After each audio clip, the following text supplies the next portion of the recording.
Happy Tips for Kids, a Parent's Guide. Halloween is a fun and exciting time for children, but as parents, it's important to prioritize their safety. Today, we will share some valuable tips to ensure your child's Halloween candy is safe to devour. First, let's talk about inspecting the treats. Before your child digs in, go through their candy and remove any open or damaged packages. Check for any signs of tampering, including torn wrappers or broken seals. It's better to be safe than sorry. Next, let's discuss the importance of reading labels. Take a close look at the ingredient list, especially if your child has any allergies or dietary restrictions. Look out for common allergens like nuts or gluten. Keep an eye out for expiration dates as well, as some treats may have passed their prime. Now, onto portion control. Halloween is a sweets overload, but that doesn't mean your child should eat it all at once. Encourage moderation and limit their daily candy intake. Teach them the importance of saving and savoring their treats over time. It's all about balance. Additionally, teach your child not to accept homemade or unwrapped treats from strangers. Stick to factory-sealed candies for safety reasons. Remind them to be cautious and only accept treats from trusted sources. Finally, let's talk about sharing the joy. Encourage your child to donate any excess or unwanted candy to a local charity or organization. It's a great way to teach them about giving back, while also reducing the amount of candy they consume. Remember, keeping your child safe during Halloween is a team effort. By following these simple tips, you can ensure a spooktacular and worry-free Halloween for your little ones. Thanks for watching, and don't forget to subscribe to our channel for more helpful tips. Happy Halloween!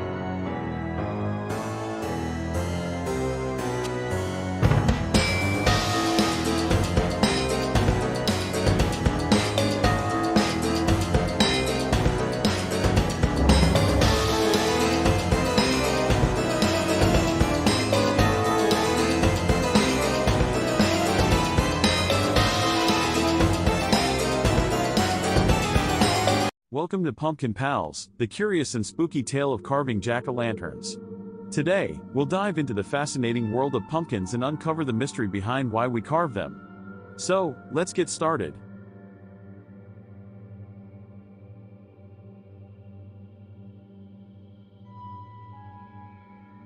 Did you know that carving pumpkins actually started centuries ago in Ireland?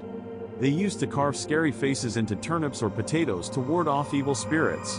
But when Irish immigrants came to America, they discovered the pumpkin, which was perfect for carving. Every year, on Halloween, we carve pumpkins into jack-o'-lanterns. But have you ever wondered why they are called jack-o'-lanterns? Legend has it, there was a man named Stingy Jack who made a deal with the devil and tricked him not once, but twice. Jack was doomed to wander the earth with only a burning coal inside a carved-out turnip. People started carving scary faces to scare away Jack and any other evil spirits. Nowadays, we carve all kinds of designs on our pumpkins. From spooky ghosts to friendly witches, the possibilities are endless. And the best part? Carving a pumpkin is super fun. You can scoop out the slimy insides and create your very own masterpiece. Did you know that pre-drawing on pumpkins can enhance your carving experience? When it comes to pumpkin carving, most people dive right in with a knife, but taking the time to pre-draw your design can make a world of difference. There are a few reasons why pre-drawing is a step worth taking. First, it allows you to plan and visualize your design before making any irreversible cuts. You can experiment with different shapes and patterns, ensuring that your final carving will be exactly what you envisioned. Pre-drawing also helps you create more intricate and detailed designs.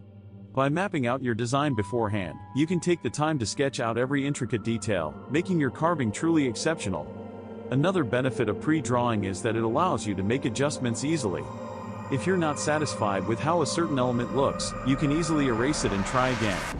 This saves both time and frustration, ensuring that your carving turns out just the way you want it. So, next time you're ready to embark on a pumpkin carving adventure, take a few moments to pre-draw your design. You'll be amazed at the difference it makes in the level of artistry you can achieve. If you've ever wondered about the perfect age to carve a pumpkin, you're in for a treat. Believe it or not, the ideal age to start pumpkin carving is around 3 to 5 years old. At this age, kids are beginning to develop their fine motor skills. Carving a pumpkin provides them with the perfect opportunity to practice using their hands and fingers, enhancing their coordination and dexterity. As children grow older, around 7 to 9 years old, they become more independent and can handle more complex carving tasks. They start to explore their creativity, making each pumpkin uniquely their own. During the teenage years, around 13 to 15 years old, carving pumpkins becomes a great way to let their artistic skills shine. They can create intricate and detailed designs that showcase their growing talent. And let's not forget about adults. Carving pumpkins can be enjoyed by people of all ages. It's a great way to bring friends and family together, creating lasting memories and having loads of fun. So, whether you're young or young at heart, pumpkin carving is an activity that transcends age. Now that you know the perfect age to carve a pumpkin, why not gather your loved ones and have a pumpkin carving party? Why do pumpkins symbolize Halloween? Well, it's because they are in season during this time of year. Plus, their bright orange color adds to the festive spirit. So, when you see a flickering jack-o'-lantern on a porch, it means that house is ready for trick-or-treaters. So, the next time you carve a pumpkin, remember the ancient tradition and the spooky tale of jack-o'-lanterns. Let your creativity shine and scare away those pesky spirits. Thanks for watching, and don't forget to subscribe to our channel for more exciting adventures with Pumpkin Pals.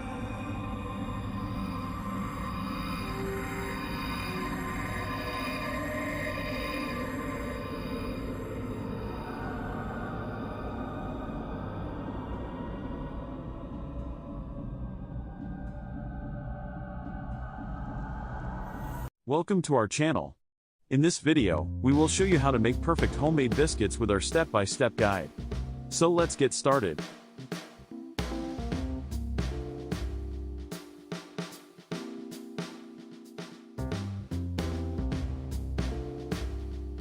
First, gather all the ingredients you'll need. You'll need 2 cups of all-purpose flour, 1 tablespoon of baking powder, half a teaspoon of salt, and 2/3 cup of cold unsalted butter. Don't forget 1 cup of milk too. Now, preheat your oven to 450 degrees Fahrenheit. In a large mixing bowl, whisk together the flour, baking powder, and salt until well combined. Cut the cold butter into small cubes and add them to the bowl. Using your fingertips or a pastry cutter, blend the butter into the flour mixture until it resembles coarse crumbs. This step is important for creating a flaky texture in your biscuits. Next, pour in the milk and stir everything together until a soft dough forms. Be careful not to overmix, you want the dough to just come together. On a lightly floured surface, turn out the dough and gently knead it a few times to bring it together. Pat the dough into a 1-inch thickness. Using a round biscuit cutter, press straight down into the dough to cut out the biscuits. Avoid twisting the cutter, as this can hinder their rise. Place the biscuits onto a baking sheet lined with parchment paper, leaving some space between each one. Now it's time to bake. Pop the baking sheet into the preheated oven and let the biscuits bake for about 12 to 15 minutes, or until they turn golden brown. Once they're ready, take the biscuits out of the oven and let them cool for a few minutes. And there you have it, delicious, homemade biscuits that are fluffy and buttery. They're perfect for any meal or occasion. Thanks for watching our video. We hope you enjoyed this step-by-step guide to making perfect homemade biscuits. If you found this helpful, don't forget to hit the subscribe button and stay tuned for more tasty recipes. Happy baking!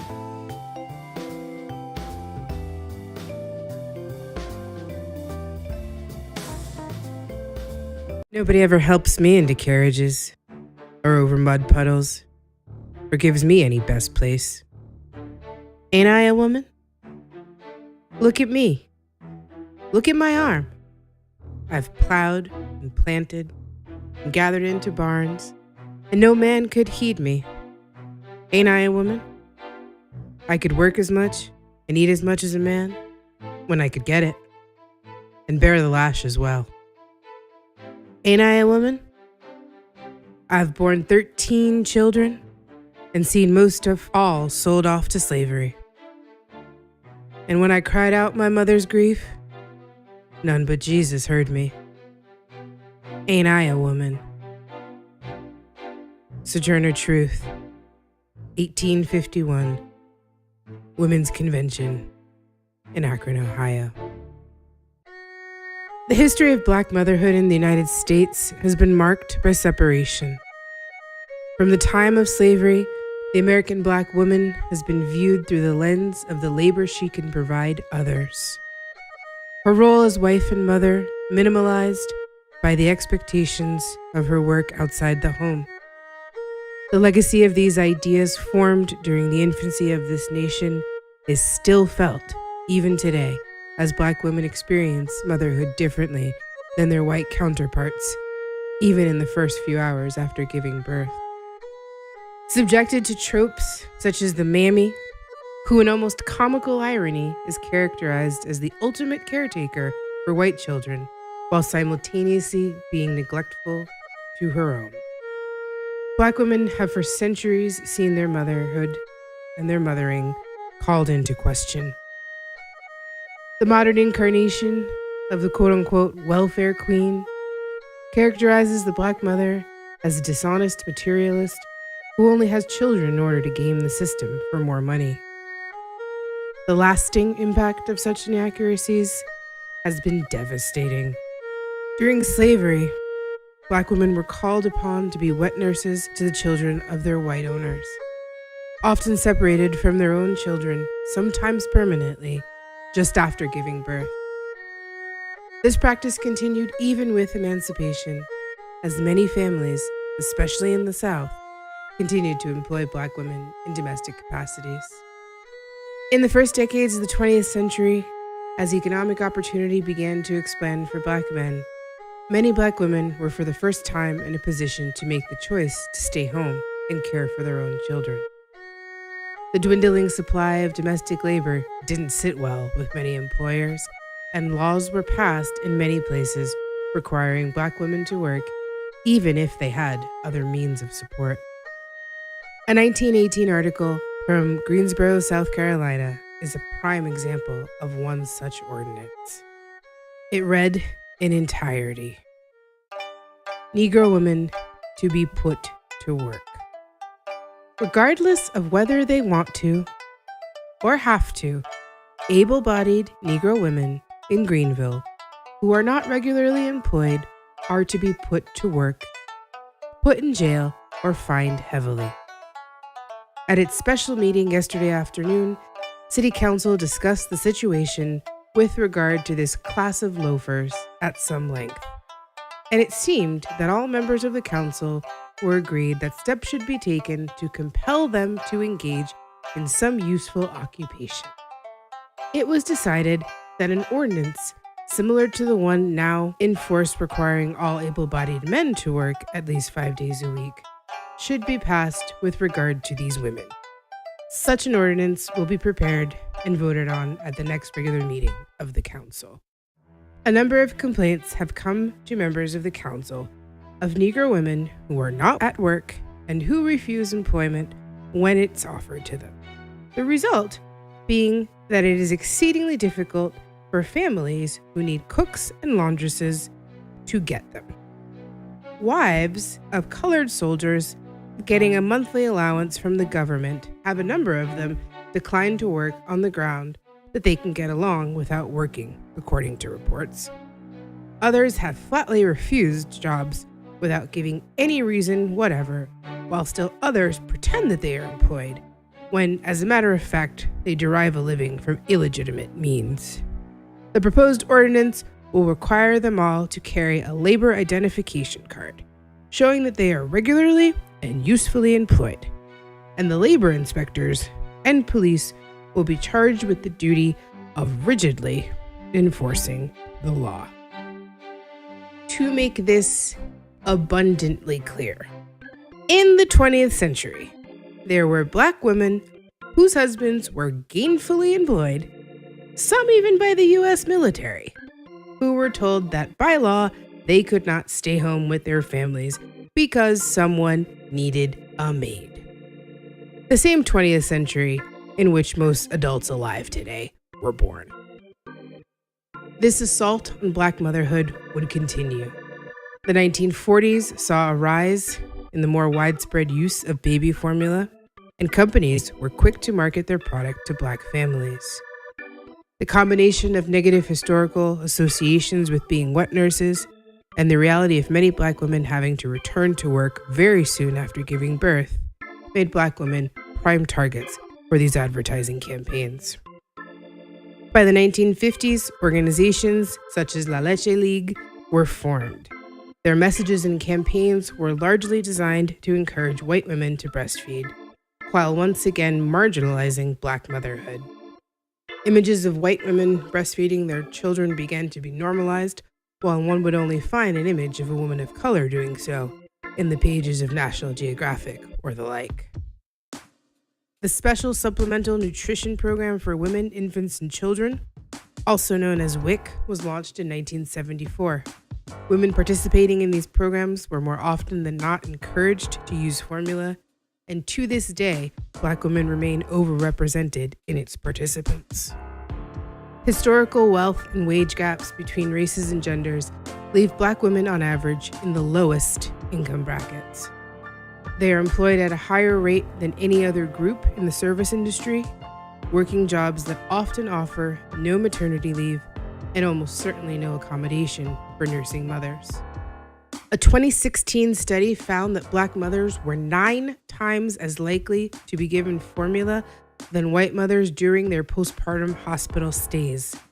Other studies highlighted implicit bias on the part of lactation consultants who reported spending less time with Black mothers based on the false belief that they would, quote, not breastfeed anyways. Centuries of structural racism, societal norms, and implicit bias have led to the grim reality that as a group, Black babies have the highest infant mortality rate in the United States, with preterm birth also being a determining factor in the disparity of these rates.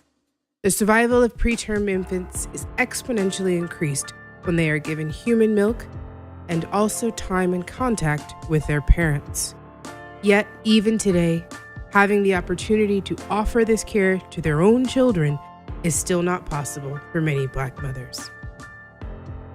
It's high time we examine the root causes of such disparities and do the collective work of learning from the mistakes of the past in order to shape a better future for Black mothers and their children.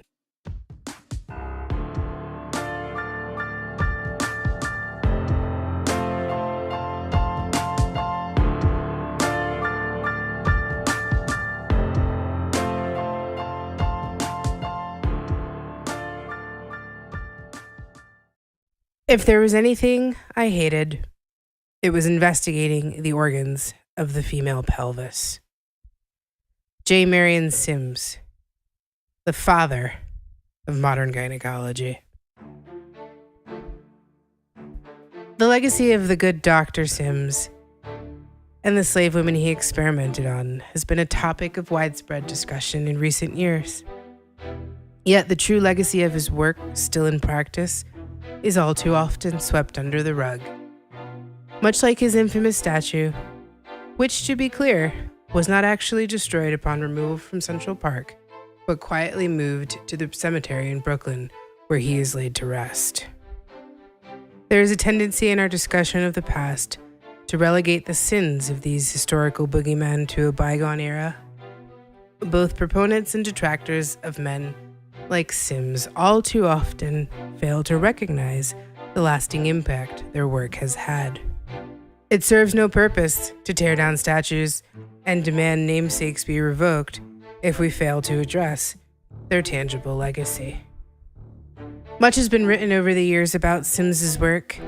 Efforts aimed either to praise or to malign often mention his own words as a mere afterthought. Historiography reeks of the disingenuine when it relies on anecdote and conjecture to make a point. The good doctor himself wrote, "I made this proposition to the owners of the Negroes. If you will give me Anarcha and Betsy for experiment, but my operations all failed, so far as a positive cure was concerned. This went on not for 1 year, but for 2 and 3 and even 4 years. I kept all these Negroes."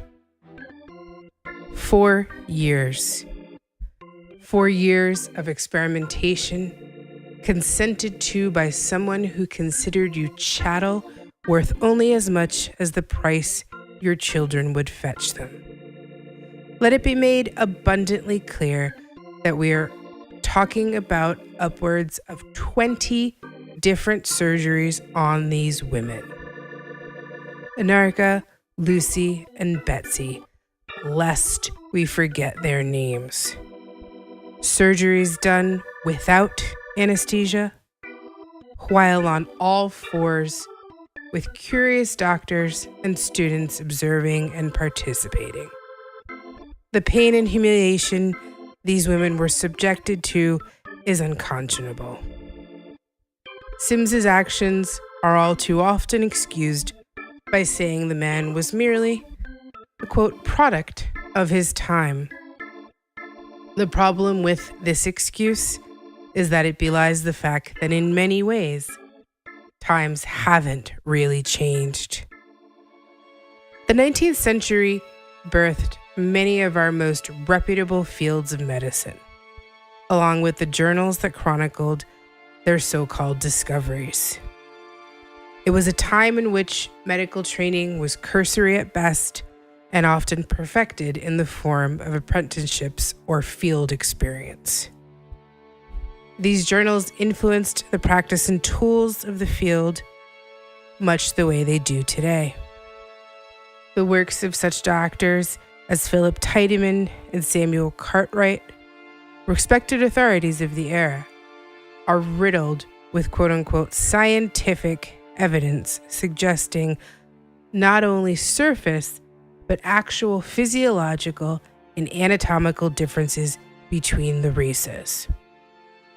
Assumptions about the so-called Negro subjects of their studies suggest differences in everything from circulatory patterns, respiratory capacity, and even a dulled sensitivity to pain in some cases. We would assume that such absurdities would be relegated to a distant past, their assumptions long since disproven.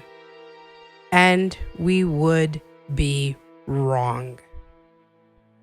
A study published by the National Academy of Science in April of 2016 came to the following conclusion. Many white medical students and residents hold beliefs about biological differences between blacks and whites. These false beliefs are related to racial bias in pain perception.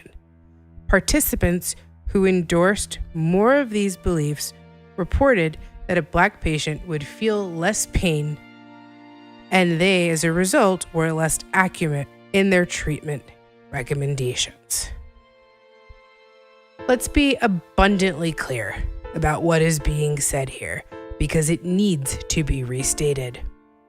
In the year 2016, there were medical students and residents who still held long disproven myths about racial differences to be true, and it actually affected the way in which they treated patients. The gravity of the legacy of mistakes made during the infancy of modern medicine cannot continue to be ignored. Removing a statue or renaming a building merely pay lip service to very real and often fatal disparities in this country. It's not enough to wrestle with the demons of yesteryear if we ignore their very real legacy in today's world.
Hi, my name is Nicole, and I'm a new mom. When I was pregnant... Hi, my name is Nicole, and I'm a new mom. When I was pregnant, I learned that more C-sections are being performed in hospitals than ever before, even if the mom and baby are healthy. This worried me, so I decided to educate myself. I learned many things I could do to avoid having a C-section I didn't medically need. I learned how to talk to my doctor about what I wanted for me and my baby, and I brought a friend to my doctor's appointment in case I was too nervous and needed support. I told my doctor I wanted to avoid a C-section unless it was absolutely necessary. When I got to the hospital, I told my nurse too, and she was really helpful during labor. I know there are many things in life I can't control, but I believe it's better to do what I can to make a difference, especially when it comes to my baby. Remember, your voice matters. Educate yourself and start talking to your team today. If I can do it, so can you.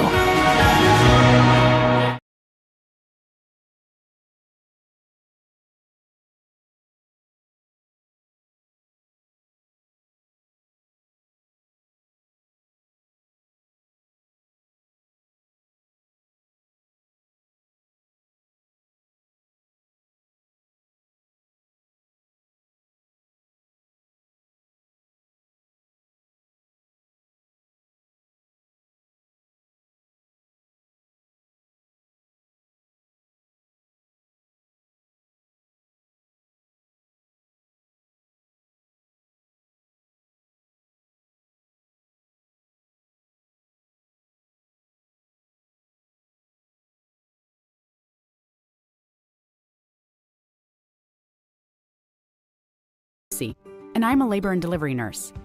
If you want to have a healthy birth, it helps to have a strong birth team. That team includes your doctor and your family, of course. But there are 4 other people you should know about: the labor and delivery nurse, a nurse midwife, a doula, and a childbirth educator. It's not likely you would have all of these people helping you, but you should know who they are. I'm a labor and delivery nurse, a special kind of nurse who works with moms and doctors during childbirth.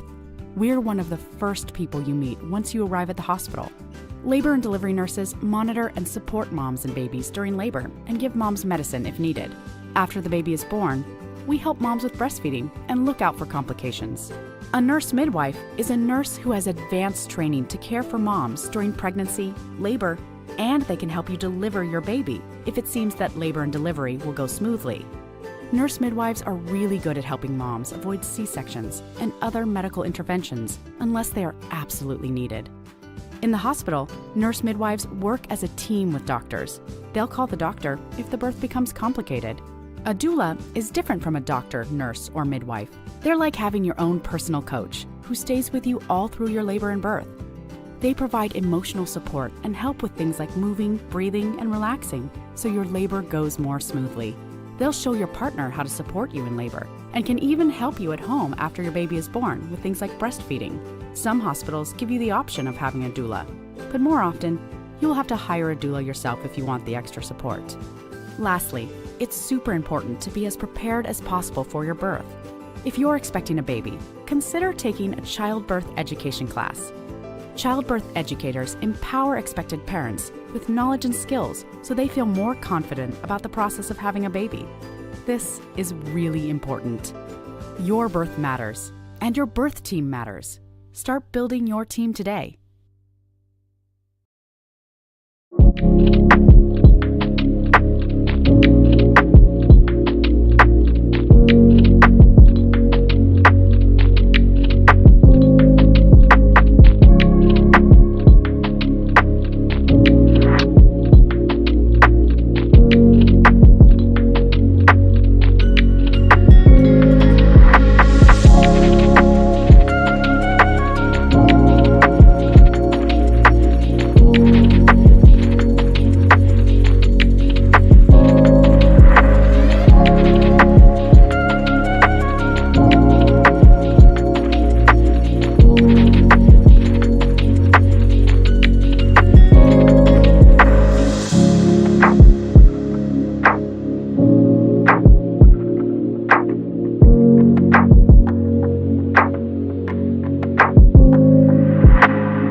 I'm a neonatologist in Boston.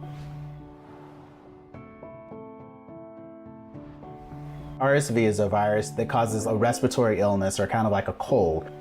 So RSV varies a little bit. If I was to get RSV, I probably wouldn't be able to tell the difference between having a regular cold and having RSV. For a baby who gets RSV, they get what they call bronchiolitis, and usually that presents as a kid having a difficult time breathing.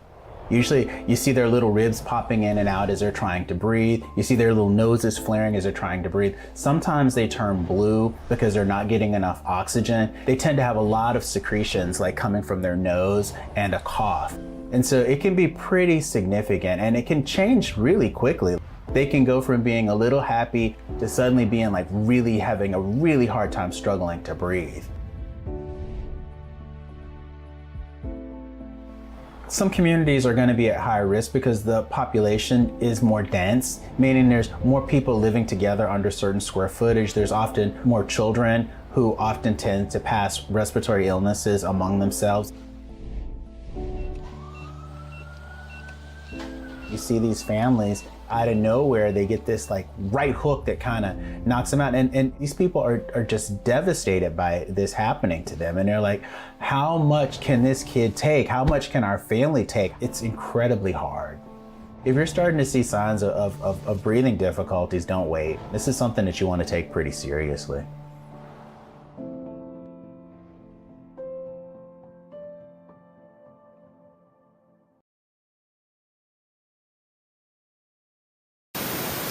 Hi, it's Jen. I just wanted to take a second and update you guys with what I've been working on this weekend. If you've been with Fortunate for a while, you might recall that we put together NICU kits shortly after the boys were home as a way to reach out to other families that were going through a similar journey that we experienced in the NICU. And we just put together a few things just to kind of make the NICU stay a little bit more homey and a more personal. If you don't mind, I'm going to show you a couple of things that we put together in the kit. I'm making one for our triplet family right now. So, my favorite thing in the kit probably is On the Night You Were Born by Nancy Tillman. It's a super book, beautiful, beautiful illustrations, beautiful words. Just go out and buy it for the next baby shower you have. It's gorgeous. The next thing we have is like a NICU journal, so that you can leave this with the nurse's station, and they can jot down some things that may have happened while you were gone. It's a good way for you to kind of keep things straight as they're giving you a lot of medical terminology you might want to keep track of. We have our schedules for the multiples moms. It has a feeding schedule and when do you change them, all that good stuff that you don't have the brain power for any longer. Some lotion because you're washing your hands constantly in the NICU, and it leaves your hands nice and dry and chapped. We've got disposable cameras to put in close to each of the kids' isolates, so that the nurses can take pictures while you're away and you don't feel like you're missing out on as much. We've got preemie sized blankets. Just again, another handmade touch. It's kind of nice for that. Chapstick, gum, snacks. It's just been fun to put it together, and we really hope that it can be a blessing to somebody else.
morning, or afternoon, everyone. This is your host, Ashley Randolph, with the Ashley Randolph Show. I am here with another wonderful episode.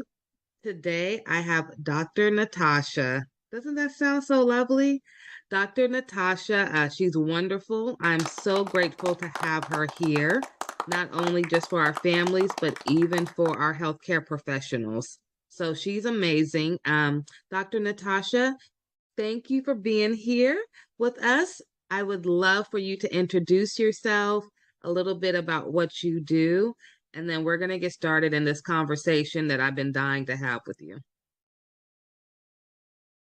You're on mute, Dr. Natasha.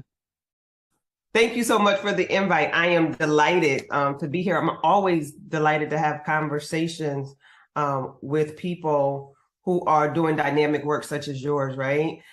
So I am Dr. Natasha Wright. Dr. Tasha, that's it for short. I am a licensed clinical social worker. I am also a transformational coach. I work primarily with women in both arenas. I also run a group practice focusing on wellness for women.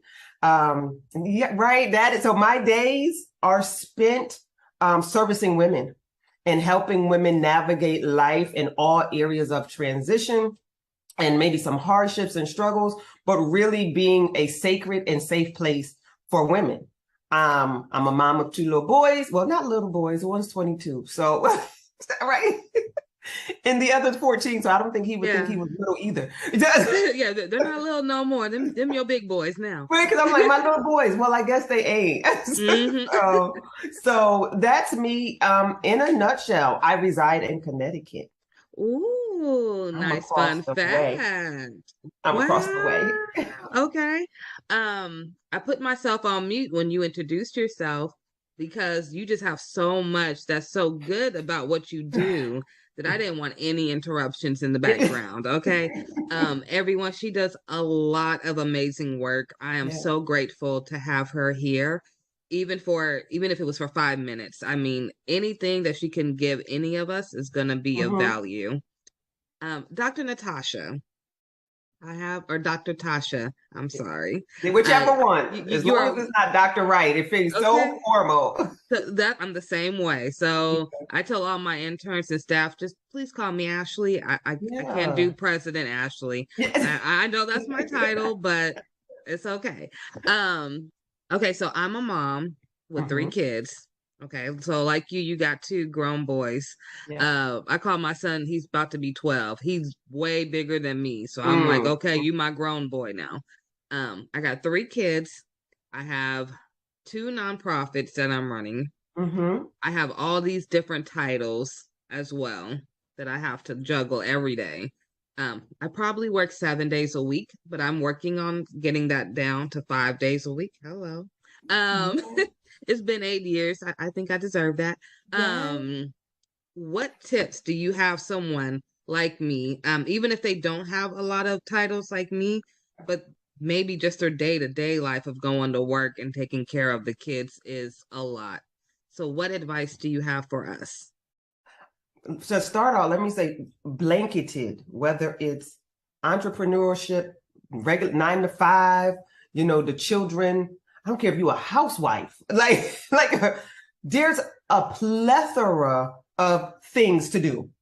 Yeah, absolutely. So almost context almost doesn't matter nowadays because there's always something going on.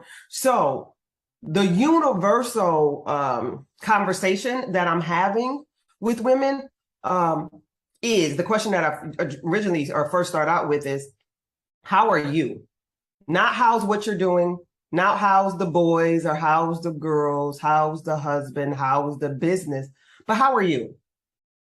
And usually I get a pause because not a lot of women are being checked on. They're like, oh, I don't know. And I'm like, okay, so sit with it for a minute. I usually got time. Yeah. Or I get this almost auto response of, fine, I'm good. No, slow down. Let's ask again. And then once I ask, how are you? I pivot to, well, how's your heart? And that is a totally different question. And it forces people, women, to pause for a minute and examine what's going on in life. And I usually get a more authentic response. Because you can't fly, when I ask how's your heart, it's not good, fine, great, how you? No, those are those automatic responses when we are in the hustle and someone asks you, how you doing? Good, I'm great, you good? All right, and then we're in passing. And so having women slow down. So what I want people to know is, women to know, is that I do believe that you can have it all. I'm a firm believer that you can have career, that you can have children, you can have hobbies, you can have dreams. It's just how we manage the time that we're given. So where I come in at is strategy, because I do believe that you can have it all. We are all given the same 24 hours and 1 day. Right. And I'm sure we all have dreams and hopes and desires, but what are we doing with them? Do they get lost in the hustle of life? So one tip is checking on yourself. How are you? That how's your heart question doesn't have to go from one woman to another. We can sit and reflect in our quiet time when we carve out quiet time and ask ourselves, Okay. how's your heart? But having that, stealing a moment to say, how am I doing? And then being real reflective. I'm having a rough week. It's been a rough month. It's been a rough quarter. Everything is extremely busy. I don't know if I'm going to the right or going to the left. That's data that we can use to say, I might need a better plan. I might need some systems put in place. Okay. Because there are times when we are doing everything that we should be doing and that we can be doing. We're probably just not doing it in a most strategic way. Absolutely. I agree with that. Yeah. So it's like, well, I can't drop anything. And sometimes you're absolutely right. Sometimes it is the job. It is the kids. It is if you have a spouse. All of these, if you're caring for aging parents, if you're caring for small babies, if you're caring for sick children, all of that. And you're like, well, what do I do now? I can't drop any of it. Right. And so I don't approach it as you have to drop it, but let's just look at it. And how do we get a better system or strategy to help manage it? Oh, that's good. That's interesting. Yeah. That's interesting. Yes. Strategy is everything, though. I always say that I'm like, we need a strategy to do this thing. So if you want it all, you got it all. Because the way that I look at it also is most women, me, and I always come from the context of women because that's who I deal with. Yeah. So men, I'm not being exclusive or excluding you all, but I always naturally flows are the women. That we can have it all, and just how do we have it all, right? It's that how to. So, and I believe that women are so gifted that there is usually a call, a urge, a mandate to do multiple things. And then instead of running from it, how do we lean into it with better systems and strategies to get it done, where we're not worn out and weary at the end of the day, at the end of the month, at the end of the quarter? And so that's where I come in as a thinking and thought partner. Right. Like, this is what I'm doing, or this is what I want to do. How do I make this happen and still live a healthy, aligned life? And I'm strategic. I'm strategy. So I'm like, okay, let's write it all out. Now let's go to work. Yeah. Oh, I like that. Let's go to work. Yeah. I have a question for you. Okay. So with your expertise and knowledge, I have noticed that a lot of African American moms that I have in my nonprofit, a lot of them seem to veer towards negative, like social media sites or let's say reality TV that promotes negativity. And I always hear, well, I'm able to look at somebody else having a hard time, and for a minute, it takes me away from mine. Now, is that something that you would recommend, or like me?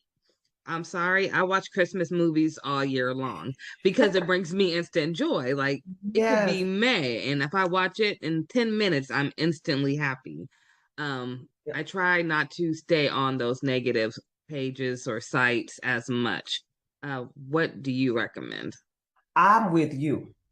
So I do not recommend watching these toxic shows, unhealthy. I do understand that some women find comfort in the craziness because one, they're able to detach from what's going on in their life. And then they're able, it's like mindless TV. Right. But it's planting seeds. So as mindless as you want it to be, it's planting seeds, right? So for me, I like to tell the women that I work with, what's your intake? And then they be like, my intake, what do you mean? What are you seeing? What are you listening to? What is your intake of information? What are you watching? What podcasts or songs are you listening to? They have unconscious effects on your behaviors. I said so. Too. Yeah, I totally. That's why I'm like, turn the TV off. So I'm not a big promoter of watching television. Now, I do love a good movie. I do love sometimes mindlessly watching TV, but I only allow myself to watch TV on the weekends. I do not watch TV. I watch TV from Friday afternoon, because that's when my workday finishes, to Monday night. Sunday night. Monday through Friday early afternoon, my TV does not come on. Wow. Okay, so I always have my TV on, but I'm hardly ever watching it though. But it is always on. Now my kids, they're in school from 7 in the morning, 7:30 in the morning until 5:30 every day, Monday through Friday. They have a strict schedule to be home, to be in bed at 8 p.m. So when they come home, they do their routine, take a shower, start putting on your night clothes, homework, dinner. Then they get an hour of game time, usually right before bed. So they're not watching TV. By the time they turn on the TV to put it on cartoons, it's 8 o'clock. They're laying down for bed. By 8:30, they're knocked out sleep. So without them even noticing, they're not even watching TV as much as other kids are. But I do notice that other kids are teaching them things at school. For instance, my son, he's never seen. So I'm one of those real strict parents, and I love it. So I don't care what no one says. The TV guides, and you know how it says the ratings, TV 14. Oh yeah. Well, if you're not 14, I'm sorry, you're not watching it. So my son comes home and he'll be like, "Oh, Mom, Jason movie. I heard about Jason, or I heard, there's a movie called Saw or something." And I'm like, who's letting their kids watch this? You know what I mean? Yep. And, I tell them, yeah, one day you'll watch it, but you're not that age yet. But I do know that a lot of the outside world has an impact. So that's why I'm so into the parents about what they're watching too. Because sometimes the kids see what you're watching and you may not even be really paying attention, but they're picking up on everything that video is showing or whatever they're listening to. Like you said, even simple podcasts, it's giving them visuals. They're hearing it, and however they want to, think about it, that's how they're going to think about it. Absolutely. And YouTube is big now amongst my son. That's what I was thinking of, was YouTube. Yeah, my son doesn't watch a lot of TV per se. He watches YouTube. And so just think about watching YouTube on not the children's YouTube, but on regular YouTube, and the commercials that can come through. Right. And so they just plant seeds. And so I like to err on the side of caution. So I direct and I control what's going on in my ears or what I'm watching. So the limiting of TV is huge because it takes up such a gap of time So you're like, I could be getting this done, but I'm gonna sit down and I'm not saying that, you know, these shows don't be good. They probably do. I don't even have cable. I ain't had cable in must be probably 12 years. I stream everything. So when I say that I watch TV, I watch Hulu and Netflix on the weekends. And I don't like series. If I have to watch a series, I may have to make sure that I have time to finish it. Because it'll drag into my week and it bothers me.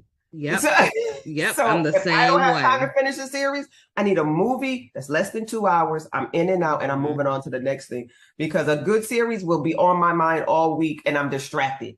So that's what I said, what we do and being strategic with the time that we're given. And so I give practical tools on really how to order your day, to order your week, to order your month, and how to really get things done. Okay, now I like how you say that. So how can someone be a part of what you're doing? So define list for me, go right to my website. There is a discovery form up there. Yeah, you can go right there. I offer VIP days. So I'm for the busy person. I don't have no long program because I work with busy people. I work with ambitious, busy, motivated, but slightly overwhelmed people. And overwhelm is not a negative thing. It could be like things are going, I have to do all of this and I just don't know how to do it. And so I'm a VIP strategist. So I'm a strategist. I strategize. I come to my clients or my clients come to me. We meet to make sure that we're just a really good fit. And then we begin to look at life. And so there's a discovery form on my website, drnatashawrightconsulting.com. And it's a quick questionnaire, pop into my calendar. And then we begin to talk about what it would look like to partner together. Do you want clarity? Do you want a plan? Because I come to find out that people have dreams and goals, but they don't have a plan. They can't execute. So the the goals remain so abstract that nothing's getting done. And to me, the dream and the goal, it's just something that's hidden and probably latent in your heart because there's no strategy to go along with it. And because we're busy, ambitious women, got a lot of hats going on here, right? That we don't even have time to think. So I am that thought partner to help you think and strategize. So working with me, I work in 3-month increments. So in those 3 months, at the end of a VIP day, you leave with a tactical strategy to execute for the next 3 months. Ooh, I like that. This is for the ambitious people that know they have something, they know they're ready, they just can't think. It's the first step. You hear so much. People don't know just the first step. Just show me the first step and I got it. And I make it clear. They actually leave with a tangible document that's like, listen, this is what you do next. This is how you do. And I'm there and I offer support for 30 days post the VIP day. And by the time by the time you execute this 12 weeks, you'll come back to me for another VIP day because we're going to the next thing. Ooh, y'all take advantage of them VIP days.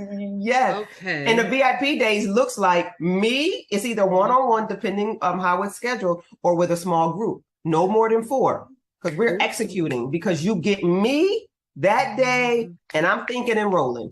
Yeah. And we're executing, getting to work. And that's what I always say. I'm for the hungry. Ooh, I come for the hungry. I like that. Because I'm ready to feed. And if you're not hungry, I'm going to do nothing but give you a stomachache. Ooh. Because I'm going to have an opposite effect. I'm going to aggravate everything in you. So if you're not hungry and ready to go, then I'm not for you. Nope.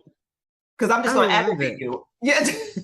Just like VIP. You come prepared or you're not coming in VIP. I'm sorry. That's it. Right. So that's my life and my strategy and how I get women from point A to point B and ultimately to Z.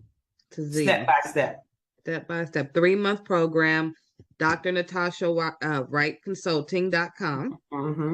Do you have any Instagram or Facebook? I do. Instagram, it is IAM_Dr.Natasha W. And Facebook is Dr. Natasha Wright Coach and Consultant. Do you have any books or anything? Or are you thinking of writing? I do have ebooks that were coming out for the VIP day. So I walk through the workbooks. I'm producing 2 workbooks. Part of this is I have 2 VIP days. One's for business and one's for life. So there's a life edition. Ooh. That's the walking through life. What are we doing? How do we get this life together? And then another is a business edition. I kind of want to start a business. I don't know where. Let's get through some of this thought work. How do we clear the path so I can do this business? And so there's question. 2 different. Mm-hmm. So you said business days, and you said you have business and you have one for life.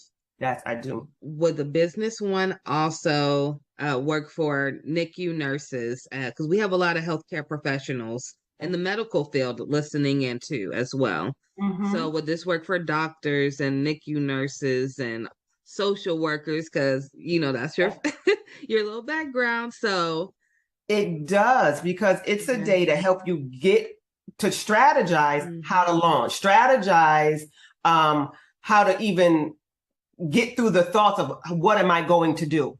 So remember, it's very tactical. And so afterwards, after they're up and running, then they probably go off to a business coach for the intricacies of the business. But I'm that thought partner that's cutting it out, saying, what is the mind doing? Mm-hmm. How do we get out of our mind? Here's your first step. Here's your second step. Here's your third step. Yeah. I'm so happy that you created this program. I am so happy that you're African American, first of all, okay?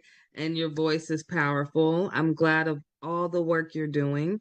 I hope everyone takes advantage of these VIP days. Yes, come on, let's get this together. Yes, and if you ever have any days you want me to promote on our GLO Preemies website, wonderful. Send it to me, the flyer, we'll promote it for you, and we're going to have you back. For sure. Listen, I'm here. I love talking about strategizing and getting from point A to point B and getting clear. Yeah, to me, it's money talk to me. If you get your life together, everything else kind of flows. Right. So it's like wedding bells. Like, how can you not love to strategize? So I told you I'm on a tight schedule. So I keep everything around me in a schedule and to the time. Right to the T. So I appreciate you, and I always appreciate your little talks that we have. Yeah, they're always so meaningful. And I hope you all look at her website. I will post it below. Thank you for being here, and we will see you again, I am sure. Absolutely. Thank you for having me. This has been wonderful. Yeah, thank you. Okay, everyone. That is concluding today's episode with Dr. Natasha. She is amazing. Please, please, please go follow her, like and share and subscribe to her pages, and go look at her website. And we will have her again shortly, okay? Thank you, Dr. Natasha. Bye-bye.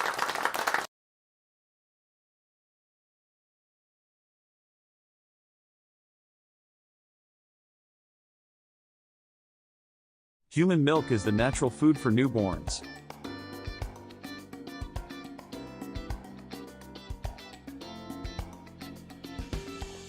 It provides them with all the necessary nutrients to develop and grow strong.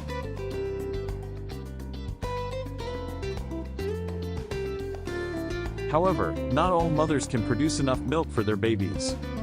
This is where human milk donation comes in.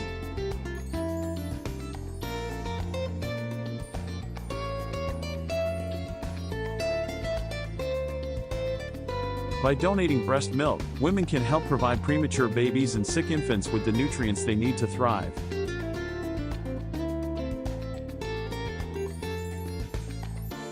And just like blood and organ donation, there are human milk banks that collect, pasteurize, and distribute the donated milk to babies in need.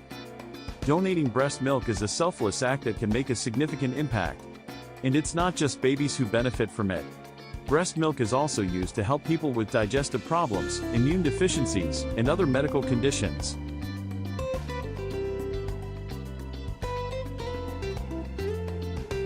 So, if you are a new mother with more milk than your baby needs, consider donating it to a human milk bank.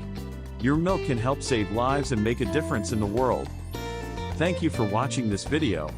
If you want to support the cause, please subscribe to our channel and share this video with your friends and family. Milk.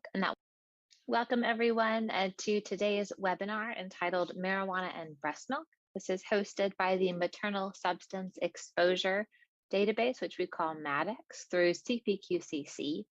If you have any questions for myself or for our speaker, please send that over in the chat. There's also a Q&A function that we're asking you to use, so that use the chat maybe for technical issues that you're having. As I've mentioned before, if you're just joining us, there is a link on the screen. You can type that in bit.ly/THC in breast milk, and that will take you to a really short survey that we're asking attendees to complete. We'll share the survey results with you later, so we promise it'll be interesting the more people that do it. But if you can go ahead and fill that out, we would greatly appreciate it. Here's a brief overview of what we're hoping to talk about today. So we'll do a welcome, a presentation that'll be about 30-35 minutes. We'll share those survey results and then have time for live Q&A. So as you're listening, if you have a question, please feel free to submit that in the Q&A box. The Maternal Substance Exposure Database, that's the group that's hosting this webinar today, is an optional and free database that's part of the California Perinatal Quality Care Collaborative. You might be familiar with us, CPQCC. A lot of you are from California. So we collect data on all maternal substance exposures. So those include, but aren't just limited to, opioids. And by doing that, we aim to improve healthcare for exposed newborns by focusing on treatment and length of stay in the hospital. And while the database is designed to capture information on infants who have been exposed to opioids, many of our members also use it to collect data on infants who have been exposed to other substances as well. So about 23% of our infant records in MADEX report maternal exposure to marijuana. We would assume that the rate for this data is much higher, since a lot of our MADEX centers do primarily use the database for opioid exposed infants. So this is an example of the MADEX report site, where if you join MADEX, which again is free and optional, you can compare your hospital to other MADEX participating hospitals. So we have 32 right now across California and over 500 infant records that have been entered to date. This data is used to drive improvements in the care provided to exposed infants. This is done through a range of reports designed to help you identify areas of high and low performance, monitor the effects of improvement interventions, and conduct research that advances the quality of care. MADEX is available and free to all CPQCC centers, but you do have to request access. So if you'd like more information on MADEX, send us a message in the Q&A or in the chat with your email.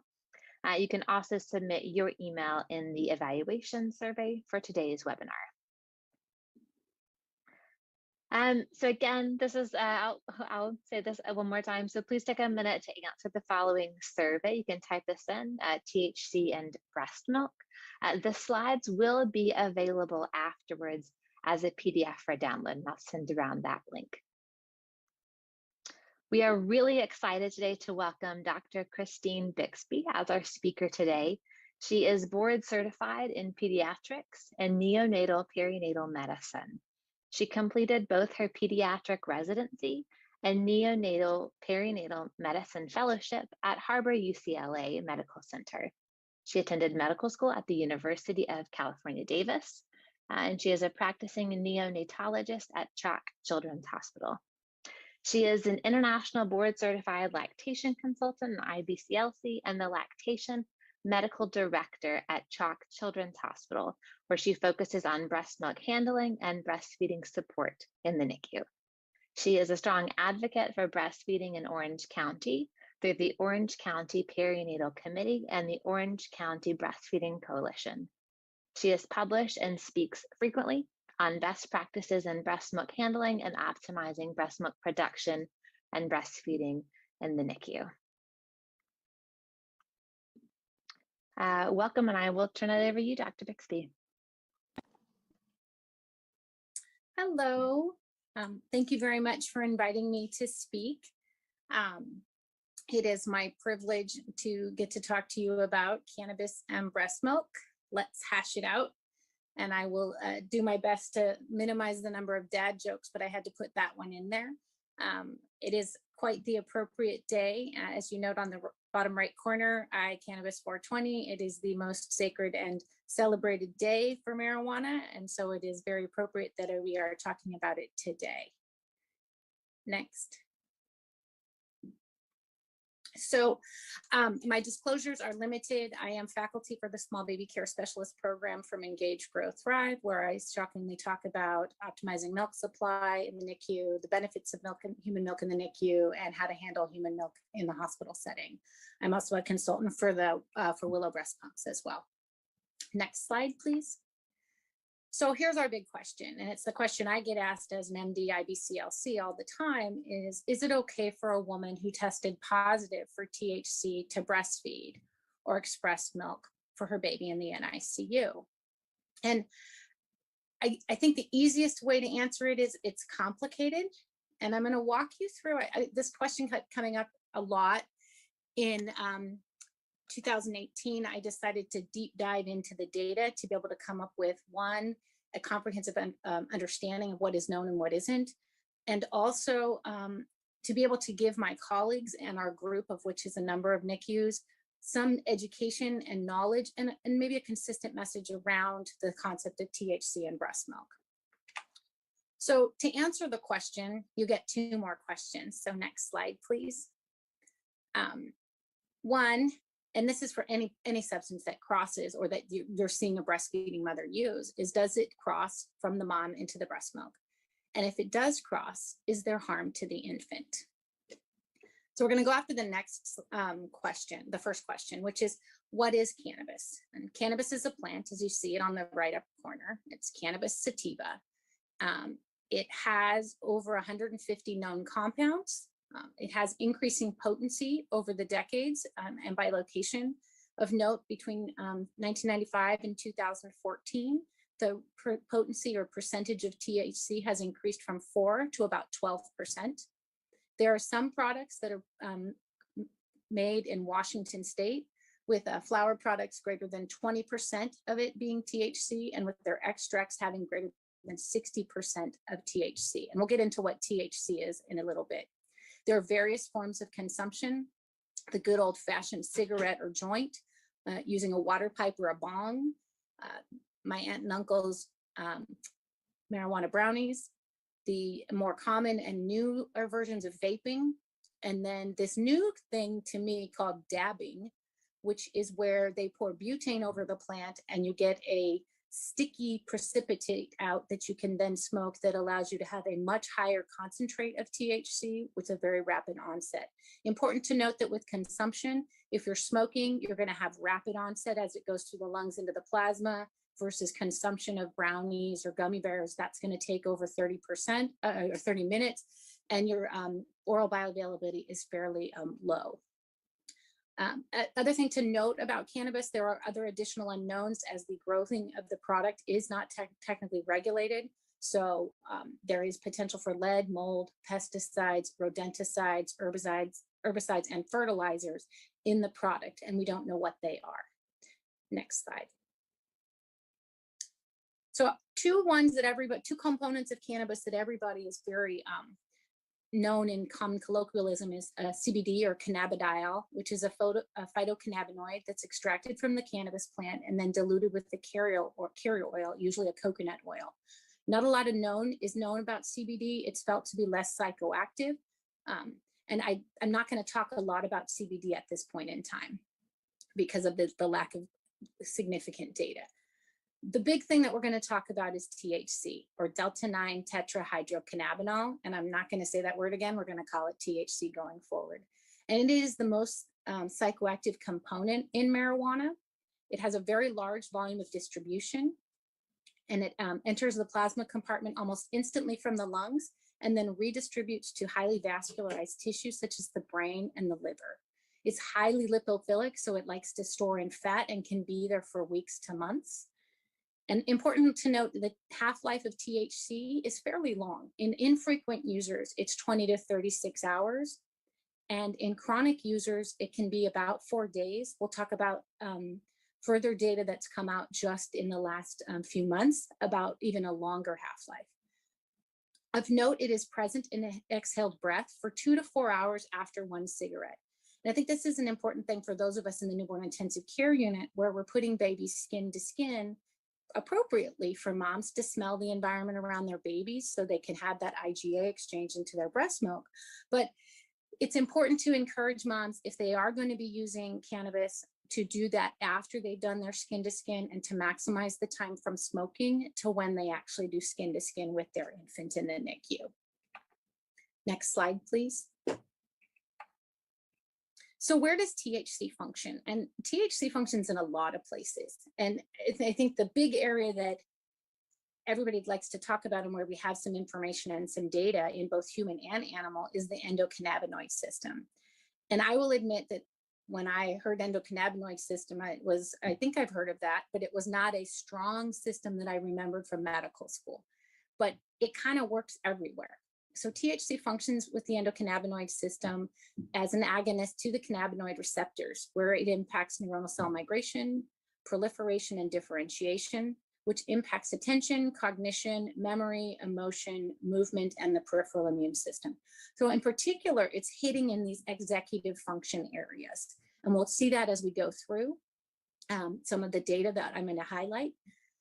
THC also functions within the dopamine, opioid, GABA, glutamate, and serotonin associated symptoms, so kind of everywhere.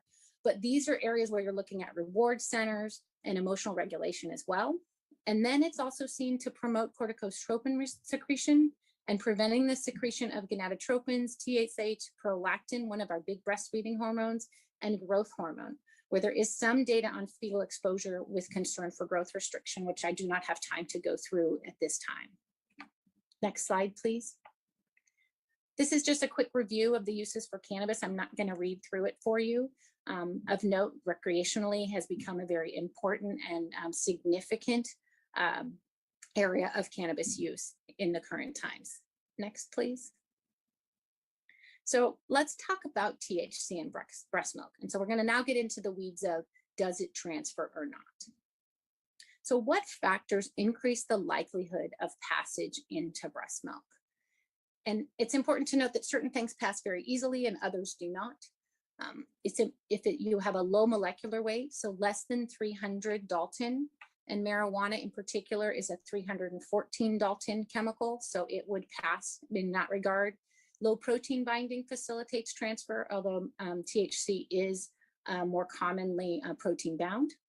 Weakly basic, being lipid soluble, which we know THC is very fat soluble, that's that lipophilic.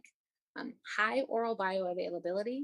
THC is about 4 to 12%, so that's not on the high side, but there is some oral absorption. And that's where we get into that question of, if it gets into the milk, is it enough that it is actually causing getting to the baby? And we'll talk about that in further slides.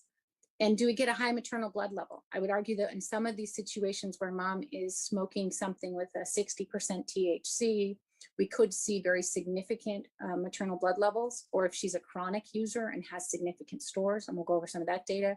And then is there a long half-life? And like we talked about, 36 hours, 4 days, that's a pretty long half-life. So there is good argument that THC could pass into breast milk. So this is a review from Moore in 2017, looking at data, looking at THC transferring into breast milk. And then does that breast milk, once it gets into the milk, actually result in positive findings of THC in the infant? And this is a 3-page slide. I'm not going to show you it all for the sake of time. The other 2 slides are mostly animal data. So if you want to explore that, you can look, pull up this paper. It's quite easy to find. The red boxes are pointing out some of the interesting things. And when we talk about it over the past many years, the argument was that it's an 8-to-1 and that you get an 8 times dose of THC in the infant relative to the maternal plasma level or the milk level. So this first paper, the Perez, Reyes, and Wall paper, which is from very recently, called 1982. I was 10 years old almost. So it's been a while. It's old data and it's small data. It's 2 women.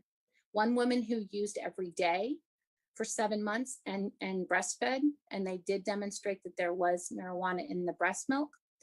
The other one is the reason why we had this 8-fold increase in THC that got everybody very concerned. And this was a mother who smoked marijuana 7 times a day for 8 months. And in this sample, we did see that there was 8 times more THC in the breast milk than the blood plasma of the mother. And that we were actually concentrating THC in the milk, and it made for significant concern. And that, are we giving a really high dose of THC to babies? And then they did evaluate the baby's stool and found that there were metabolites that showed that the baby actually was receiving the THC and metabolizing it and excreting metabolites. No, it wasn't just metabolite because it was in the breast milk itself. So that paper told us that THC can cross, and it's potentially crossing at a very high concentration, and it's sequestering in the milk, which made things very concerning. The Ahmad and Ahmad paper from 1990 was an interesting study of buffaloes that apparently ate marijuana about 5 to 10% of their diet, and then looking at if the children who drank that buffalo milk, did they have THC in their in their urine samples, and 29% of those children do. So the argument there was that yes, you did even have it from animal milk exposure. You can see THC. Next slide, please. So the good news is we have more recent data that conveniently came out. The first time I did this deep dive was in 2018, and very kindly, the 2 studies, the Hale and the Mommy's Milk studies, came out right when I was looking at the data. And they were, we've known about the Colorado study for a while. And Thomas Hale, who is a pharmacist and is kind of the resource for what is safe in breastfeeding when it comes to medications and substance exposure, he had started enrollment on a study in Colorado after marijuana was legalized. And we were all so excited about this study and hoping it was going to give us so much information. And it was kind of a letdown in some regards because they were only able to enroll 8 mothers, even though it was an anonymous study, and only 5 of those mothers actually completed the questionnaire. But this study was, the women abstained from using marijuana, then went to a very specific dispensary and picked up a very specific marijuana that they knew the dose of THC, and had them pump, smoke, and then pump over interval periods of time to see if there was THC in the breast milk. There is no serum data for this study. And the RID, which is the relative infant dose, which is the daily infant dose in milligrams per kilogram of infant weight over maternal dose, which is milligrams per kilogram of maternal weight times 100. In general, the relative infant dose, or RID, if it's less than 10%, when you're looking at medications, it's felt to be safe. I will note that even though he did see this 2.5%, it was based on 150 cc's or milligrams per kilo or milliliters per kilogram per day of intake. And he has not updated his recommendation on his resource to put in a defined RID. I think he is appropriately recognizing the numbers are too low to make a definitive statement. He did note that the THC dose peaked at an hour and then slowly decreased until the end of collection. So the takeaway from the Hale study is that THC does get into breast milk. As we move on to the Mommy's Milk study, which was done through the group at UC San Diego, they looked at 50 women with 54 samples, and they had mothers recall their exposures for the 14 days prior to milk collection. So this is just recollection. And then they tested the milk samples. And the big finding from this paper was that THC was detectable up to 6 days after the last reported use. And then as I'm re-upping this study, it's very kind again, new papers have come out, and the Moss study out of Oregon just came out this year. And that looked at 20 different women who provided samples at the 2-week and 2-month pediatric tests or visits and were known to be using marijuana. They were found to be increasing their use between the 2-week and 2-month pediatric visit. And all but one had at least one cannabinoid in their milk. And there was the presence of CBD, even though there was no report of use of CBD. So I think we're getting a compelling statement that an idea that even though the numbers are small, we're getting a consistent data now that says, yes, it's not just these 2 women, but we've got a lot more that's saying, yes, THC does transfer into the milk. Next slide, please. This slide, I think this is an interesting concept because this is the one where what happens if we abstain? So this is a study looking at, and just published, but this is the Weimar paper, and it was just published March of this year. And it looks at women who were frequent users, greater than 2 times per week prior to delivery, who then abstained from using cannabis postpartum. And then they donated their milk and blood 2 to 5 times per week for 6 to 7 weeks. I feel like this is a really labor-intensive study. But what they found was that the maximum milk THC levels were 2.8 to 26, and the elimination half-life from milk averaged 17 days. And I think the important thing when you look at the graphic on the right is that the bottom axis is time in days from delivery and abstention. And what you're seeing is you still have a milk level of THC at 40 plus days. And this is something that I don't think any of us expected. It's something that we were concerned maybe there. Now, these are fairly heavy users, but it is something that we need to take into account as we evaluate our concerns in regards to THC in the breast milk. So next slide, please. I think we've answered the question, does THC cross from the mother into the breast milk? Absolutely. Now it's time to go, okay, if it crosses, does it get to the baby? We think it does. There is some amount of oral bioavailability, but does it cause harm to the baby? Next slide. And I think inherent to the fact that cannabis has been illegal and folks haven't really wanted to be like, yeah, I'm breastfeeding and smoking, because there is that inherent risk, legal risk, plus people's particular bias or response, there's not a lot of data, and there's not a lot of let me jump into a study and be a part of it, which is what we saw in the Hale study, in all of those studies just looking at milk transfers. You're not able to recruit huge numbers. So we kind of have to look in other places. And so I'm going to start with looking at what is known about cannabis exposure in the teen brain, and then look at some of the data in pregnancy and utero, which often spills over into postpartum exposure and breastfeeding, and then get into what we do know about breastfeeding cannabis, what little outcome data there is, what the current recommendations are, and then we'll get into the NICU patient and look at our approach at CHOP Children's. So before I get into the weeds of outcome, it is important to note that there is no reliable biologic sampling method to quantify the amount of marijuana use. I can't get a level like you can with alcohol and say, oh, this person's drank a lot, or this person has drank a little. We really have to go based on self-report. And self-report is inherently biased. Some want to report more use than they actually are to have that perception of them. Others don't want to report their use at all.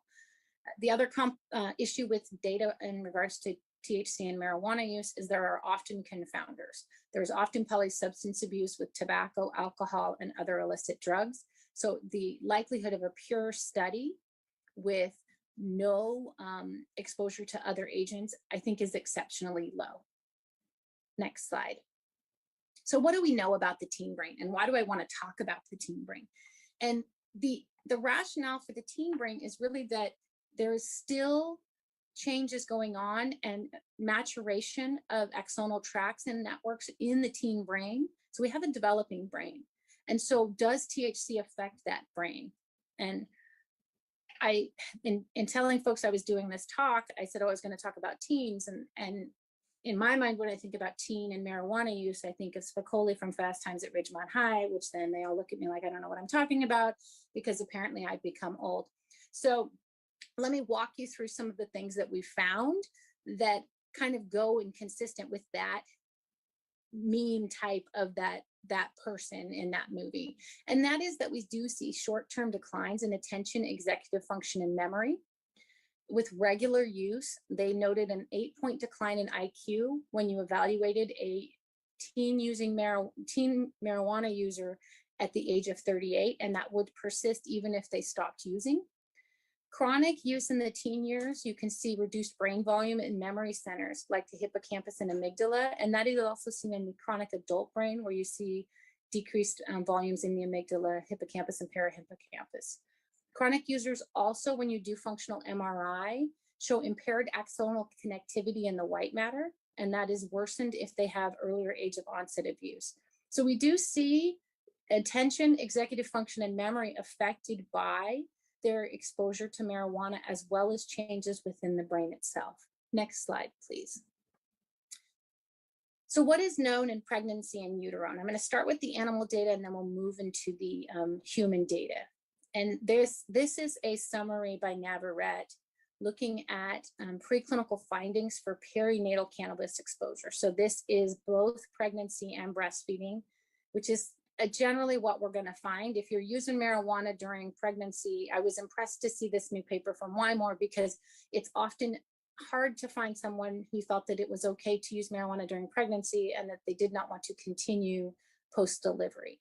So they go through in this graphic, kind of summarizes things that, since we don't have time to get really heavily into the weeds, there are specific neurobiological alterations that I'm not going to read all of those out, but they result in behavioral alterations that you can see on this of the right-hand side, which is motor impairment, cognitive deficits, decreased social interaction, increased vulnerability to reinforcing and motivational effects of drugs of abuse. And that's what you're looking at with your dopamine receptors and your similar receptors that we talked about where THC functions.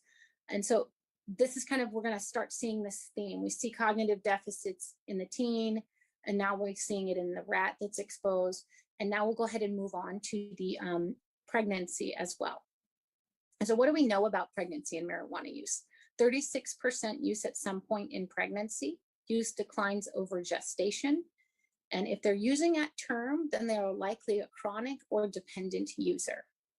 48 to 60% will continue using through pregnancy as they feel that tobacco is a safer alternative, or that is safer than tobacco. Of past users at between 2007 and 2012, 16% of pregnant responders were using daily, and 18% met the criteria for abuse or dependence. Next slide.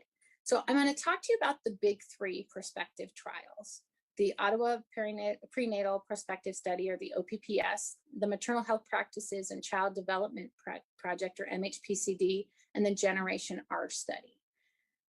And when we look at this next slide, it's a lovely table that kind of summarizes, and I don't have the time to go through all the data, but I'm going to hit the high points real quick. The OPPS is a study that was done in Ottawa, started enrollment in 1978 in a primarily middle-class Caucasian population. MHPCD began enrollment in 1982 in a largely African-American population in a low socioeconomic status in Pittsburgh. And then Generation R is our new study in 2001, which is from Holland, which is a multi-ethnic cohort, but they do have a slightly higher socioeconomic status. I think just based on the years of enrollment, we can state that the amount of THC in product that they were exposed to is going to be a lot higher in the 2001 versus the Ottawa and Pittsburgh studies. As we go down the graphic, the polysubstance abuse is notable to be across the board present. So we're going to have confounded data no matter what. And then we will look and see retention is actually, I think, impressive, 63% all the way to 22 years. And then even looking at 80% to 22 years on the Pittsburgh study. The Generation R study is still following up, and they have the 6-year data that they've published, and that has exceeded 80% for retention rate. As we move into the outcomes on the next slide, we'll see that one, there's some trend unclear about preterm delivery and birth weight. And that, I think, is still teasing itself out in the literature. And we really need to jump down into the preschool, school age to start looking and seeing what they saw as a trend. And it's important to note that they're seeing similar things, especially between the two studies in the 70s and 80s. In the preschool population, we're seeing verbal and memory performance is affected. And then when we move into school age, we're seeing attention, impulse control, hyperactivity, visual reasoning issues, executive function problems, language comprehension, reading, spelling, and academic achievement. So we're seeing issues that are going to show up more about 8 to 10 years of age. And it's that reading, writing, academic performance, which is a significant issue. Now, could that be confounded by the polysubstance abuse? Absolutely. When we move into the teen and young adult period, we see persistence of some of this higher level executive functioning, visual cognitive functioning, academic achievement, particularly in reading. And then as we move to the very bottom, we're going to see issues with smoking, early substance abuse, chemical dependence. When we look at Generation R, we're still really early into the data, and they do note that between 6 to 8 years, they saw altered brain morphology in the frontal cortex. And I think this one, the jury's out yet. We've got to give them the time to follow over time in order to give us the actual good data that I'm hoping they will give us from this study. Next slide, please. So now I'm going to actually look at breastfeeding and cannabis, because I've looked at the teen, we've talked about the pregnant, and then subsequent potential breastfeeding exposure there. But what do we know specifically about cannabis and breastfeeding? So as we saw in the Wymore paper, maternal use does increase in the first 6 months postpartum. What also is important to note that THC and cannabis absolutely has a potential for affecting lactation, as we see a decrease in prolactin levels and a decrease in the oxytocin levels. These are the two big hormones of breastfeeding. Prolactin is your make and milk hormone, and oxytocin is your letdown hormone. And if we're seeing those, there would be concern if those are lower that it would impact your breast milk production and your ability to maintain a milk supply. So what we do know is that women who smoke cannabis, it does not affect whether they will initiate breastfeeding. They have the same initiation rates as the general population. But when studied at a greater than or equal to 9-week postpartum, you see a statistical decrease in breastfeeding if mom is using marijuana. And it's unclear if that is due to the decrease in the hormones, which one could argue it could be, or if it's due to other things such as social stigma, etc. Next slide.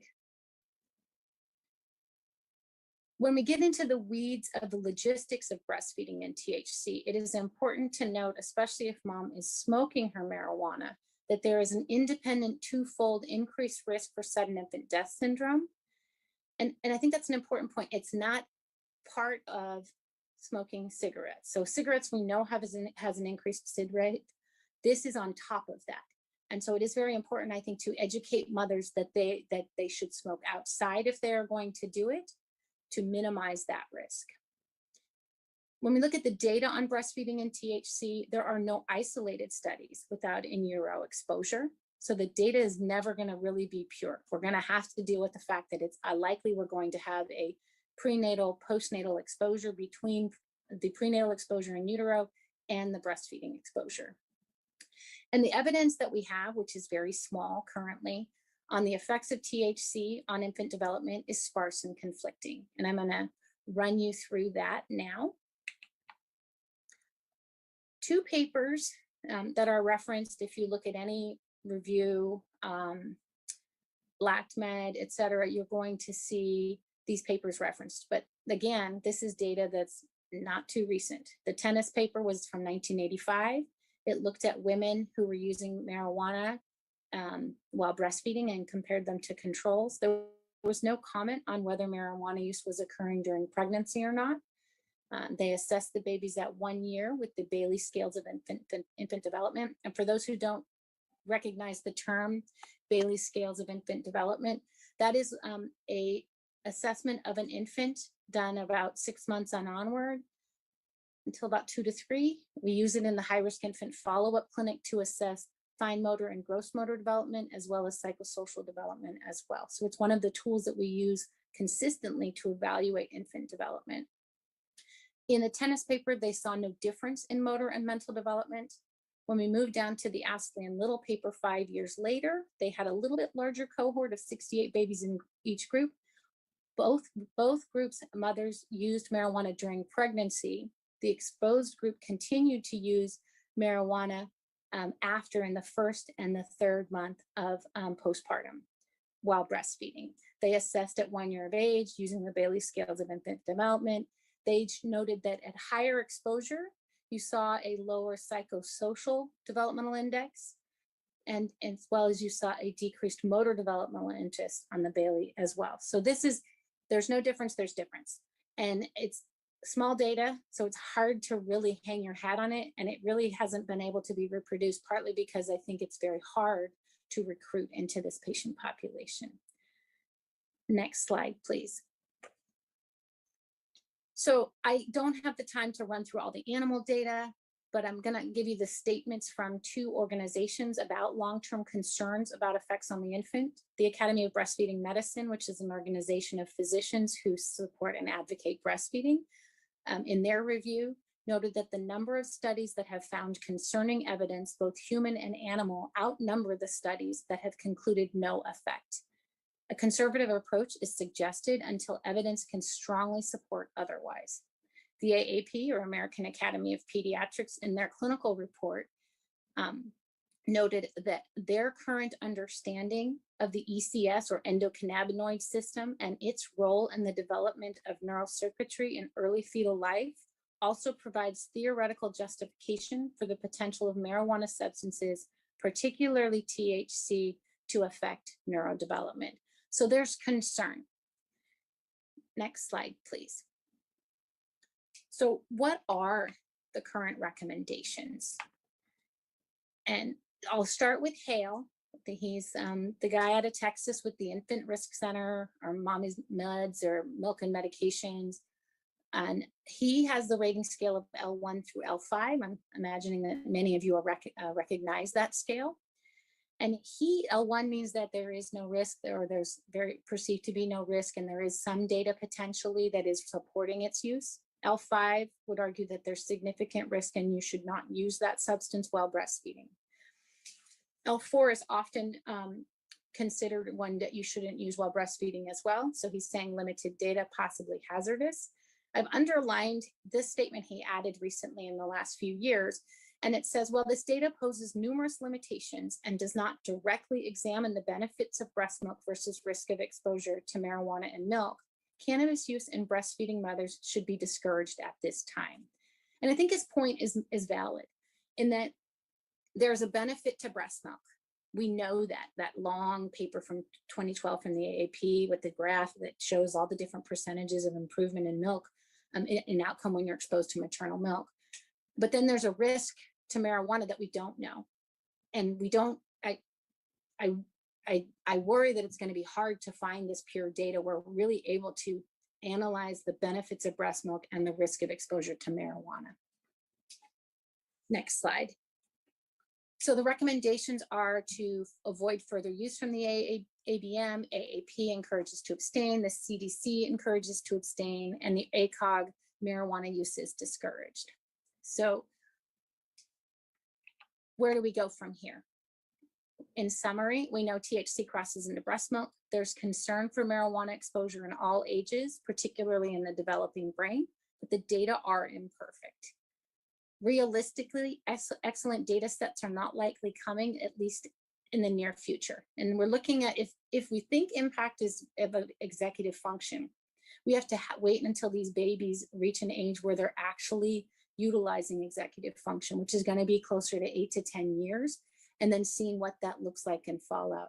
And then one must recruit. So it's kind of similar to the Generation R. They recruited in 2001. We still don't have great data on how if there is impact on executive function. And our recommendations aren't particularly helpful from the organizations. Discourage, abstain. It's not a definitive moment where it tells us what to do, particularly in regards to the preterm population. Next slide, please. So again, we're back to the question, is it okay for a mom who tested positive for THC to breastfeed or express milk for her baby in the NICU? And I think the answer is it's complicated, but how do we approach it? Next slide. So there's none of the data and none of the recommendations really discuss the preterm or the NICU patient population. And I think it's important to note that most of our infants who are admitted to the newborn intensive care unit have an inherent risk of neurodevelopmental delay due to their underlying diagnosis and subsequent need for neonatal care. The AAP, of course, supports human milk in the preterm and NICU population, but has not given us any guidance on how to address marijuana-using mothers in the NICU. Next slide. So how do we develop a recommendation in the NICU?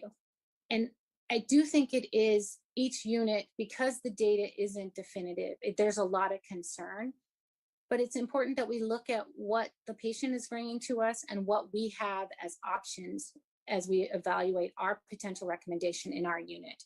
So first, how frequently is mom using? When was her last use? Is there polysubstance abuse? Is there maternal willingness to discontinue use? Is there an ability to develop a trusting and therapeutic relationship? Is there availability and reliability of donor human milk?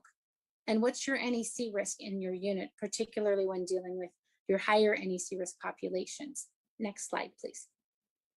So there's 3 possible approaches, and I think that you could argue, based on what your availability of and ability to answer the questions previously, how to approach it. So number 1, you could just say, you know what, we're going to use breast milk for all marijuana users and go with the belief that breast milk is really going to mitigate any potential risk that we don't know is coming from use of marijuana and getting into the breast milk.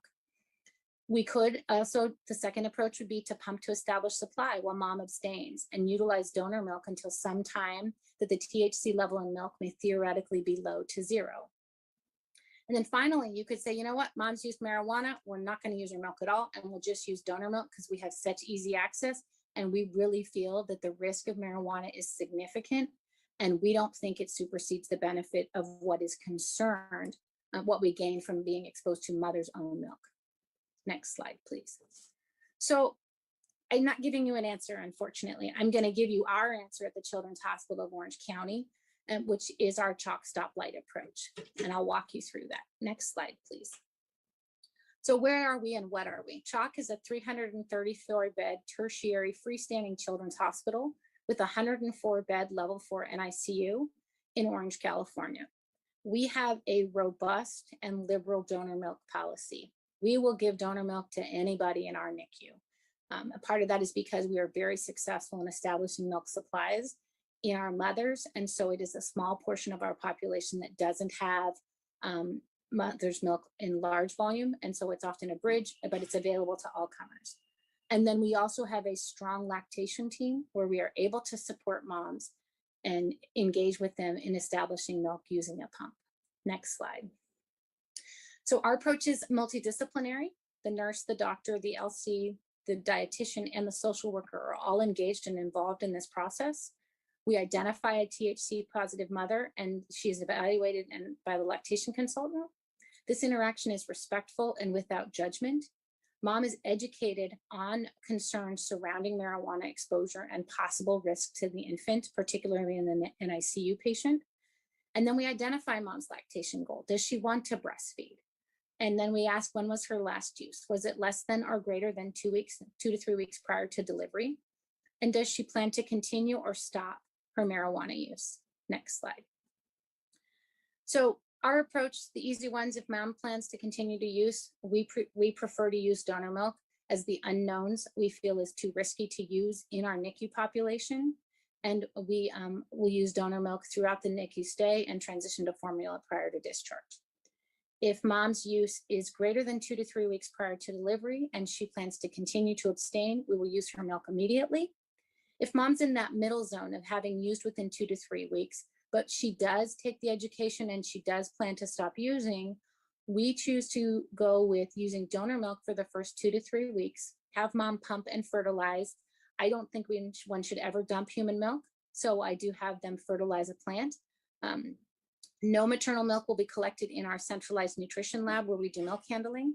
Our diet order will be only for donor milk, with the date to reassess in that diet order, so we can see if we can start using at that time. Mom is educated by the lactation consultant on how to establish a milk supply using pumping, hands-on pumping, frequent skin to skin, and regular pumping. At 2 to 3 weeks, the lactation consultant will check in with mom and we'll see if she's continued to abstain. her transition, if she says she has, we will transition to use her milk. We get to change the diet order and the nutrition lab begins to accept milk. If her, that's it, sorry, excuse me, next slide.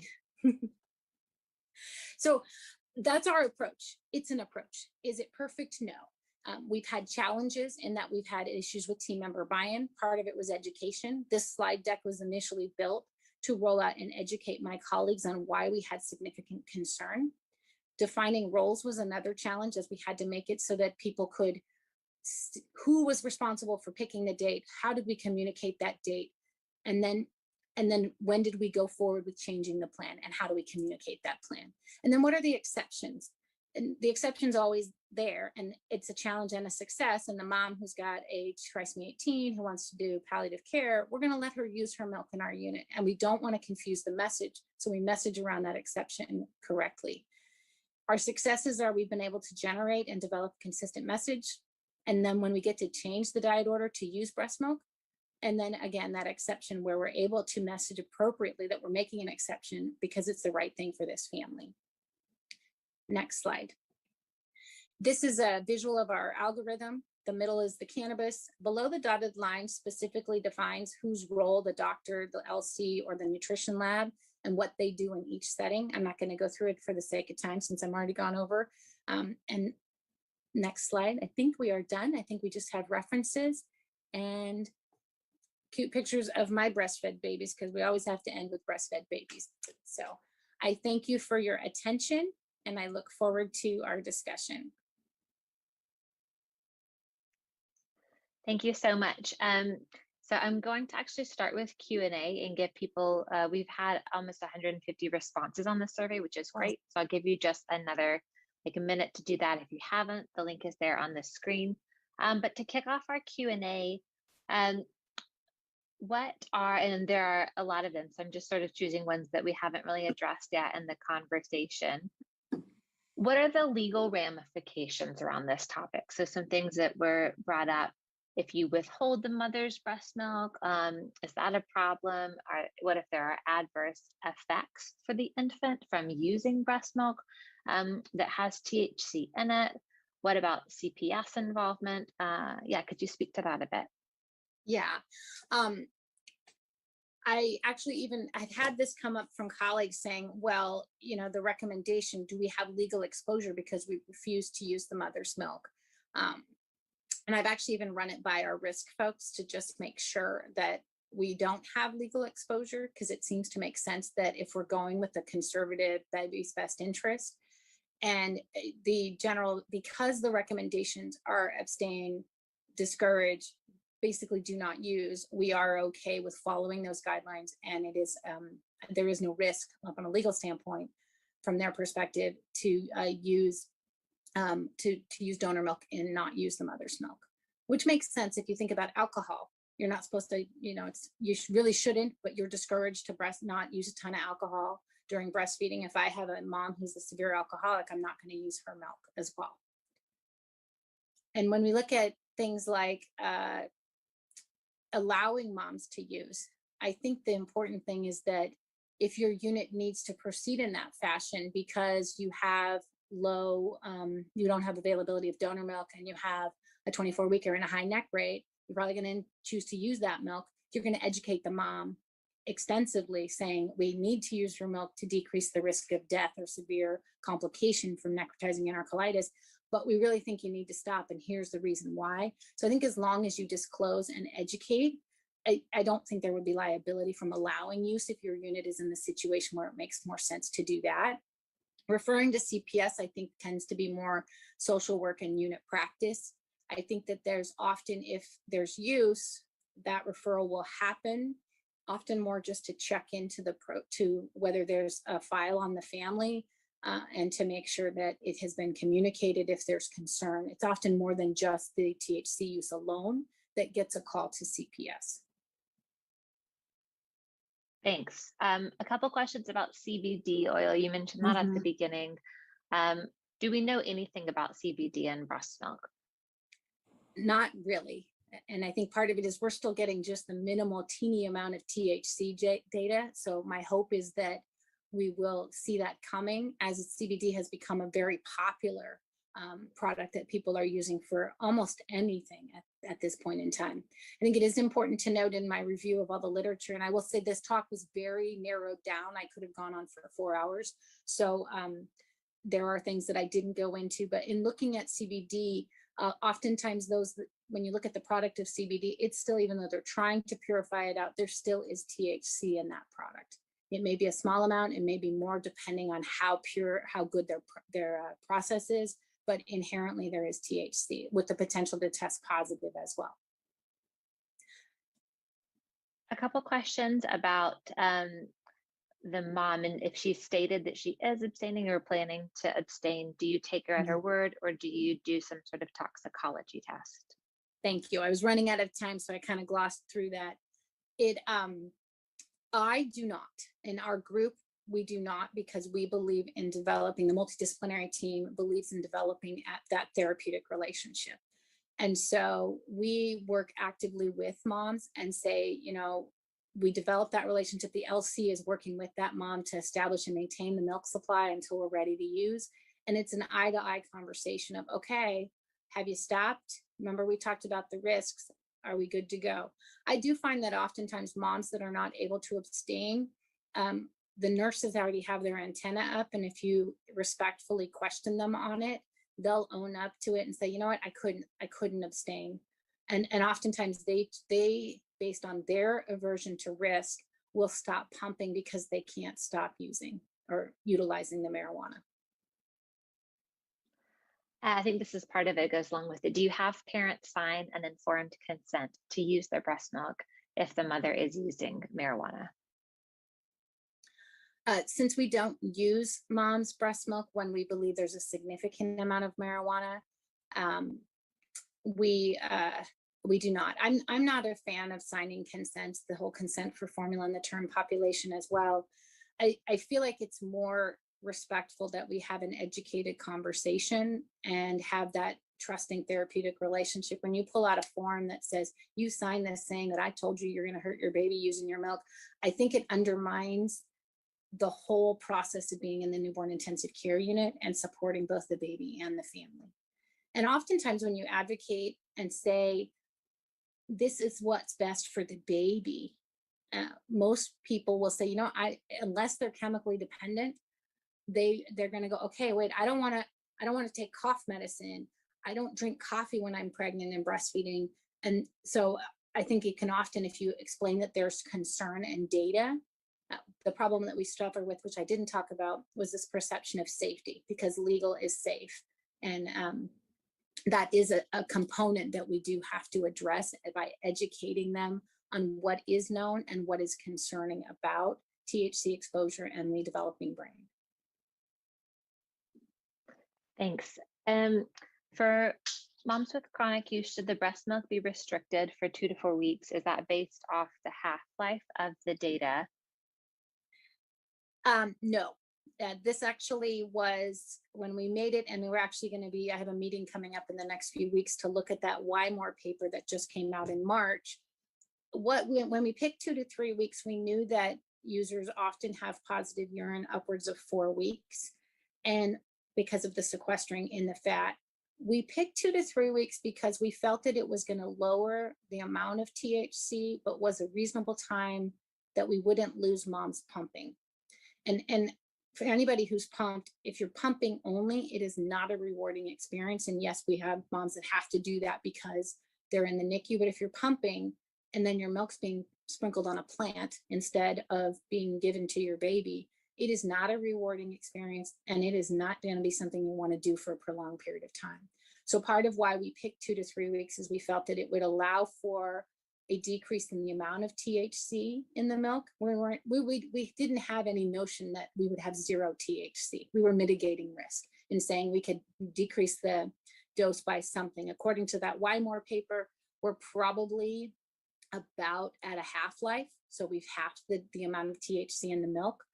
So it's not based on it being gone. It's based on saying, how can I balance the likelihood of successfully maintaining a milk supply and not losing mom because we're going out too long versus trying to mitigate the amount of THC in the milk. And like I said, this is an imperfect, there's no perfect answer because we don't have the data. Thanks. A lot of questions about for a newborn nursery or for a well baby nursery, not the NICU. What approach would you recommend? What if you don't have donor human milk available? Yeah, the term population is different. And it's one that I am highly unsatisfied with my options because they're going to go home. They're going to go home fast. So they need to be fed, and they're going home into an environment that may be having THC smoke. And there you're looking at, wow, I'm going to have a potential increased risk for sudden death. And so breast milk is probably the best approach. I believe that mothers should be extensively educated in the nursery and really given the understanding of, okay, there's risk to your baby, and taking it into you're advocating, we're doing the right thing for the child, and really educating on, hey, in your pregnancy, what did you, and I think the approach needs to be, in your pregnancy, what things did you not do because you were concerned about it potentially affecting the baby?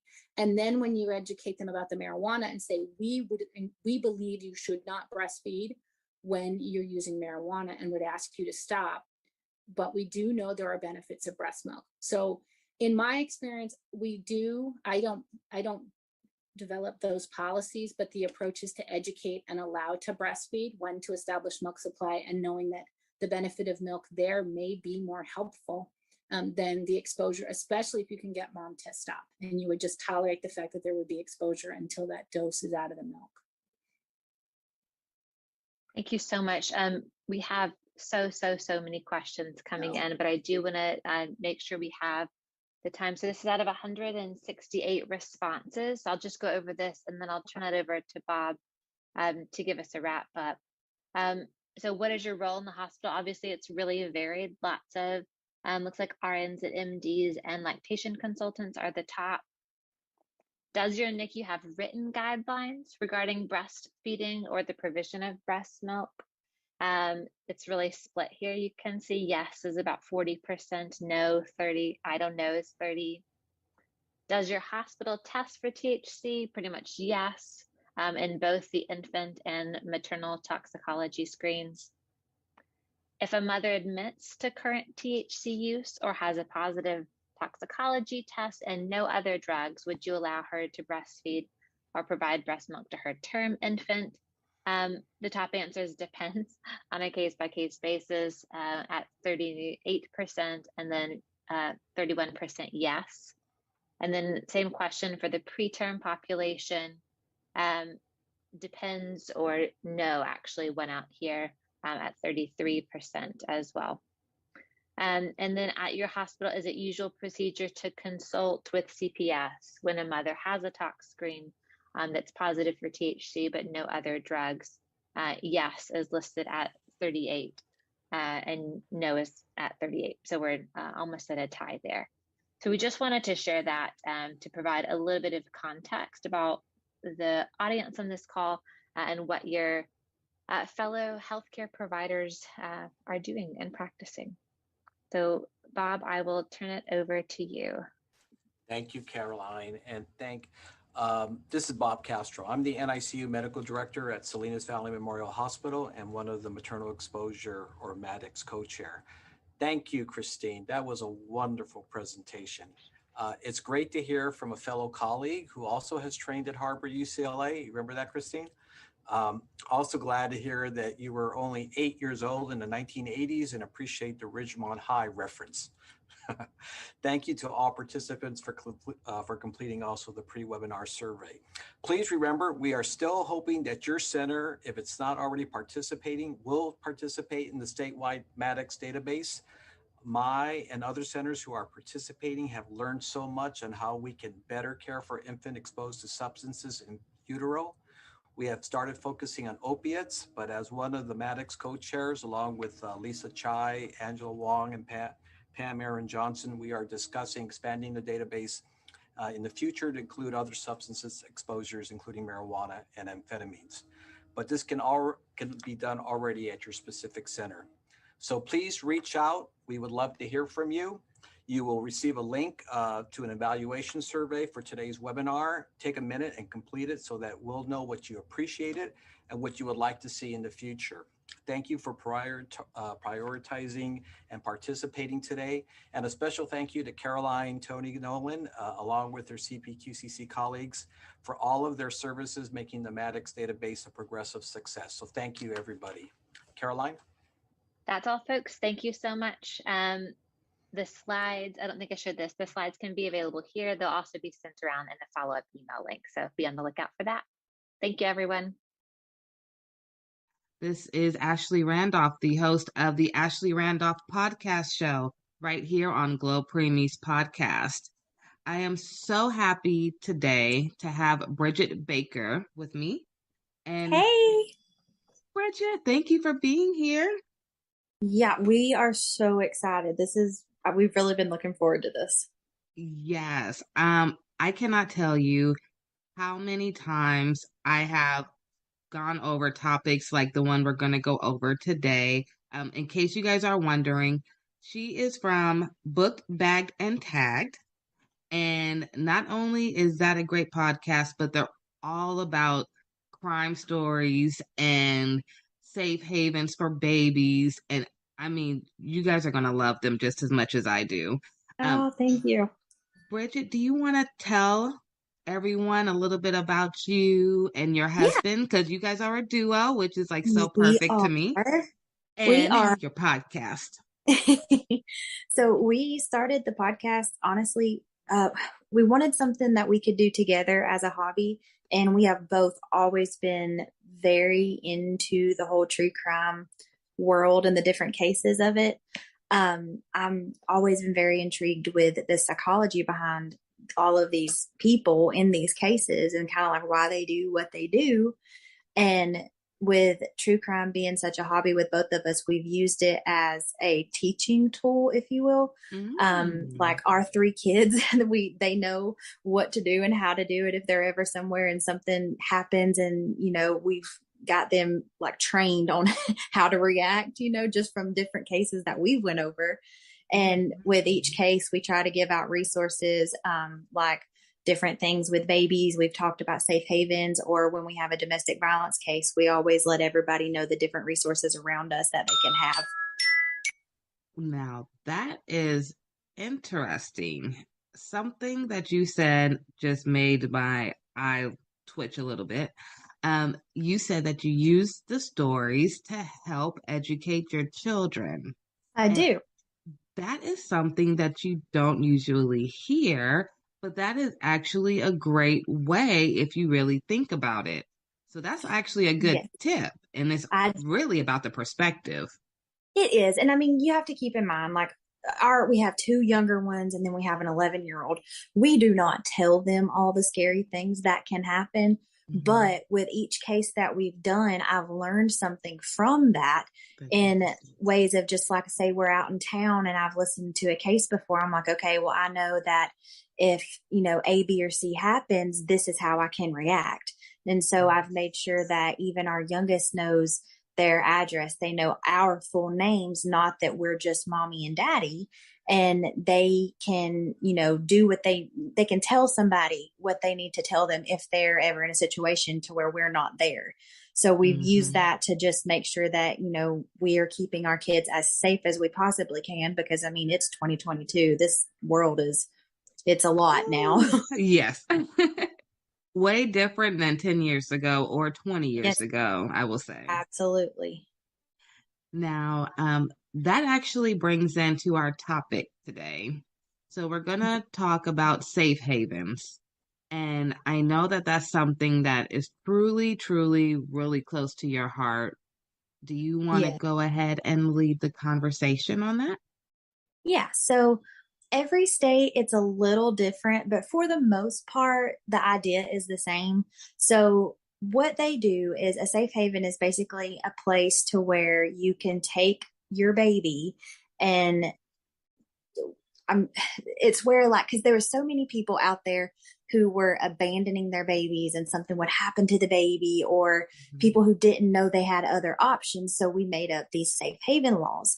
So like in Georgia, where we are, you have up until the baby is 30 days old, and you can take the baby to like a medical facility, a fire station, a police station, and you don't have to show proof of identity. You don't have to show any addresses, and you can leave the baby there, and you will not be asked any questions. Nothing will happen to you. You're basically surrendering your parental rights when you hand it over by saying, I can't do this, here's the baby. And that is the safest, alternative to leaving the baby somewhere, or, in some of the cases I've looked at where it just goes the worst possible scenario. Right, right.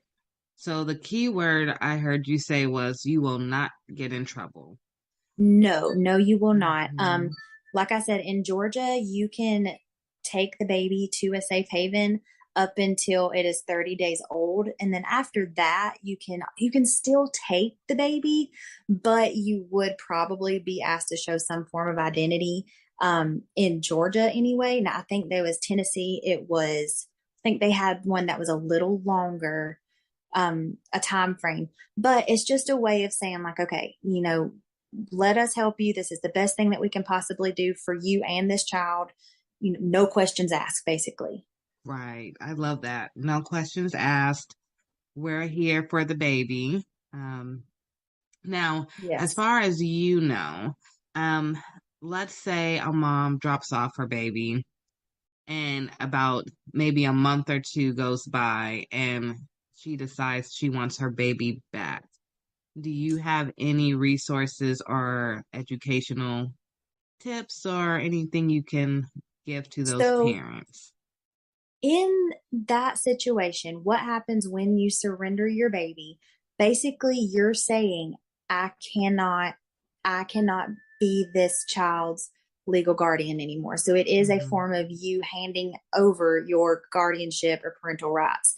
Now, to get that baby back, you would have to work with family services and things of that nature, just because, you did surrender your parental rights with it. Right. I'm not saying that it's impossible, but you probably it would take some time for you to get the baby back if that's what happened. Okay, so thank you for that. For any parents who do have that in mind, just keep that in the back. It's not hard. Well, it's not a hard no, but it will be a fight. Yeah, it's just but like they said, they want have what's best for the options. baby. Yes. Right. The baby's in mind. Thank you for sharing that. As far as are there safe havens in every state, or are you not sure? I'm not 100% sure. I do want to say there's some form of a safe haven law in every state. Okay. I know that I think it was in 2020, there were 4,422 babies that were saved that year, which was almost tripled from, a few years ago. So it's something that sadly it is working. And I say sadly because that is a very hard situation, but I would rather a baby be surrendered and find a loving home and family than the baby struggling and also the mom, Right. And I agree with you. If mom's already struggling, I love the fact that they have options. So if they're not comfortable going to the hospital, you can go to the fire department. You can go to different places. So, where you feel most comfortable and who you can trust the most, you have options. Options are always good. Do you happen to know of any stories of safe havens? I do know that. So it's not technically a safe haven story, but it is one where the law enforcement and the fire station people, they just kind of went above and beyond with it. And the footage from this will just make your heart feel. Actually here in Georgia, I want to say it was 2020. We, not far from us up in Forsyth County, we had there was a family who had been on vacation and they came home. It was pretty late at night and they were walking in the house and they heard something. And at first they thought it was a coyote or just, something like an animal, because your first thought in the pitch black outside is not that there is a baby. Right. Well, they investigated and they found a baby in a plastic bag that looked like it had been tossed off the side of the road.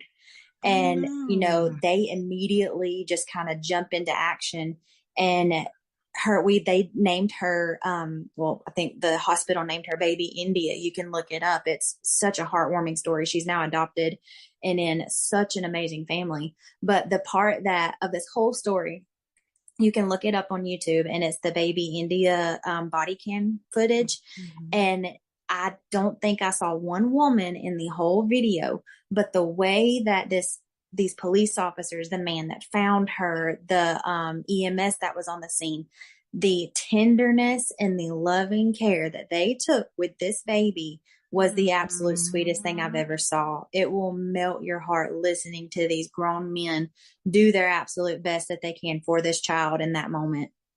Oh, wow. Okay. I'm going to make sure to put that link at the bottom of our episode for baby India. That sounds really sweet and a good example. Yes. And see, the thing, I called up and I spoke with some police officers. The case is still ongoing, so they could not give me a whole lot of information, but I don't think they were ever able to find baby India's actual birth mother or what had happened. There's now, being in the area, of course, we have heard tons of rumors of who it could be, but I don't think they ever very definitively found out who it was. Wow. Yeah. That's a touching story. It is. It is so nice to see like how good she's doing now, because the way that the community came together in that time, they posted a picture of the baby on social media, and basically they were trying to find anything out, like, who could this baby possibly belong to? And the amount of people who were offering to foster her until they could find something more permanent, it was overwhelming. It was so sweet to see all these people just giving anything and everything they could for this child. We need more of that. We do, especially in a world like we live in today. Yes, that's a real village. That's a really, really good village for that baby. Yes. How old do you think baby India is now? I want to say she is 3 years old. Oh my goodness. Yeah, I'm pretty sure. Yeah. No, that's a good story. I can't wait to watch the video of baby India, and I hope that one day she makes a video at maybe 18 or 25. That would be cool to see, as an update with all. Maybe the staff may not be around, but maybe the same, like fire department or the doctors, hospital. That would be so cool. Testimony. Yeah. Yeah, that's a huge testimony for sure. It really is. Is there anything else that you wanted to cover about safe havens, which is very, very important, especially this being NICU Awareness Month? Yes. And preemies come out pretty early, and I have been in the NICU where I have seen parents who had their baby preemie. I seen this once. They had twins, and the parents never came back. Oh, and so the godmother, she was coming in to see the babies, and she was there like she was the mom. And I remember the nurses always asking, where's mom and dad? And she was saying, I don't know. So I don't know what happened after, because my kids did leave, or my son left before the twins left. But it always stuck in the back of my mind, did godmom have to take the babies? Because I never saw the parents, and it was like 2 weeks. So, that's the story that always stuck with me. So I'm glad that you brought up the safe haven topic, and I know that they do have it here in California. So if they did leave the children at the hospital, like you said, they have that right, I think here it's the same 30 days, if not longer. I'll have to double check. But the parents have that right. So thank you for bringing that up. I do want to talk to you about one more topic. Okay. I have to ask you, where is Irene? What is going on with her case? I know her family made a website called whereisirene.com. Yes. I've been following it closely, and initially, this is why I reached out to you, because this story was so mind-boggling to me that I had to get you on board. Yes. What is your thoughts with Irene? Where is she? Where do you think she may be? Just tell me your thoughts and let's jump into this convo. So she was last seen alive during a video call with her parents, and that was back on February 24th. So she ended up not being reported missing until March 20th. And there has been so many like different stories come out about this that I've heard, different theories, you know. Mm-hmm. They seen her fiance using a debit card to purchase items that were, you know, it was like a boots and shovel and things of that nature. And obviously when you see that, your mind goes to one very scary place.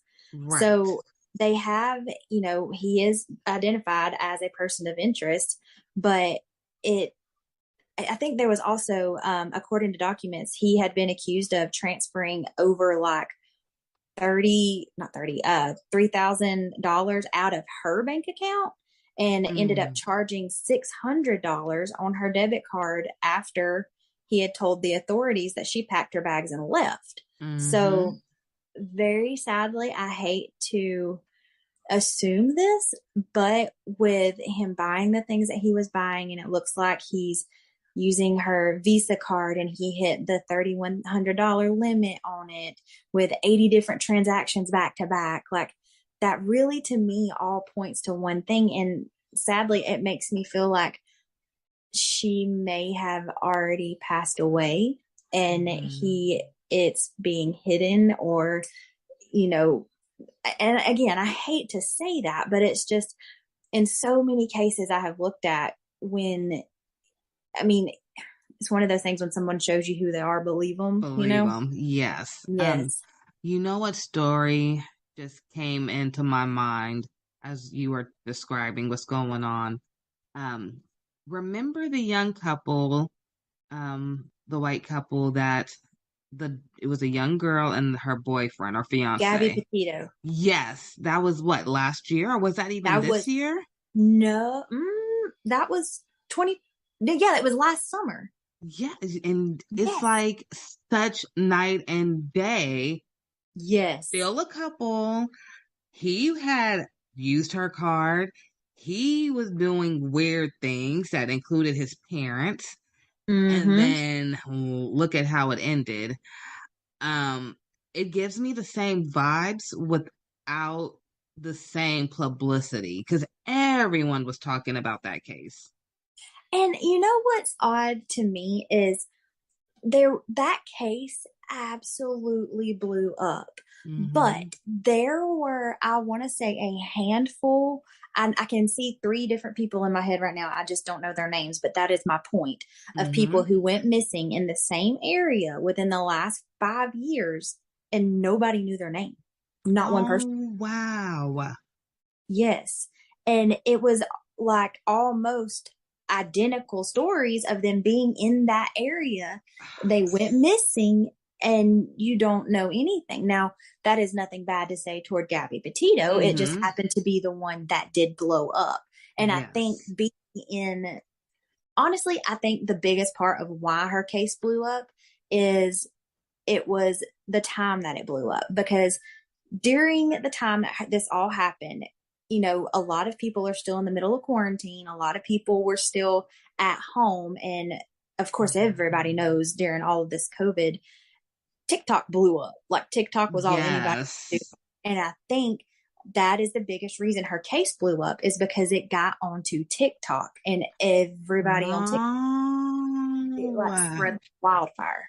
You're right, because it went from TikTok to Instagram to Facebook to Twitter. It was CNN, then it went everywhere. But you're Yes. right. I did start seeing it on TikTok first. Yes. And everybody was sharing their theories about it. And then, of course, like we were all following it. And then it's just like it kept going and going. And then everybody had their own theory about it. And it just like conspiracy theories came out behind it. And now I think they're actually doing a Lifetime movie about her. I knew it. I knew it would come. Oh, yeah. I always said that. As soon as they found him, they said it was his body. Okay, now I'm gonna ask you this, and then I know we're off the topic, Irene. I promise you, honey, we're coming back to you. When they found what they said was his body, or was it his bones or something? Yeah, it was remains. Do you believe really in your heart that was really him, or do you think they were just trying to close this massive case that just got way too big? I don't think it was him. Now, I said the same thing. It's the rate of decomposition, even with him being in Florida where he was found in the swamp. I do not think they would have actually found anything. He was in Florida in the swamp. That's just somewhere. Hello.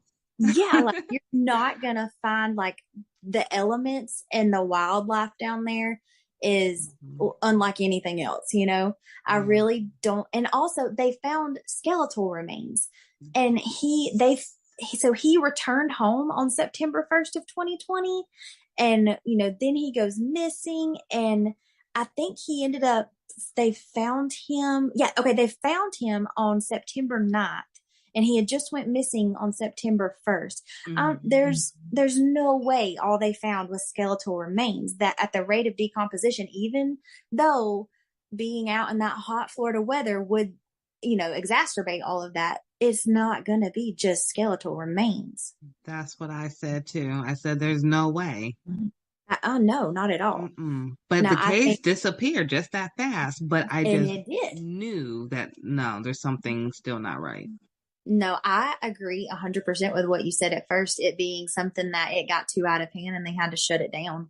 Yes. I think, he definitely killed her. He ran home to his parents, and whether it be them or whoever helped him try to get away from all this. I don't think what they found was Brian. Yes. I don't. Ironically, I kind of feel like it was a coincidence, like a wacky coincidence. I know they found some of his items, they said, in the area. Yes. And I believe that he did go through that area possibly, and he may have dropped something. Absolutely. It just happened to coincidentally be where somebody's remains were, unless they planted it there. But and didn't they say they had found like a notebook of him confessing to everything? And I believe that's what I was referring to, because I remember them saying it was like a book or something, and it happened to be in the area. And I'm like, that's just too close. And I just couldn't figure out, like if an alligator or crocodile or something was to eat him. I assumed they would drag him somewhere. So it was just weird that it would be right there in that swamp, right there. And there is wildlife in the Everglades and all that where he was found, that there are animals that would and can very possibly swallow him whole. Yes. So I just don't think it was. I just think it was very convenient how it was found and how it was just presented. And I 100% agree. I'm glad I'm on track. See, I told you, we were talking before this, you guys, and I said I've always had a second life, if you would say, where I've always been into crime stories and following, things that happen and the facts and what makes sense and what doesn't make sense. But I've never talked about it really except to my dad. So this is really fun for me. Like this episode right here, the whole episode is like pure joy. So bringing it back to Irene, I see the same thing because you know the cops didn't arrest him, and then he got away. I really feel like he got away. Yeah. Um, Now I know the guy in Irene's case, her boyfriend.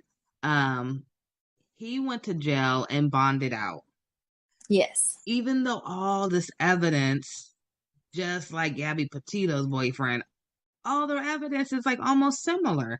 Both use Oh bank yeah. accounts. Both, you know, they're He staying with deleted them. her email. Yes. Mm-hmm. And then there was a fake text messages, they believe, that came to the family. I think it was right after they last talked to her. And then that Yeah. reminded me so much. Like right now, I'm thinking of, I think Gabby Petito, like they were saying her Instagram wasn't the same caption and writing that she would use. And so Yeah. it's like things to throw people off. And it's like, how can you let someone else walk away? Especially for Irene, because you Yeah. know she was going to be a nurse, I know, and Yeah. um, she was I only mean, it's just 32. one yeah. And it's just like, this is, like you said, it's almost identical. And it's like, are we really going to do this again? Yeah, and it's like you know, I hate to say it, but it's like a slap in the face. Like, yeah, we know what happened the first time, but this time it's not as big. So you know, we'll just let the facts roll out however they come out, and if they ever come out. Mm-hmm. Um, Now, something in me tells me that she may be somewhere close to where they lived. I don't know Yeah. why. I don't have no evidence to prove it. But I always go back to, and you may know this story. I'm gonna call you my crime partner now. Um, in Sacramento, I want to say like 20 years ago, or maybe even longer than that, there was a lady, and I'm from Sacramento.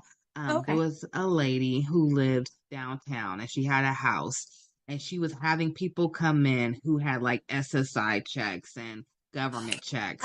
Dorothea Puente. Yes, and she Yes. killed them all and got all their checks. And I almost have like the same mindset for him.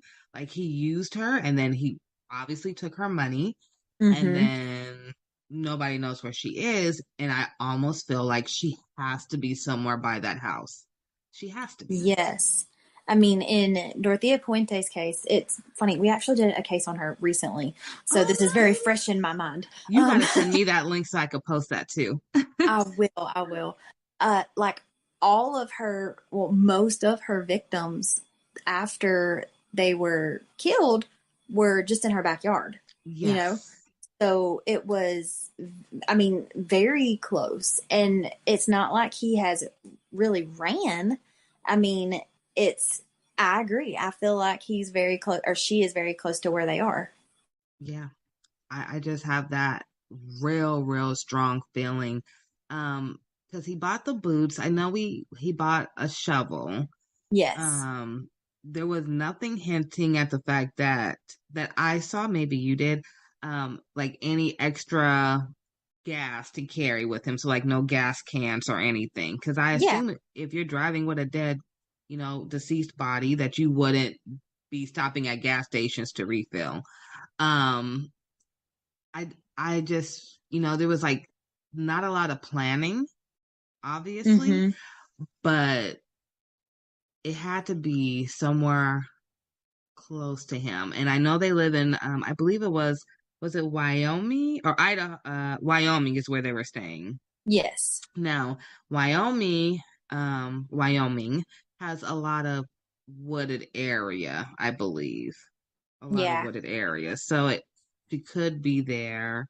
Um, I just really hate that she's been missing for so long, and I really feel for her family. That's the thing. I mean, in any situation, it is absolutely devastating, but I feel Hmm. like not getting the closure in the end is what hurts the most because it's like, okay, I'm obviously grieving because this person is not with me, but am I grieving their death or am I grieving just their disappearance? Like, how long do you hold out hope? Yes. Oh, yeah. That's so true because you're grieving, but you don't know what you're grieving for. And that alone has to be giving them nightmares. Yes. And I know that they were yeah. talking about like neighbors had told police that they noticed him burning a 55-gallon drum that he had purchased the day of that final video. Yes. So the shovel, the boots, him burning something in this 55-gallon drum. And it was the same day that it was that February 24th that she had talked to her mom and dad. So, I mean, it really makes you think like, okay, was she killed that day? And that was him disposing of the remains. Because now I'm on her website that her family created for her, and they said she was 5'1", 89 pounds. Very, very petite. So she definitely could have been in that size of a 55-gallon. I think she would be able to fit in that if. Absolutely. No, I did not know that part. Yeah. And that's just what's devastating about it is there's really not much in this case that gives you hope other than just, praying that it turns out well. But it's just such a sad situation because, she hadn't been in America very long from what I believe. I think her family was from Kenya. Is that right? Yes. And they said she came May 2019. Yes, that's right. So she hasn't even been here long. No. And what all of the things are saying is, so she met this man on Craigslist. So there really there's no telling what he had told her beforehand. And she meets this man. And then, what kind of nightmare was she living before this happened, Yes. Okay, so let's see. Looking at the timeline now, let's see. So, she moved, I see it now, February 24th. Nate buys a 55-gallon drum. March 3rd, some unusual texts were sent from her phone. That's what I was saying was so similar to the Gabby Petito case. March 8th, her WhatsApp account is deleted. Oh, that's ironic. Oh, yeah. March 10th, her phone number is deleted. Oh, my goodness. And then the 20th, they file a missing persons report. Yeah. They had 24 search warrants, but they really just didn't see much. Other than they found that he was charging all kind of stuff to her accounts. He had deleted her email, her WhatsApp app, and all of those things. But it was like in the Mary Catherine Higdon case, in the Casey Anthony case, it puts you in that mindset of both of those women. It's very obvious that they probably did it, but you could not charge them with murder or whatever beyond a reasonable doubt. Like I can I can have all of my theories all day long. And like the Casey Anthony case, like we know, but I cannot prove beyond a reasonable doubt that she did that. Just like it puts you with him, unless you have like very definitive, concrete, evidence. That's where the jury has that gray area in which it would be awful to be a juror on a case like this because you're kind of put in a situation of like really life or death. Because a lot of times, it's either a death sentence or life in prison. And it's, if you make the wrong choice, you have somebody's life in your hand. So they take it, which you should take it very seriously either way, but you know what I'm saying? And it's just one of those things. That's why those women got off, because beyond a reasonable doubt, they could not prove that they did that. And that's what's so infuriating with cases like that. It's like, you know that what happened, but you just can't definitively prove it. Now, you almost gave me tears right now because I totally forgot about the Casey Anthony case. Casey Anthony was the one who was in Florida and she killed her little girl. But Lacey Peterson, that is probably one case that I have followed or I've watched and held so closely for years. Her husband, Scott Peterson, murdered her on December 24th, and she was 7 months pregnant with baby Connor.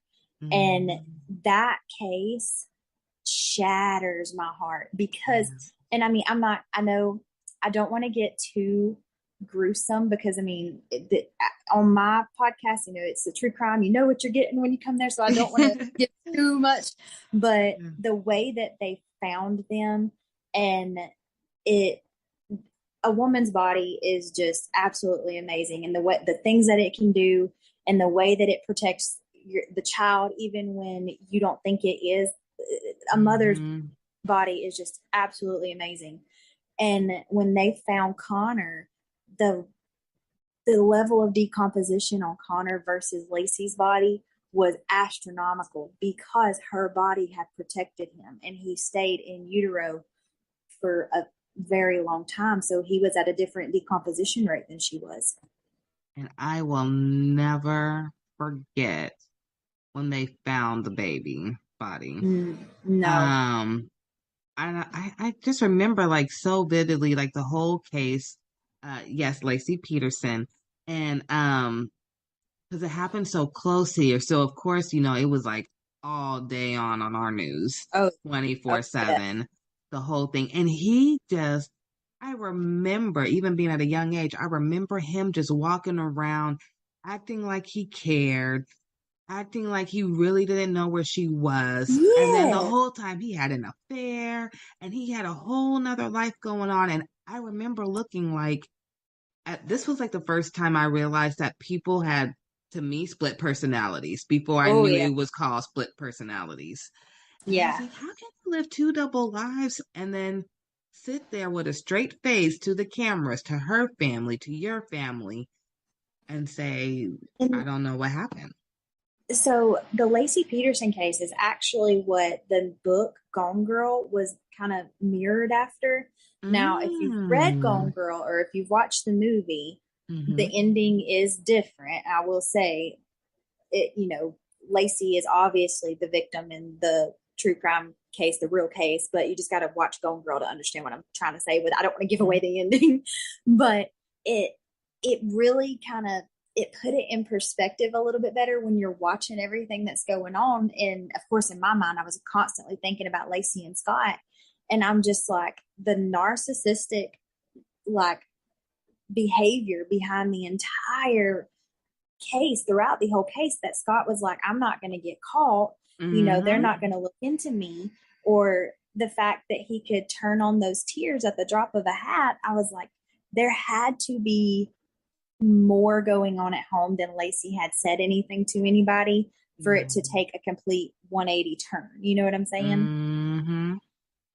And it's just I so actually said that now that I'm older and I work a lot with families and families with babies, most of the time it's arguments that went too far. Yes. And so when I look at Lacey Peterson, which I hope did not happen with Irene's case, somebody usually gets fed up. And so maybe Lacey found the pictures of the affair, or, there was something, because it was getting close to Christmas. Yeah. Maybe she found a gift for the other woman and she went bonkers, or some money was taken out and she saw it was at a store that he shouldn't have been shopping at, anything. And that whole scenario right there is exactly what happened in the Chris Watts case, where she kind of found out she was pregnant, and she found out about him having an affair while she was away, and he killed her pregnant with their son Nico, and then he killed their two babies. And they were, I remember, 2 and 4, 3 and 4, something like that. And there's a video of the youngest one singing that Coco Melon song about my daddy is a hero, and knowing how their lives ended. It's so, I don't understand. Like, something that, I know beyond a shadow of a doubt that I was put on this earth to be a mom. I'm just a motherly spirit. I've raised my siblings and our 3 boys. And, you know, that's why I think I've held the baby cases and the cases with these children so closely, because I don't understand the kind of person who could do that. But I read somewhere, what was it? I can't remember who said it, but they said something along the lines of, I don't understand how somebody could do this to a child. And the police officer turned around and said to them, you know, as long as I've done this, I've had people ask that question. And the second you can answer that question is the second you turn into that person. So I stopped asking myself that question. And I'm like, yeah, there's some things that you just can't explain. And it's better to stop trying to ask the question and just be the one that gives the resources and has the hand held out for whoever needs the help. So these babies don't have to keep suffering through the lives behind the curtains and behind doors that their parents are hiding. Now, that was a good way to bring both topics together. I must say that. See, I told you guys she has a good podcast. You guys have to watch it. Thank you. I am just so happy that, you know, I was able to bring some awareness to Irene Gakwa story. Beautiful Black woman. I hope that this helps people look for her. If anyone has any information out there, please contact the Gillette Police Department. And you can also contact the National Missing and Identified Person System. And I'll make sure to post the links below. Bridget, I wanted to say thank you again for our wonderful episode. You are more than welcome anytime. I mean, we can talk about these stories all day long. I would love to have you back. I would love to start doing a series with you.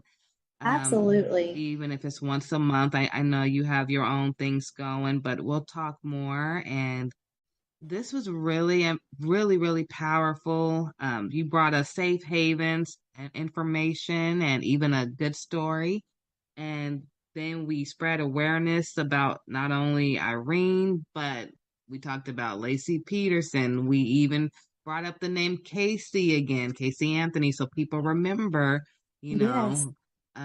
We talked about Gabby Petito. So there's all these spaces. So we all have to come together to help one another. If you do see a sign of any type of stress, you know, there's a common trend now that says, you know, if a couple is arguing, stay out of it because they'll be the one getting back together and they won't be talking to you.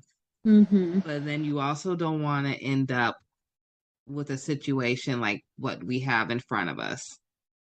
Exactly. And you have to remember, like, domestic violence, it is not always black and white. There's a lot of gray in there. But at the end of the day, you have to say, you know, do you want that person maybe a little angry with you that you stepped in, or do you want to get the phone call that you never want to get? Exactly. Another good resource is the Crime Stoppers USA. And it's just like, it's a 1-800 number. You can add the link for that, of course, but they are always taking any tips or anything out there for any cases. Yeah, thank you for that. Please use these resources, guys, if you need to. Crime Stoppers is amazing. I do know that. And hopefully we can find Irene. I do have one more question for you before we leave here today. And I hope we don't come back on another episode. And I said, oh my God, you were right. The 55-gallon barrel that they found. Yes. From now we know you're not exactly, you know, forensics or anything, but from what you have went through with your stories and background, if she was in there, do you think they would be able to possibly find some DNA on that barrel proving that she was there? They can. It's absolutely possible that they could. It just really depends on what condition that the barrel is in now. Like blood and different things like it depends on the surface. Like with cotton or, fibers of that nature, it's near impossible to get anything out of because of what it is. But as far as like a barrel, you can bleach that, you can clean that, but then that changes it would show something completely different that they could kind of detect if there was bleach in there or not. Mm-hmm. But I would say that it would be very, very hard to keep absolutely everything off of that, or to clean everything off of that. So I think that you very well could still find something in there. Well, thank you, Bridget, for answering that. Before I let you go, I had that burning question. No, it's okay.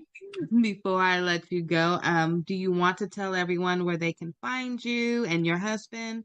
And yeah, go ahead. So we are on Instagram. It's Booked, Bagged, and Tagged, and we post like after every episode that we do, we'll post like pictures of like who the victims were and things like that. I'm a visual learner. I have to see faces after I listen to a case. Yeah. And we also have a Facebook group, and it's the same name, Booked, Bagged, and Tagged. And in there, we do a lot of polls and things. Like after each case, it's like, okay, what do you think? And stuff like that. We're on every major platform as far as podcasts go. Apple Music, Spotify, Amazon, Google, things like that. So it's pretty easy to find us. Well, thank you, Bridget. I hope you guys get 1 million subscribers after this. That would be amazing. This was a wonderful episode, and I will make sure that we talk again very soon. Absolutely. All right. Thank you.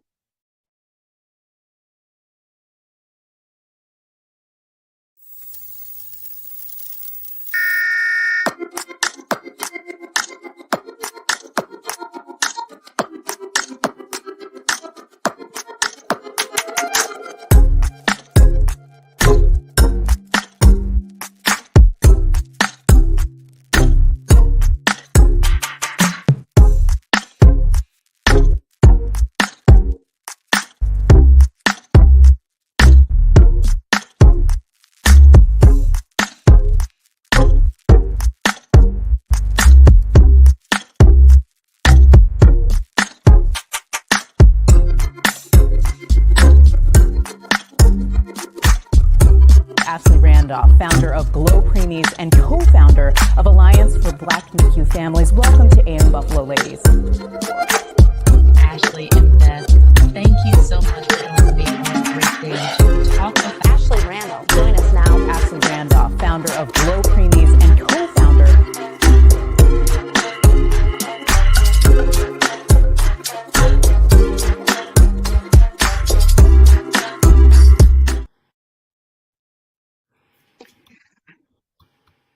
Good afternoon, everyone. Thank you for a new episode of the Ashley Randolph podcast show. Today, I am so excited because I have someone very special for a very special topic that you guys have been kind of seeing me talk about on TikTok lately. So today, I have Don Mann, but if you research him and look him up, I want you guys to make sure to put Don W. Mann. Very, very important. He's a very important man. And what he's here today for is very important. So I want you to make sure you find him after. Mr. Don, thank you so much for being here. Thanks for the invite. I feel humbled and honored to be here. I'm excited. You know what's more exciting to me is when you came today and you had your shirt that matched your background. I just love that. I love the quote. You saw I put it on the flyer, known, needed, loved. I mean, it's 3 words that really any kid needs or any parent would love to hear, even from their own families. Yeah, it's foundational, and it's really simple, but it's not easy to discover and own in yourself. So yeah, that's part of my story, and that's I love it. So now that you brought that up, you have me curious. All right. Can you tell us your story? Well, so I think like most people, we just try to live life. We wake up and we go with the flow. And so I grew up in the Midwest, was born in the Midwest. And then we moved to Florida, South Florida, when I was 8. And those are tough years of transition, because that's when you're trying to build out your friendship base, and you're learning your social and emotional skills. So when I got uprooted at those times, it was tough. So when I moved to Florida, I never felt like I fit anywhere. So I was just like an island. The friends I had, I really didn't trust. It was just somebody to be around and something to do. And then fast forward to the age of 23, I moved back to Missouri and went to the police academy. So I became a police officer, and I did that for about 10 years full time, and then 5 years as a reserve. About middle 30s, I decided to join the Federal National Disaster Medical Team as a security specialist. So we enjoyed deployments to Hurricane Katrina, some of those responses. So it was very interesting to be part of that. And, I had the great American dream. I wanted to get a great job, a great car, a great home, 2.3 kids, and live happily ever after, right? But it's nice to want that, but you have to know how to get it. So I didn't know how to get it. So as much as you want and you don't know how to, that creates a roadblock. So fast forward to 2011, I was in my fourth failing marriage. That's a heavy burden. And I had gone through a child custody issue. So when I got divorced from my first wife, she lived in the same state as me. And now that I'm in my fourth failing marriage, she petitioned to take the kids halfway across the country to Georgia. So I didn't want to be a part-time dad when we got divorced, and I definitely didn't want to be a part-time dad. Right. Yeah, I love my kids. I mean, I had a strong heart for my kids. Yeah. And then, it seemed like I fought hard. In hindsight, I wish I wouldn't have. Crazy, I know. But I'll never forget the day I was sitting on the couch and my attorney called me, and he said, "Don, I'm sorry, the judge is going to let her take them." And I was devastated.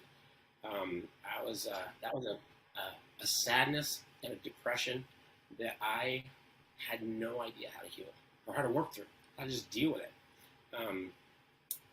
It was, I changed. That was the day I began to change and then start to spiral down because of those big emotions I didn't know how to deal with. I didn't know how I became the person that I was. I just knew I didn't want to be that guy anymore. So I left full-time law enforcement and became a full-time security director. So it's on the outside, life seemed great. I was living the social media life. It looked great on the outside. Yeah. But on the inside, I was broken. I didn't know who I was. I didn't know what I was supposed to be doing. I just knew that what I was doing, I wasn't doing well.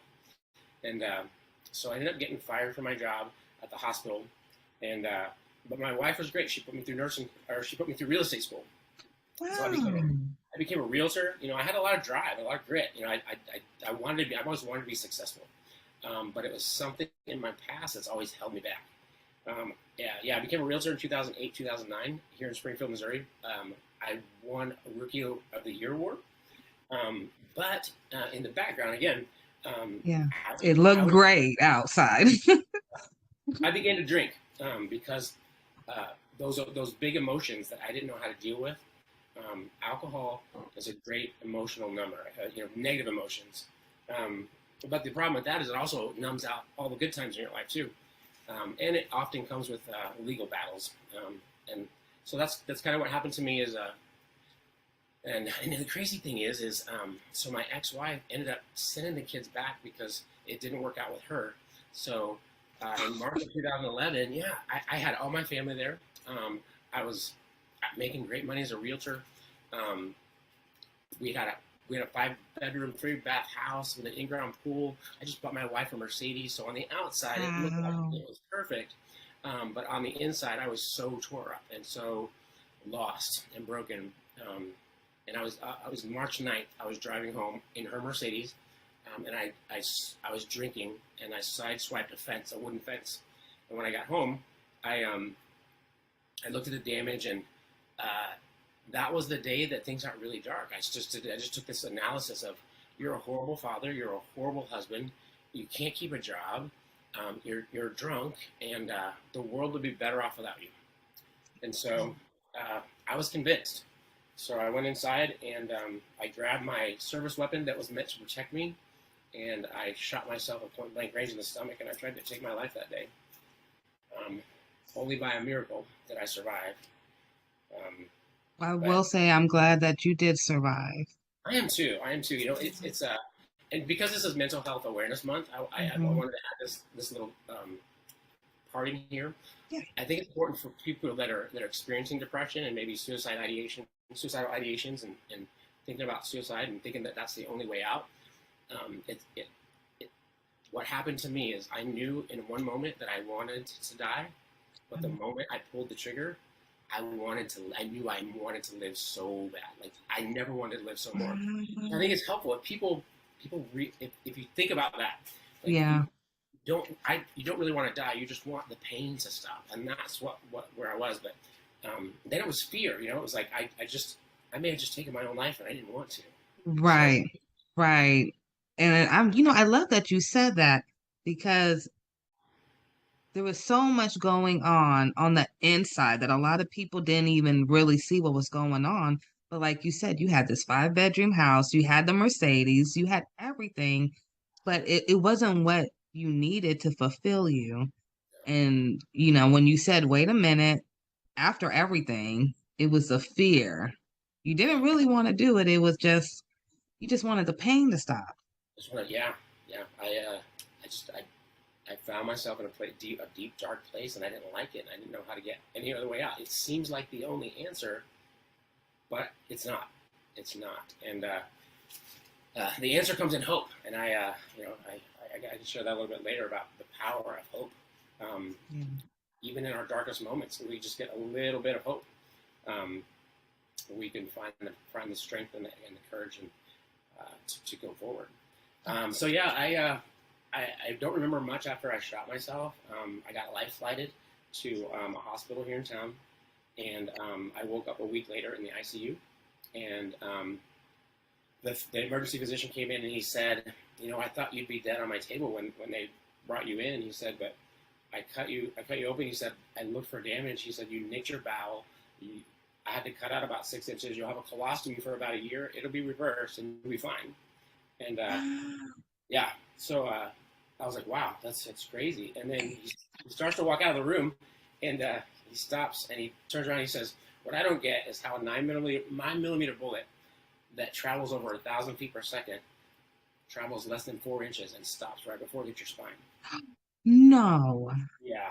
So being in law enforcement, I knew that 9mm bullets are made for penetration. They can penetrate up to 14 inches of solid plywood.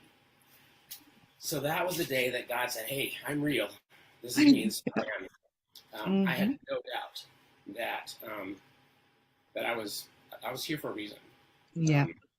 It's funny, the first picture that popped into my mind on that hospital bed that day was, I used to see a little picture of an old, dirty little girl in a dirty dress, but underneath it said, God don't make no junk. Wow. I was like, you know what? That's true. That's true. So, see, and it's moments like that you can't deny that he was there. Yeah. Can I tell you my little miracle story? Absolutely. I didn't even tell you about this. Yeah, I love that story. My little miracle story is with my second child. I was in Houston, Texas. I'll fast forward all the bad stuff. But the doctor who I had in Houston, she told me she was a new doctor and that her mom was already an OBGYN. So I was comfortable with her.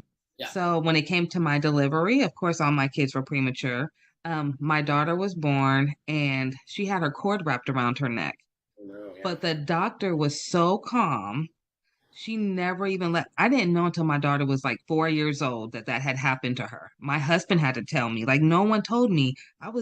She just said, oh, stop pushing. And I just stopped. And it was like a real calm in the room. I felt no anxiety at all. My baby came out and everything. Everything was fine. Of course, she went to the NICU. I went back to thank the doctor. Nobody at the hospital knew who the doctor was that delivered my baby. They have no idea who she was. They said the only thing that was on the papers was that the general MD for the day was on the paperwork. They have no idea who it was. Wow. That's when we can't explain something that's good, we just gotta give You just can't explain it. And I started Glo Preemies right after that. I said, God, what do you want me to do? I don't know. I had just stopped going to college, so I was going to Xavier and Tulane at the same time.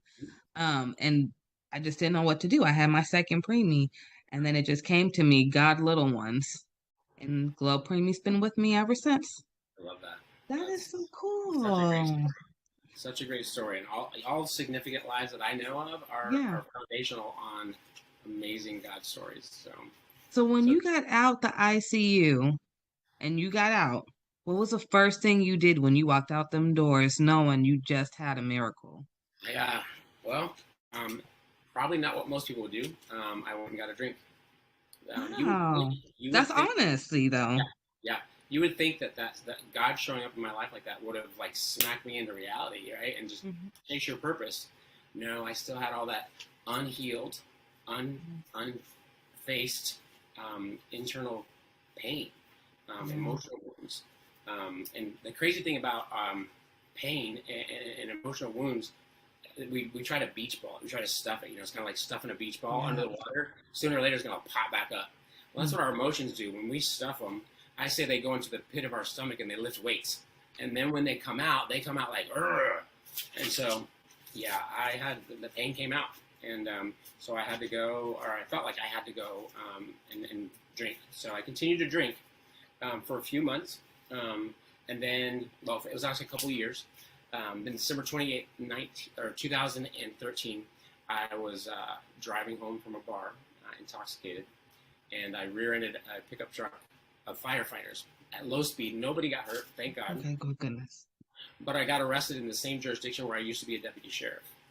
Oh, no. So, yeah, so the thing about being arrested in the same jurisdiction where you work is all the people that are in jail know you. And, yeah. Even worse. So I got put into protective custody, which means I was locked down in my own cell by myself for 23 hours a day. I would get out 1 hour a day to take a shower and to hear all the other inmates scream death threats at me. But it was usually like 2 or 3 o'clock in the morning. I couldn't call my kids. I couldn't call my family. So it magnified the isolation. So I was in jail for about 7 months because I burned all my bridges with the alcohol abuse and just my life was turmoil. So I was in jail for about 7 months, and it was pretty lonely, just me and my own thoughts in that jail cell. I'd never been a reader. I didn't like to read. I've always been a disciplined reader. Like, I'll read a book in school if I have to get a grade off of it, but I'm not going to sit at home on a Sunday afternoon and just read a book, right? Yeah, it's not your forte. Yeah, not then. I do it now because I appreciate it. But anyway, you've seen the movies where the guy comes around with the book cart. Yeah. Yeah. So it's real. They do that. So I was in my cell, and the guy comes around and he asked me. He says, "Do you want a book?" And I said, "Give me the smallest one you got." So he hands me this little. He just picks a random book. He hands me this little white book, about 300 pages, and it's called The Shack. I don't know if you know the movie or the book, but The Shack is a book written by a Christian author. He wrote it. It's fiction, and he wrote it to his grandkids just as a gift. Well, anyway, the story, I don't have to spoil it for everybody, but it came out a while back. It came out a while back. Anyway, in the story, a father takes his 2 teenage kids and a 4-year-old on a camping trip. Well, the 4-year-old gets kidnapped, raped, and murdered. Yeah, pretty harsh. And of course, the father blames himself, and the children blame themselves. And anyway, fast forward to the middle of the movie, and back up a little bit. So he ends up having this whimsical journey where he meets God, Jesus, and the Holy Spirit. And in the middle of the book, he's talking to an angel in heaven. He's in a cave talking to an angel. And she said, his name is Mac. And she says, "Mac, you have 2 kids left. Which one are you going to save? One can go to heaven and one has to go to hell. Which one are you going to save?" And he says, they're both my children. I can't choose. I love them both.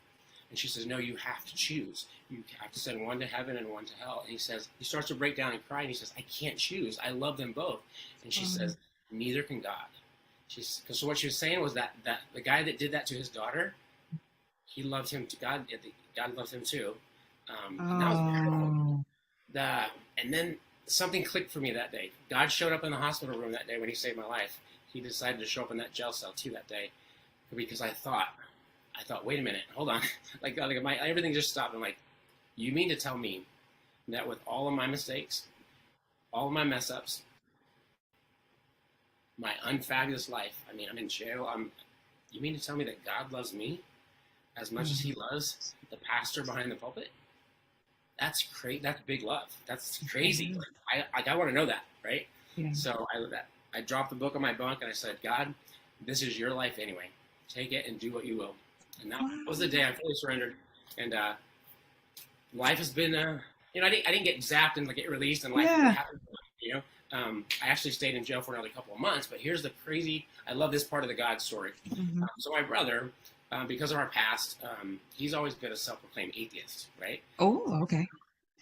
So I'm in my jail cell one day, and the jailer comes by and he says, "Man, get your stuff. You're bonding out." And I was like, "Who's posting my bond, right?" Because I burn all my bridges. I said, "Who's posting my bond?" He said, "Your brother's posting your bond." Yeah. And so I get out in the truck and I said, "Why did you post my bond?" And he says, "It's a loan. You're paying it back." And that's all he's ever said. So I love that God can work in and through people that claim not to even believe in him or have met him yet. So, I had to put it myself on mute because I was making so many noises. Yeah. So after all that time, your brother finally came through for you. Yeah. And it was like you seeing these little miracles almost that were happening for you out of nowhere. Yeah. Yes. After the little small book. Yep. Yeah. It's like God will he used that little book to show me how big he was and how much he loved me, how much he wanted me and his family, right? So it was that spark of hope that I needed. A little mustard seed of hope, literally. Yeah. But then, you know, life is hard. We go from, and in that moment, I went from feeling great and feeling amazed, feeling like I had a zest for life, to I had nowhere to go. I got out of jail, but I had nowhere to go. I couldn't go to my family. Oh my gosh, yeah. So I ended up, my brother dropped me off at a homeless shelter in Springfield, Missouri. And so I lived in a homeless shelter for 4 months until I was able to get a job and get back on my feet. But it was just one foot in front of the other. Just the determination to know that I'm here for a purpose. I may not know it right now, but it's going to get revealed not by staying where I'm at, but by taking one step at a time and trusting God to get me there. So, and that became the journey of finding out if I'm known, if I'm needed, and if I'm loved. So, okay. So I have a question. So you're at this part of your journey. Okay. Now I have to know, were you talking to your kids at this point? Because I know a lot has happened to you. It's like a year now, maybe. Yeah. So I had 2 older kids and then 2 younger kids. So the older one, my oldest daughter was probably 14 when I attempted to end my life. And I remember about a week before that, because I drank all the time because I was in pain all the time. Not an excuse. That was just where I was at. But I'll never forget her little face. She looked at me with tears and she says, "Daddy, you chose alcohol over us." Oh. And even though that wasn't the truth, that was her truth. That was her reality. And I had that hurt, that cut deep, right? So yeah, my kids, they knew they wanted Dad, but Dad was just not part of their everyday lives because I didn't even know who I was and what my role in life was. So yeah. What a strong story you have. Yeah, and you'll get people that tell you. So when I got out and I started making better choices, they're like, well, "You don't need permission to go be their father. Go be their father." Well, that's insensitive because I made some poor choices. You know, I can't just rush back into their lives because I'd made some choices that left some scars on them. So, yeah, and that's when I learned one of the biggest qualities. And one of your questions you're going to ask later. One of the biggest qualities I think a parent can ever teach their kids is a good one. So, yeah, humility. Humility is perfect. Humility. It's so inclusive. Like it has collateral other characteristics that set your children up for success with the characteristics. So. Oh, okay. So I guess we have to hurry up because now I want to get to the good tips. Okay, so we know your kids, they really do want Dad. So I'm so glad you said that because that's what I wanted to hear. So I know dad still has room to come in, but like you said, it doesn't just happen overnight. You can't just wake up one day and say, okay, I'm perfect dad, and they don't expect you to just walk out the door one more time because they've seen it so many times. So, and it's a reality. And I do hear a lot of families that have that. Either the parents saw the same thing you said growing up or the kids. So, very, very relatable. I'm glad you brought that up. Yeah, I was asked on a recent podcast, they said, well, how did you restore your relationship with your kids or your other relationships? And I said, well, I didn't. And here's why. Because when you think about restoration is repairing the whole thing. We don't have all the parts. I don't have all the parts. They have some, I have some. So what is the goal in reconciliation? The goal is no regrets. So I had to take those steps to do what I needed to do to apologize, ask for forgiveness, admit my wrongs, my mistakes, and then that's where I had to leave it. No regrets. I did what I could do, right? And then that creates that safe space for restoration. But it has to come from both sides. So. And wow, you need to go into counseling. That was actually great tip right there. And I think that works even for relationships too, just for a husband and wife or, sister and brother, all relationships. So it has to work both ways. Just communication is key. So thank you for that extra tip. I told you, everyone, he's very good. If you want to see him afterwards, remember, it's Don W. Mann. You're going to want to look him up. Okay. So I'm going to ask you what's your favorite quote, but I'm going to assume it's what you are wearing. Actually, no, believe it or not. Okay. I thought about this one pretty hard. So this is foundational on I always say the comeback is greater than the setback. And so this is my foundation on the comeback. But my favorite quote that spoke deep into me when I was in the dark, deepest despair it's a Bible verse. It's Genesis 50:20.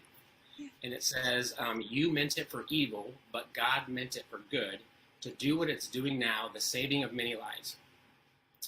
And when I look at that on my life, it's like, wow. That's it. That's it. So, I feel like that was my life too. Oh my goodness. Look at that. Yeah. Wow. Genesis 50:22, right? Genesis 50:20. 50:20. Oh my goodness. I'm going to look that up. I may print that out and post it in my house as a reminder. That was beautiful. Thank you for sharing that. That's a wonderful quote. Really, really is. Okay, so we're going to go to the next question. What are the best resources that have helped you along the way? So when I think of resources, I think of so when I burn all my bridges, when I made those poor choices, and basically I was an undesirable person to be around, right? Mm-hmm. And when you're undesirable, you don't have access to very many resources. So number one was my faith community, my faith-based community, because I'll never forget the day that I walked back into church. And you think that everybody knows your story and everybody knows the junkiest things you did, and they're going to look at you and they're going to talk to you about it. But that's not the case. In my experience, that wasn't the case. I walked into church and they said, "Don, we're glad you're back. So glad you're here. So good to see you." And it was that non-judgment that allowed me to breathe, relax, and walk into that journey of healing. So my faith-based community, and then piggybacking off that is that they created a safe place for me to find out, for me to figure out who I am, right? Okay. Because if we don't know who we are, we don't know where we're supposed to go. I always say that that the more you tell somebody who they are, the less you have to tell them what to do. Because if you know who you are, you know what you're supposed to do. And then the other great resource was family. And it was kind of flip-flop for me. So right now, it's the good times, it's the joy, it's the intention, it's the investment. Back then, it was the challenges and the hardships that I had to endure with them. And how was that a beneficial resource? Because I believe that some of our greatest blessings are on the other side of our greatest challenges. And we have to go through them to receive that stuff. And So yeah, I look forward to challenges and hardships, and kids that talk back to you, and kids that want to argue about bedtime. I'm like, yes, learning This is moments. time to go. Okay, so you kind of just reversed it. You know what most people stress about, you're embracing it. Bring it on. Yeah, I was if I failed at something, or if I made a mistake, or if I cried, like all those things were wrong, or they were bad, and actually they're all good if you think about it. What's guaranteed in life? Everybody's going to do fail. Everybody. That's true. Sooner or later you're going to fail at something. So instead of finding yourself in the middle of failure and decided to take a heavy weight of a loss or something negative, no, fail. I think Will Smith said it. Fail forward, right? Find out. Don't ask yourself, why is this happening to me? Ask yourself, what am I supposed to learn from this? If you reframe it, there's no such thing as a loss and failure. It's just a learning. And it's going to work perfect. Yeah. I love that. Kind of the same tips that I give my son and my daughter. So just reworded a little differently. So that's amazing right there. So yeah, I love those resources, especially the family one, because I know that you said earlier, there was a lot of tension between everyone, and now they're your best resources. So I love that. Always depend on your family. It may be some hard moments. Nobody said there won't be, but there will always be something brighter at the end. Okay, so I do have a couple of questions. So I know that you love talking about bullies. Yeah. And our youth. So I actually had a son that I had to change him schools twice last year. Straight A student, National Junior Honor Society, smart kid, skipped a grade. The school that he originally was, he was getting bullied by the older kids. I believe because he was younger and he do wear glasses. Yeah. So then we switched him to a different school. And then last year he's a new kid. So it was a whole different type of bully, and he had to prove, who he was. Yeah. So many parents have went through that, especially after COVID. Yeah. What tips can you provide to help empower our youth, and any tips for parents on handling bullying? Okay. So initially, this is going to sound like a very unpopular opinion.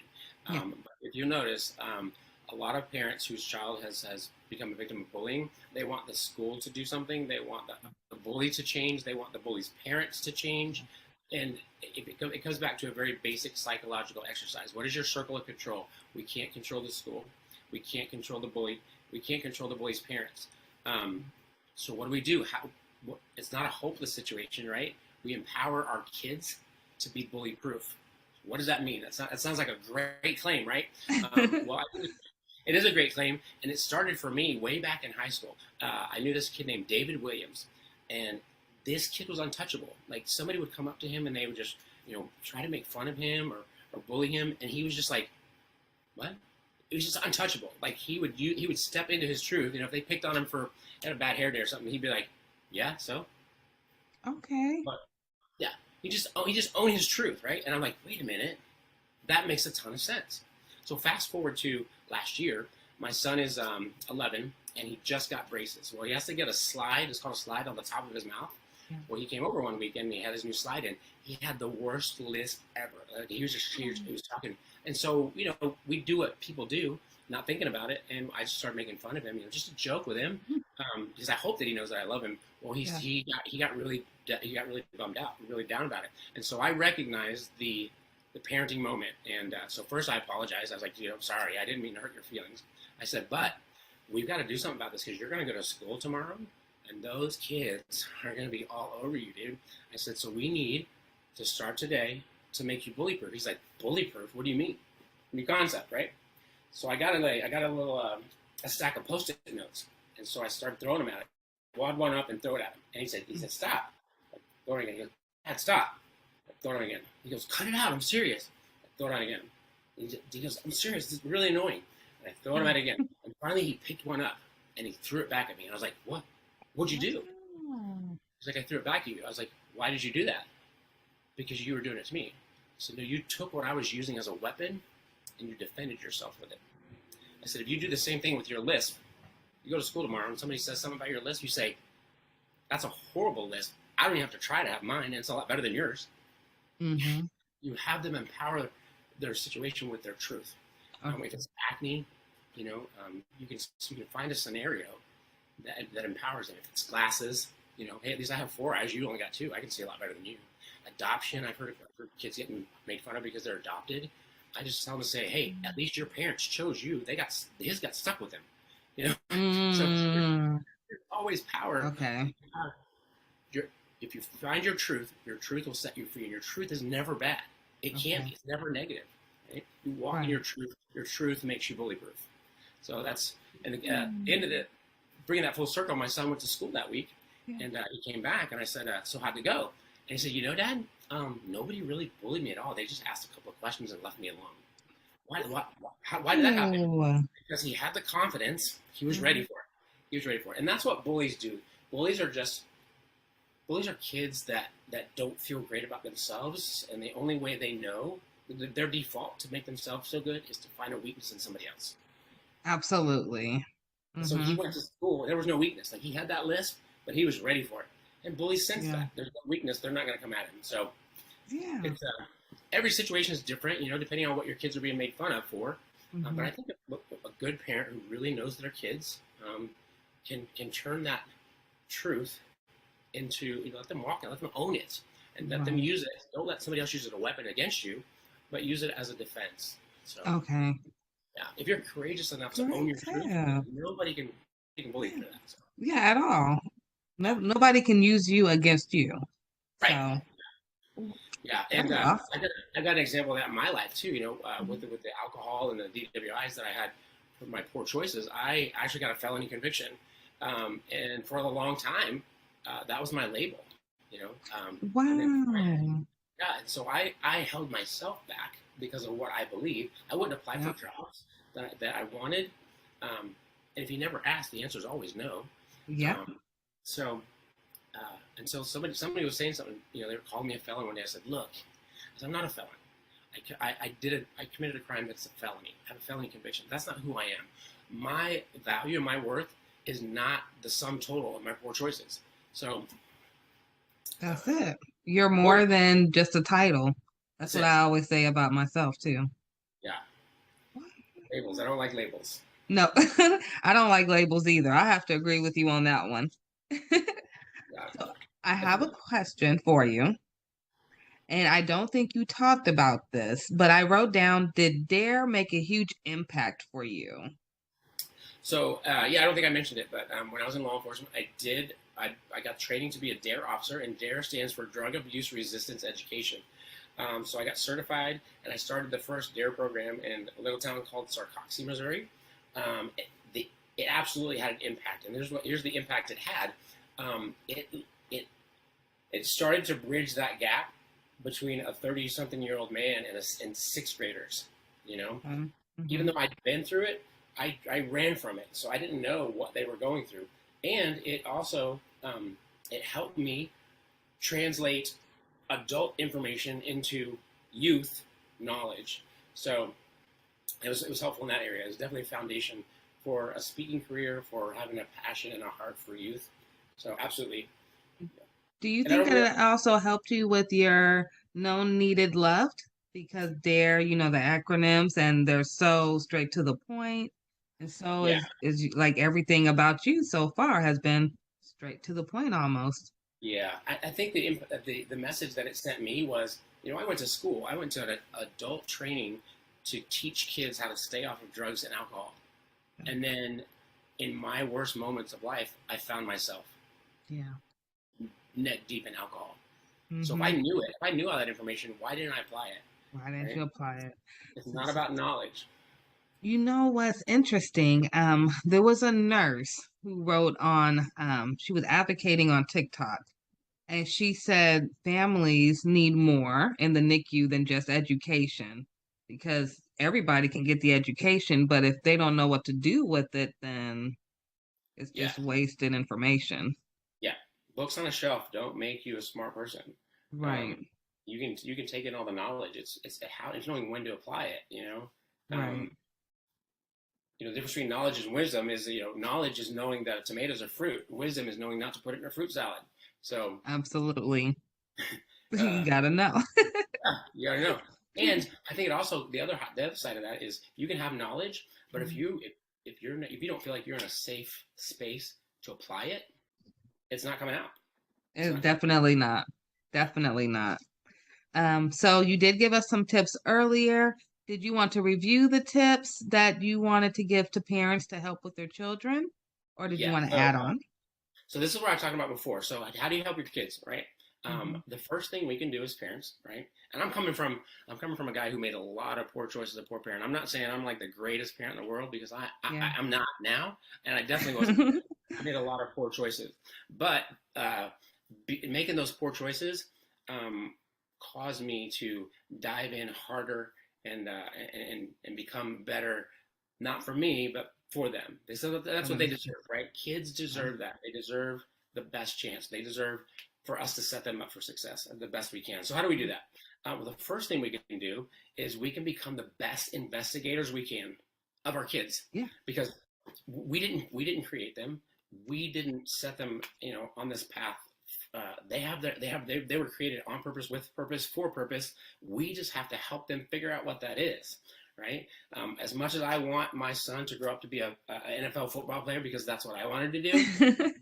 If he doesn't want to do that, I'm not gonna force him into that and ruin his life, and take him away from his purpose. So become the best investigator you can of your kid, and be bold and be brave and be humble to walk that out with them. And then there's 4 nuggets that I think parents should help their kids learn and apply in their lives. So if you think about a race, we're all running a race, right?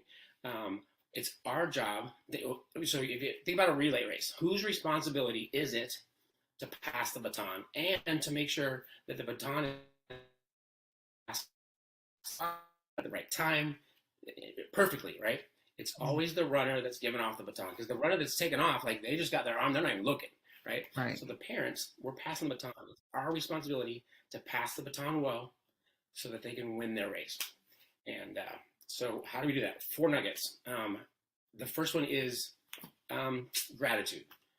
If you teach your kid to be grateful for even the smallest things, even the smallest amount of things, being grateful, it just changes their perspective.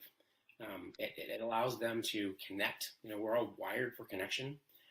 So grateful. The second thing is forgiveness.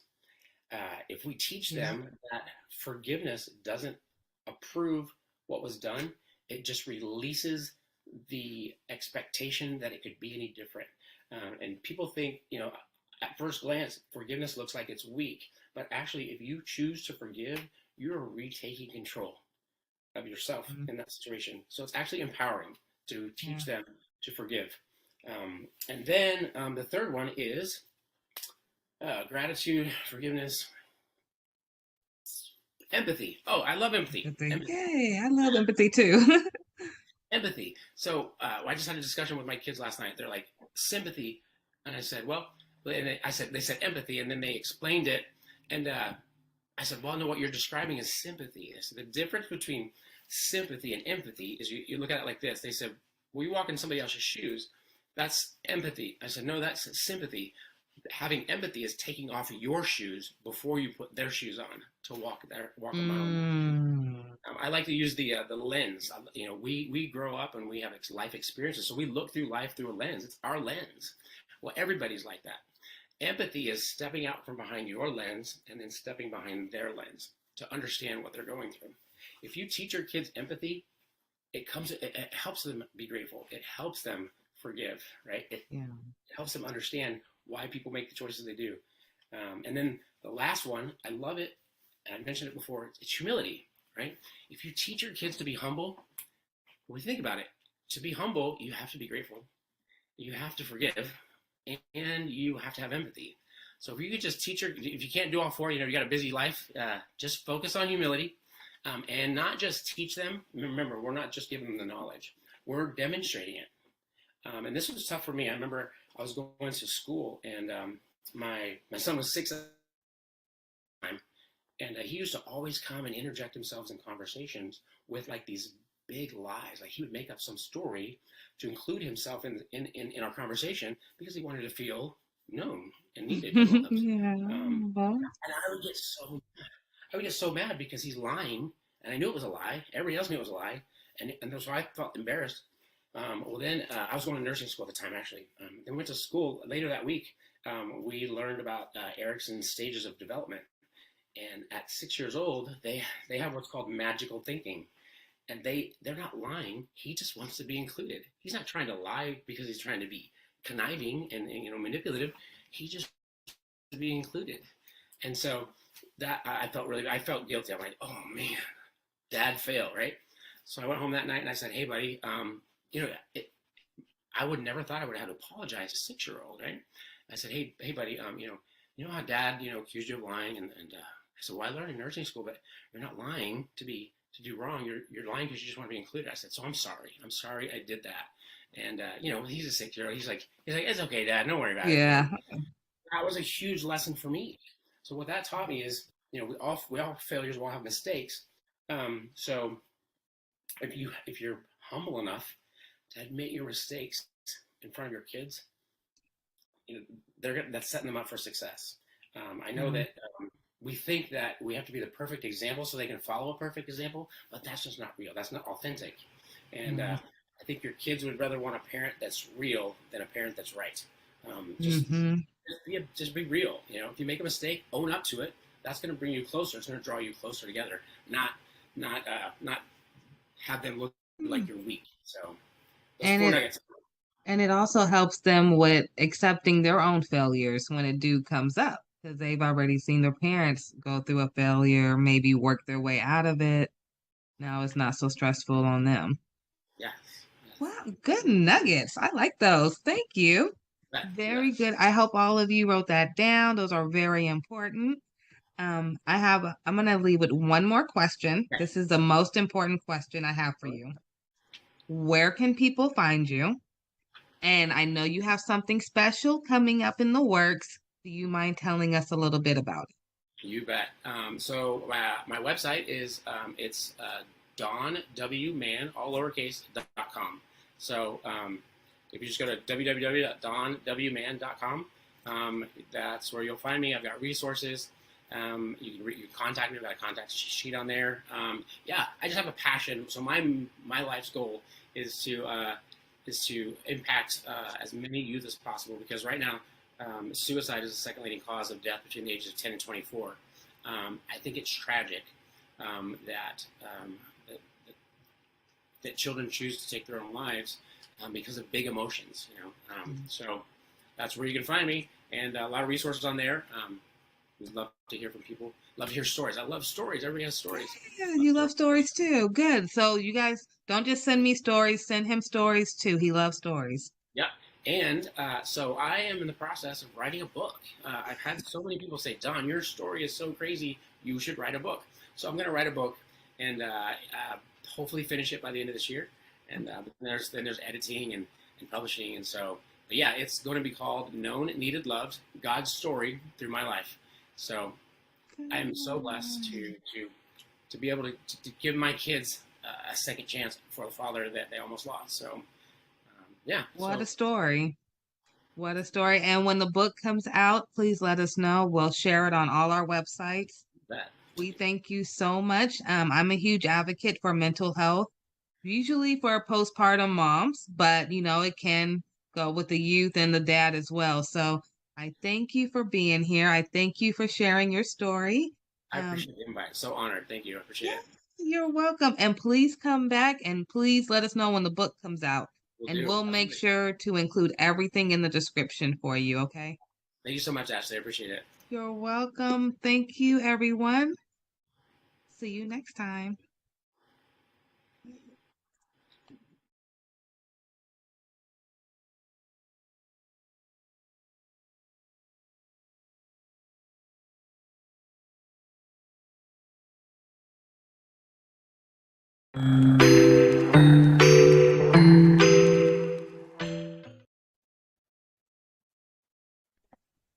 Hello, everyone. Welcome to another episode of the Ashley Randolph Podcast Show.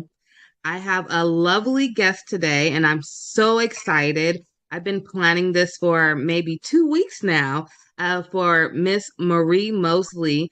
She is the author of Pretty Divorce, which is a very touchy topic, which I am absolutely so excited about sharing with you all.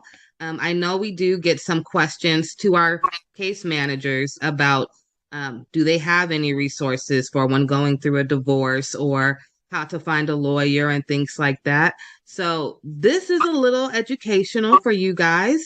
She'll tell you about her book, but most importantly, you have to hear her story. Thank you, Miss Marie, for joining us today. Thank you for having me. Yes, thank you. I can't tell you how excited I am to have you. I have been putting your flyers up for 2 weeks now and telling anyone who would listen to me to make sure they watch today. So, Okay. incredible story that you have. I want you to, if you don't mind, introduce yourself to the audience and let them know who you are. And please tell us about when your book will come out. If you want to start with that, and then we'll go to your backstory. I think that will be phenomenal. Okay, perfect. Yes, I am the author of Pretty Divorce, how to sever a toxic union and create an illuminated future.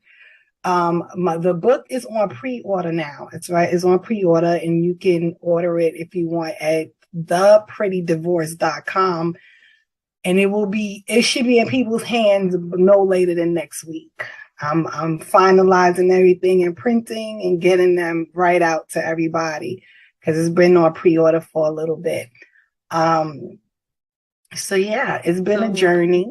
Right in time for the holidays. Yeah. Oh, yes. I actually wanted it to be out this summer, but I do trust in God's timing. So I think maybe the timing is perfect. I think it's perfect. And I'll do another little hint. So I'm very business savvy. So my business mind instantly said, okay, holiday sales are like the highest time that you're going to have the most profit. And then it also told me that this is also one of the times when people who are going through a divorce get really sad because it's maybe the first holiday season that they're not together. And what a great book to give to someone who's sad and down and say, honey, it's a pretty divorce.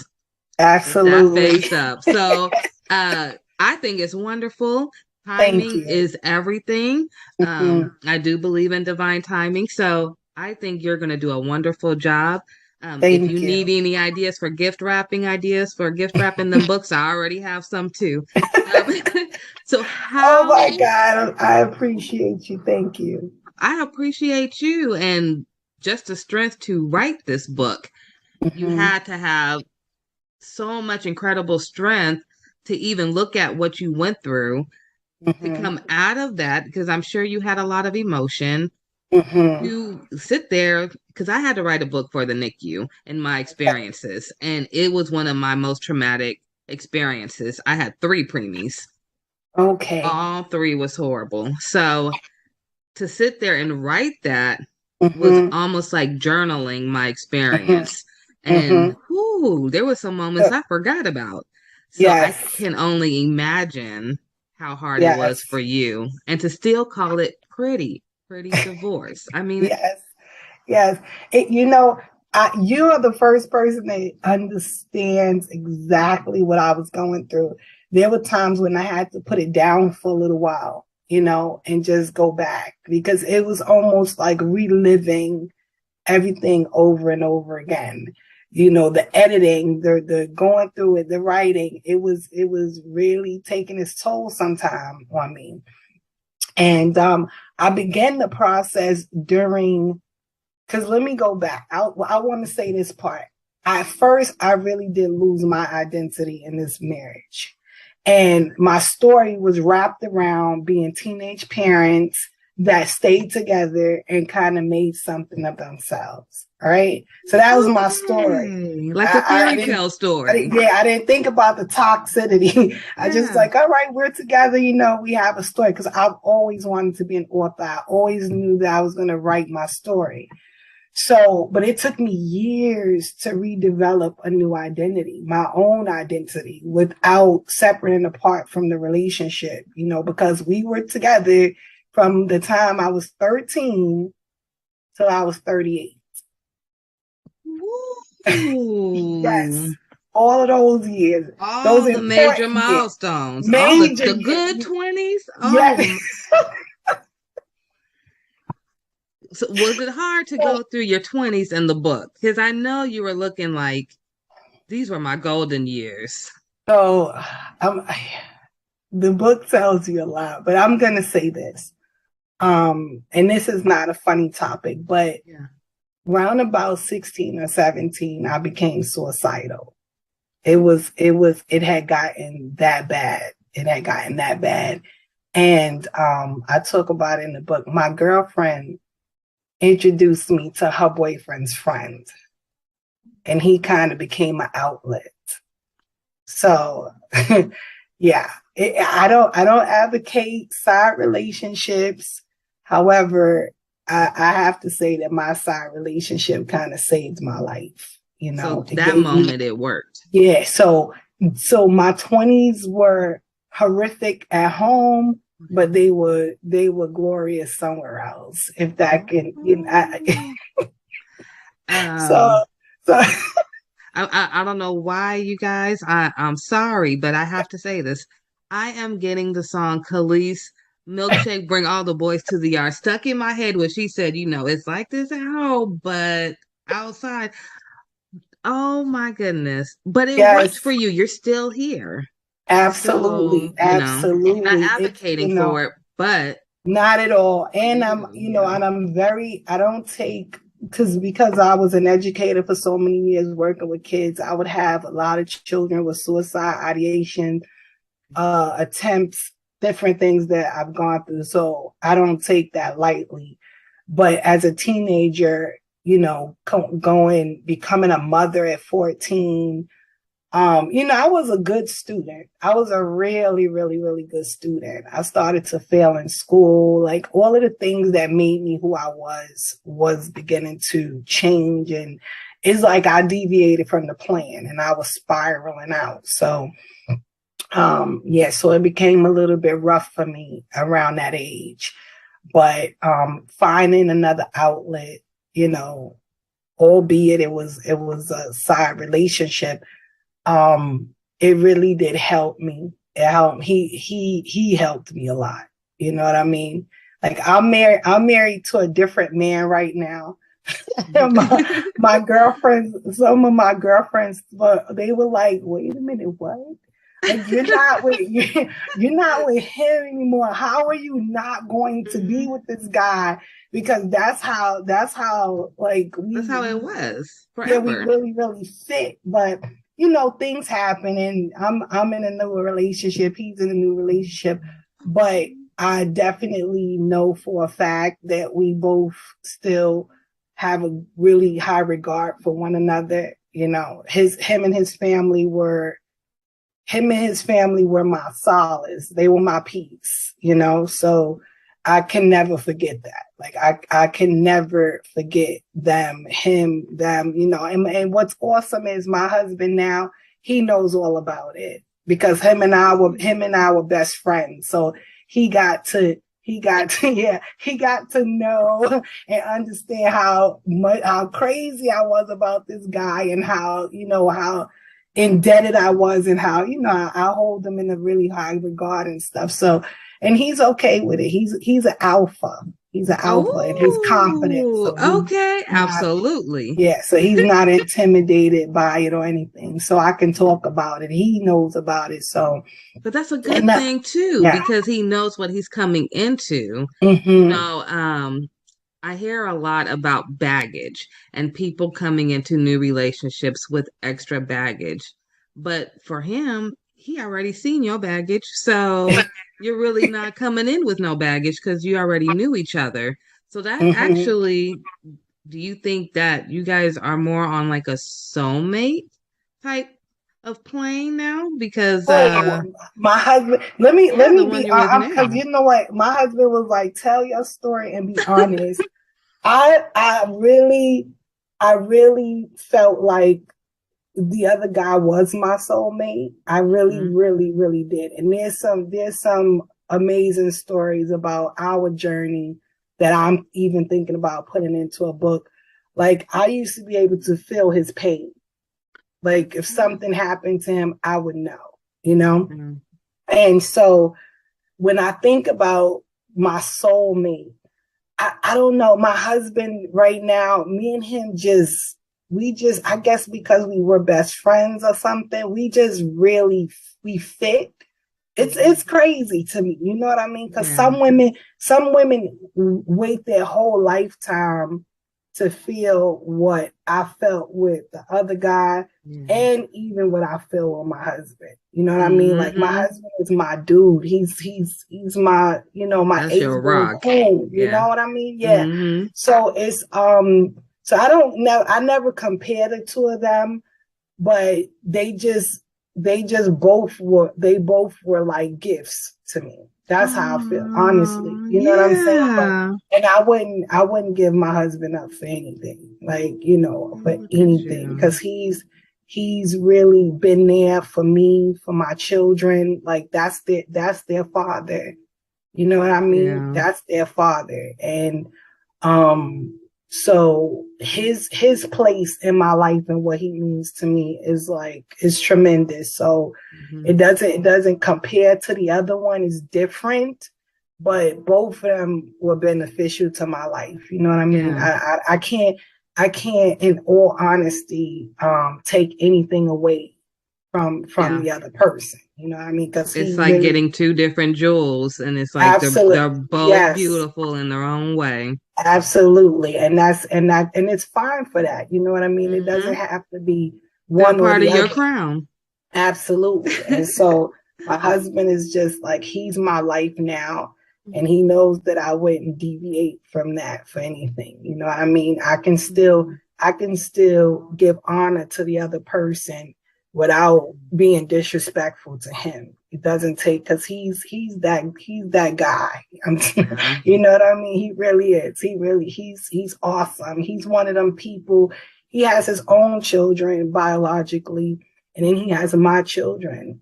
And anybody, even me, I look at him with all of them, and you can't tell which one's a which. That's how savvy he is and how much love he has to give, that he's willing to spread it. You know what I mean? He's willing to spread it. And so, but yeah, we both have a really good understanding. A lot of people think that you shouldn't talk about your past relationships, but we were best friends, so we told each other everything. Everything. Yeah, I feel this way, and this person did this, and I feel this way about that. And then we ended up together. So, and we didn't let it get in the way of what we felt for each other. Yeah. So yeah, but that's, So listening to you sound so confident. Thank you. I gotta know. I'm gonna tell you a little backstory about some of the women in my family, and why I found what you just said so powerful. Because you were able to divorce and find somebody else to make you happy. And you still are good. Your life is good. You don't have to dwell on the past, and you not at all. Someone that still matches you.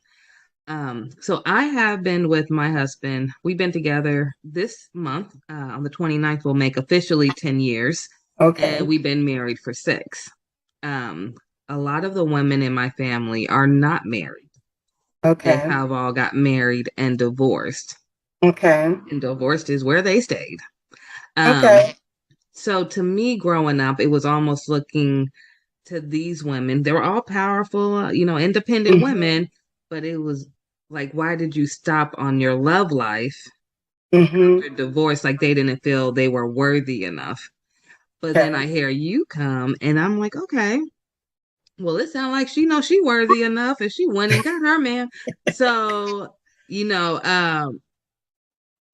an eye opener. So, for those who are out there listening to or watching, if you have a background like me where the family that you have, they get divorced and stopped, here's a story that tells you can continue to move on. And so it's powerful. I think that one thing, my background in psychology and counseling and things, it really helped me going to school, right? I learned a lot about relationships and human behavior. And I was hell-bent on not bringing my baggage with me. Like, I wanted no parts of it. It had to go. I didn't want it to go into a new relationship. I didn't want it to go to the store. I didn't want it to go to work. Like, this is done. It was a bag of garbage to me. It wasn't like luggage to keep carrying around. It was something to discard, right? And I also did not want my husband to pay for what someone else did to me. I think that's completely unfair. I also talk about it in the book. Anytime someone did something to me, I dealt with them. And this has been me since I was a little girl. I dealt with that person personally. I didn't carry it outside to dump it on people that did not deserve it or give it to, or, they had nothing to do with my pain and my suffering. So, and there's a lot of women that ask me that, like, how did you do it? Because it is a process. It's a process of learning to trust somebody again. It's a process of you allowing somebody to really love you, and believe that that's what their intentions are. So my process, I took some time off. I did. I wasn't, because a lot of us, where we make mistakes is jumping in and out of relationships, back and forth. Like, we get the revolving door and we never take our time to really heal, process what happened, reflect on what happened. What did I do wrong? Because everybody's not perfect. You didn't do everything right. What did I allow myself to be involved in? What do I not want to be involved in? And you used the key word earlier about journaling. It's really important for women to start writing down what's going on. I have 5 million notebooks. Okay, so I do too. All over the place in this house, but they're good because you get to get your feelings out. You get to act. And you also said something before we started. We talked about girlfriends, right? Yeah. Girlfriends are good. Their intentions are good. But most of the time when you talk to your girlfriends, if women want to admit it, it turns into a male bashing session. And we just go, Absolutely. And here, and this one from 10 years ago, he did this. You're muted, Ashley. That's those, those conversations are not productive. They're not productive, and they keep us stagnated. They keep us bitter. They keep us resentful, and those are recipes for never really going on because now you're not really open. You're not open to having love come to you. Yeah. And you're not willing to give love because somebody already trampled all over it.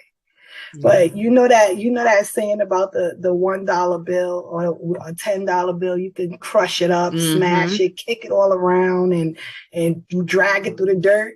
And when you open it and take it to the store, it's still worth $10. Still $10. So if we can understand that our value is not diminished because of the stuff we've gone through. And life does go on after whatever his name is. It's okay. You don't let one monkey stop your show. You keep the show going. You have to, because if not, they win. I don't like to reduce it to that, but the truth is they win. Yeah. They left you a shell of a woman, while they're out enjoying their life with whomever, and you're sitting around and you've not really find yourself, and that's only if you want to have another relationship. Some people go through so much they don't want to be bothered anymore. But even in those places, I think that if they went through some healing and, mindset changes and self-development, reinvent yourself, turn things around, it can work for them. They don't have to be alone. I don't think that we're designed to be alone. I agree. I don't think we are either. We are not. I think we were designed for companionship, and to have someone that genuinely loves us in our lives. And because one man didn't appreciate it and didn't understand the treasure that he had, that's his problem and his loss. And you have to shift your mindset. You have to. Because if we sit around pondering what we went through, why, if I shoulda, coulda, woulda, why didn't I, we're wasting more time. Yeah, I agree. And we don't have that much time to lose. Every day we get older. Absolutely. I have to ask you a question. I'm here for it. You have this accent. You got to tell us about your accent, where you come from, and if you don't mind, I know we talked a little bit offline about some of your family and some of your family stories and how they are in the book. You don't have to say it all if you don't want to, because we do want you guys to get the book. So, but if you want to, just touch on it a little bit, just to invite everyone into your life and how you were able to get this beautiful mindset that I hope we all can have after meeting with you today. Thank you. So I was born and raised in the Bronx in New York City. Right? Growing up, people thought I was Southern for some reason. Now, my dad, I don't know. My dad is was born and raised in South Carolina. So I didn't know, maybe his genes were that powerful that I got his accent. But I'm originally from Bronx, New York. We just quickly, my dad died when I was 5. And we came from, we came from a quaint little neighborhood. And after his death, we had a fire. Really? So no, I shouldn't leave my precious dog out. After my dad died, maybe like 2 months later, we lost our dog that was there when I was born. And then we had the fire. And then we moved to the projects in the South Bronx, which were a bit intimidating, but we had to do what we had to do. That's where we were placed. And so we lived there for a while, after getting used to all of that. Around about when I was 12, my sister passed away. I don't want to say, well, my sisters, both of them are my favorite siblings. I'm going to say, my brothers, I got my oldest brother that I'm like in love with, my oldest brother. But my sisters were my sisters. They never treated me like a pesky little kid. I was like their life, anything, like, what do you want to do? Take me shopping, doing my hair, everything. So I love my sisters.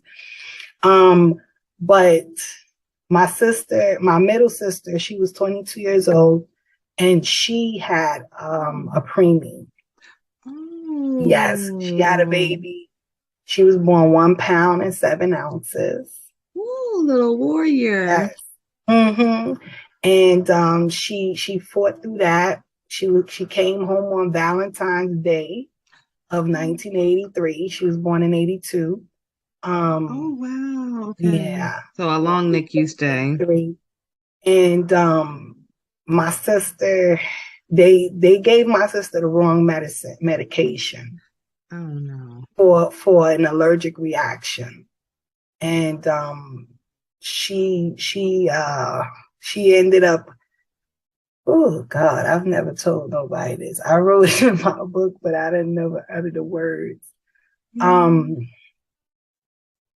Well, you're in a safe place, so know that. Yeah, I know, but it's still difficult. It's still hard every time. I know.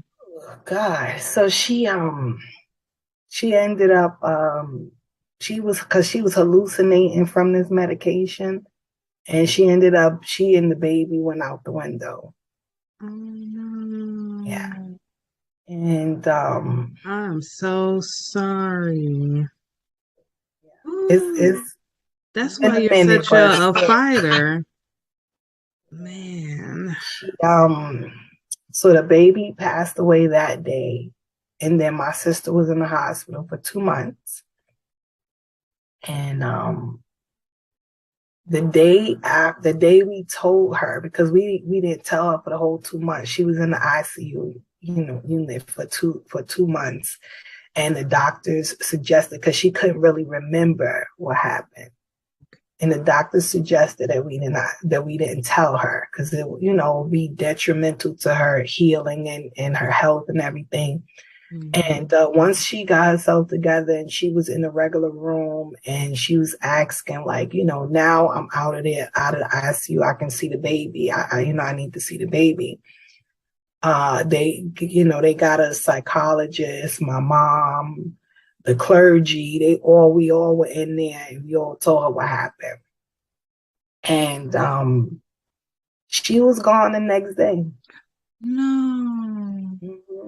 Yep, she was gone the next day. The doctor said she went into some sort of cardiac arrest, that she had this pneumonia that they didn't detect in her system. And I was like, yeah, no, I don't think that's it. Like, my sister adored that baby. You know what I mean? Every single day at the hospital, for as long as sit there and wait till she go back in and visit. You have preemies, you know how it what you go through, you know what I mean? I'm thinking, if I was her in her place, and not talking for your sister, of course, but if it was me and then I heard that news, I mean, you literally, how we were talking about earlier about, you don't want to lose yourself. But when you're in the NICU, you kind of do lose yourself, and then you become all about that baby. And then I can totally understand her feeling like her whole life just got snatched, because that's all she worried about. And that, I know those NICU stays are not easy. Yeah. Bless your sister. Bless you. Yes. Thank you. Yeah, she was completely attached to that baby. I mean, if the baby would have a stain on her t-shirt. I remember we couldn't see the stain, but my sister she was like, no. And she'd be like, no, I have to change her clothes, and she just cared for her so much and was very attached to her. And I really do believe that in her heart of hearts. I know people don't, we don't know how life works. We don't know how people do what they do, but I just believe that she let go of this life because the fact that my niece wasn't here, and I think the thought of her seemed like having something to do with it. I think it was crushing her. It was too much. Yeah, it was too much for her to bear. That day that we told her, it was in the morning. So me and my mom stayed with her like the whole day. The family was in and out, but we stayed there. And I can't count how many times she just kept saying, I'm sorry. She didn't cry. She didn't cry. She just was like, I'm so sorry, Denise. Do you forgive me? And I'm like, no, like mommy said, it wasn't your fault, that they gave you the wrong meds. It's not your fault. Like it's not for me to forgive, you know what I mean? But, she was in shock. She was just, she was over it,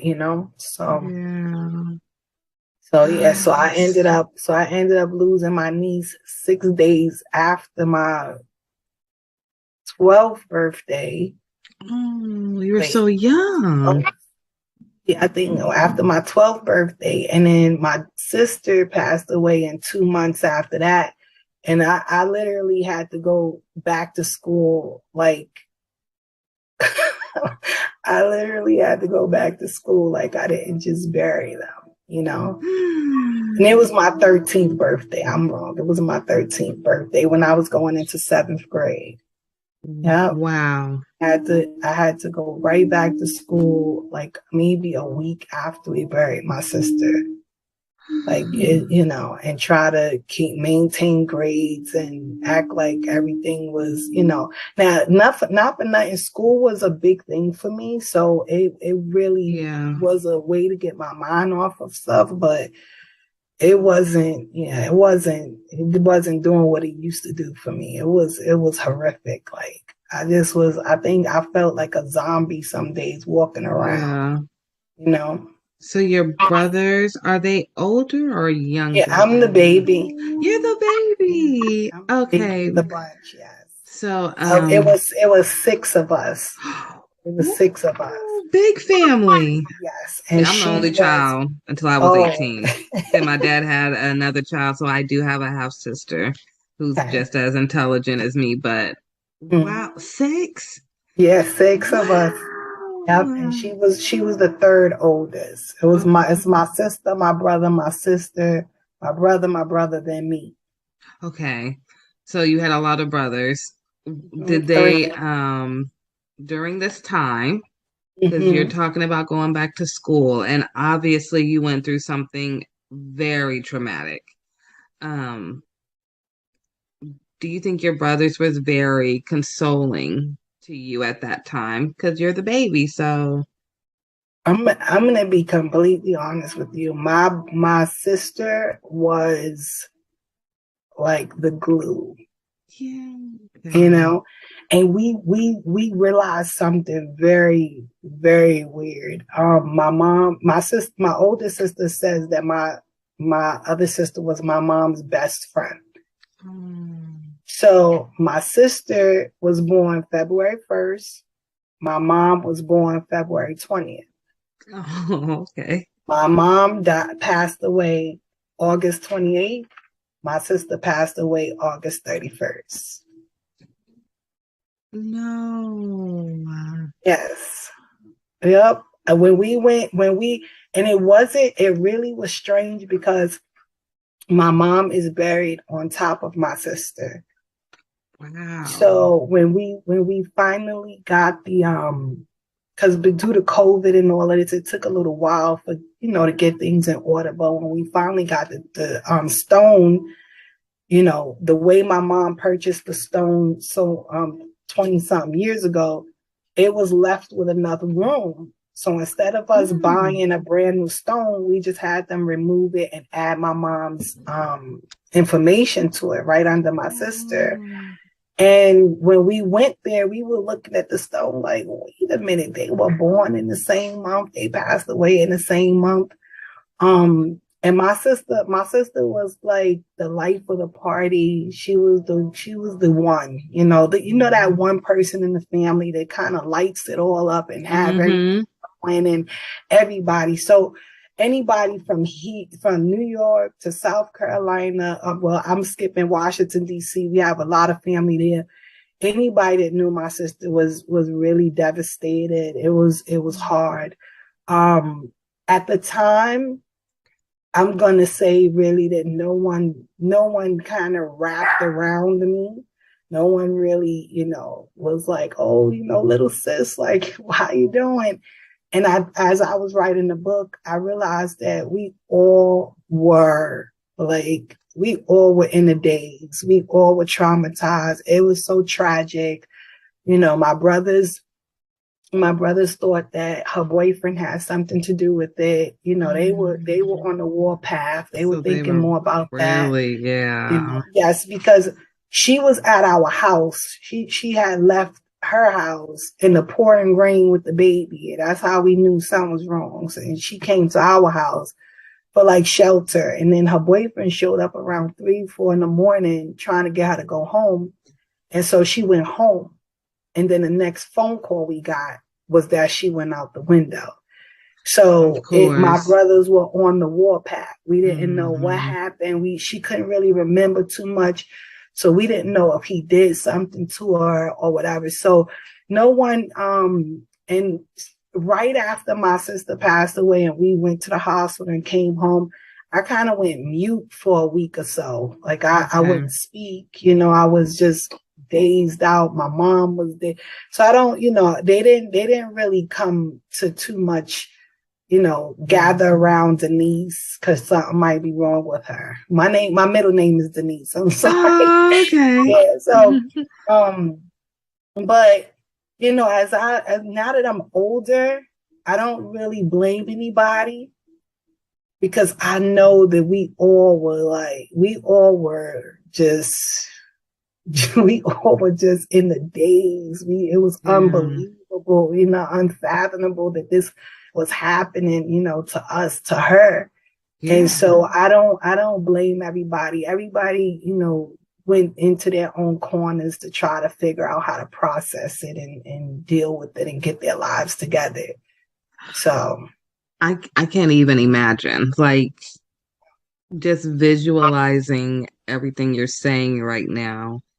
It almost feels like a bad dream that's never going to stop.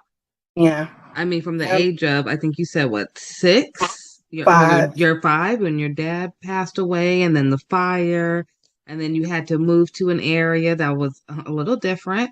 Very different. Then you had to, I'm assuming, learn all different type of skill sets to live in this new environment. Absolutely. And then this happens with your sister. Let's just call it what it is. I had to learn how to fight. Yeah. And I had to learn how to survive. I did. And I talk about it in the book that, I was just starting to get my bearings straight. Like I finally started to feel a little bit of stability. Yeah. Like things were normal for a little bit, and then my sister, it just literally pulled the rug from under me. And then after that, so that happened when I was 13. Yeah, I was gonna ask. So you met your first husband around that time, right? And by the time I'm 14, I'm having a baby. What? Yeah. It just, I'm telling you, my sister dying really just threw me off. It threw me off completely. Like it just threw me completely off my game. I'm telling you. Okay, wait. I'm telling you. Okay. This interview is getting so good. Okay, I have one question. We got to 13. Okay. And then we're going to have to get you a documentary, okay? You get to 13, and I'm just so curious. You were talking about going back to school and your grades. Mm-hmm. Like, did your grades at this point just completely fall, and then you met him? And so that summer, while I was dealing with everything with my sister, we went into we went with my girlfriends were always talking about him. We're talking about girlfriends again. Yeah, they knew him. I didn't. Mm-hmm. And I'm not for nothing. My brother was a part of the Nation of Islam. And he used to teach me a lot of stuff. And he used to teach me a lot of stuff about being a Black woman and, a female. And, how it's because of women that we populate the earth and how important we are and our contribution to society and stuff. And so my brother was he was a very integral part of me being almost as powerful as I am. God had a lot to do with it. My mom and my sister, but my brother, young, that's the type of time he spent with me, teaching me who I am, teaching me to look at people's character, and not just taking them at face value or what they said or material things. People had to show me who they were, not just, So I didn't really like this guy, which makes matters a lot because I didn't really like him at first. I didn't like him. He was not a good person. He messed around with a lot of girls, different stuff. So we ended up getting to know each other, and I gave him, I let my guards down and gave him a break or whatever. And by the time I turned around, I was in a serious situation of peer pressure. And yeah, no, really, it was peer pressure because I knew better. Yeah. I knew better, and you know how hard it is years later to look at you, look at your life and know you've made these mistakes or going down this path, knowing that you knew better. I'm working on that with my son who's about to be 12 this year. Right Yes. now. Absolutely. You know what I mean? You have to tell him that, because my husband, my new husband, he has a saying, decisions. And your decisions can change the whole trajectory of your life. Like it really, you could think it's minute, you could think it's small, one little decision could just change your whole path. So we have to be, because life is life. Yeah. And life is not playing with people. There's no redos. It does not care that you're 12. It does not care that you're 13. It does not care. It doesn't care that this is your first time. The sperm met the egg, and guess what? You're having a baby. You see what I mean? Life is for real. One time. That's all it takes. And it was my first time. No. Even more traumatic. Let me tell you something. I was just like, I was like, what is happening to me? Like, why? Wow. You know? And it's so many years later that I can say that it's okay. You know what I mean? Because now that life has given me so much lessons and so much experience that I can help other people. You know what I mean? So they say that God gives his the toughest battles, to the strongest soldiers. So if he saw fit to say, like, you know what, she can handle it. She's gonna make it through it. She's gonna come through and she's gonna glorify me and let people know that I do exist because I brought her through. Then it's okay. But in the process of it, it's not. In the process, it wasn't okay. I know you were just wanting to throw in the towel so many times. What's going on? I was like, what is going on? What is happening? Why is this happening? All of these things just keep happening. And I'm in the center of it all, What a testimony. Yeah. And we haven't even got to the end yet. We're only at 14 years old. Oh my goodness. I have to ask. Yes, ma'am. I won't get into so many because you do have this in your book, right? Yes. Some of this. So I won't ask too many questions. But I am so curious to know, when Mama Baby came in and said, Mama, I'm pregnant, what was Mama's response? Because you the baby. We got to remember. Yes, absolutely. I'm glad you realized that. I can't wait for you to read this book because I'm glad I can't wait to read realize that I'm 13 and pregnant. And as a woman, you can say, she's still a baby. Because some people didn't treat me that nice. Yeah. Some people didn't care that I was 13. But you'll read about that. So my mom, my sister, the person that didn't treat me well, was on the warpath against me, and I had to get to my sister. I couldn't think. I couldn't take time to think about anything, so I had to call my sister. My sister is my rider. She does not have children. Okay. I am. And I don't care about her godchildren. I don't care about my children. That's her nieces and nephews. I am the closest thing she has to her own daughter. You claiming that right now? Oh, absolutely. And you can ask her. She'll tell you. She has always treated me well. She has always taken care of me. She has always, she's never, in all of my ups, downs, back and forth, mistakes, my sister has never treated me like, what's wrong with you? Are you dumb or something? Like, what's happening? But she's always That's all we want to hear. She's always just like, little niece, what's up? What we going to do? What you want to do? So I got to my sister, and once my sister was on my side, that was all she wrote. That was really all she wrote. You know, she was like, she had just moved into a really nice area of the Bronx. She had 2 bedrooms, and she was like, if you want to come and live with me, you know, with the baby, she's like, you're more than welcome to that room. She was like, I know you might be a little embarrassed. Like, I don't know what you want to do. You know, she was like, well, I don't care. But all I know is you're finishing school. I'll pay for daycare. I'll do you're finishing school. You understand? And I was like, all right, you know. So when we went, she went with me to tell my mom. She actually told my mom for me. Oh, so good. She wasn't one of those people like, you have to say it. You're gonna say it. It was like, Mom, this is what's going on. This is what's happening. This is the part I'm playing. Like, so what? And my mother was like, what?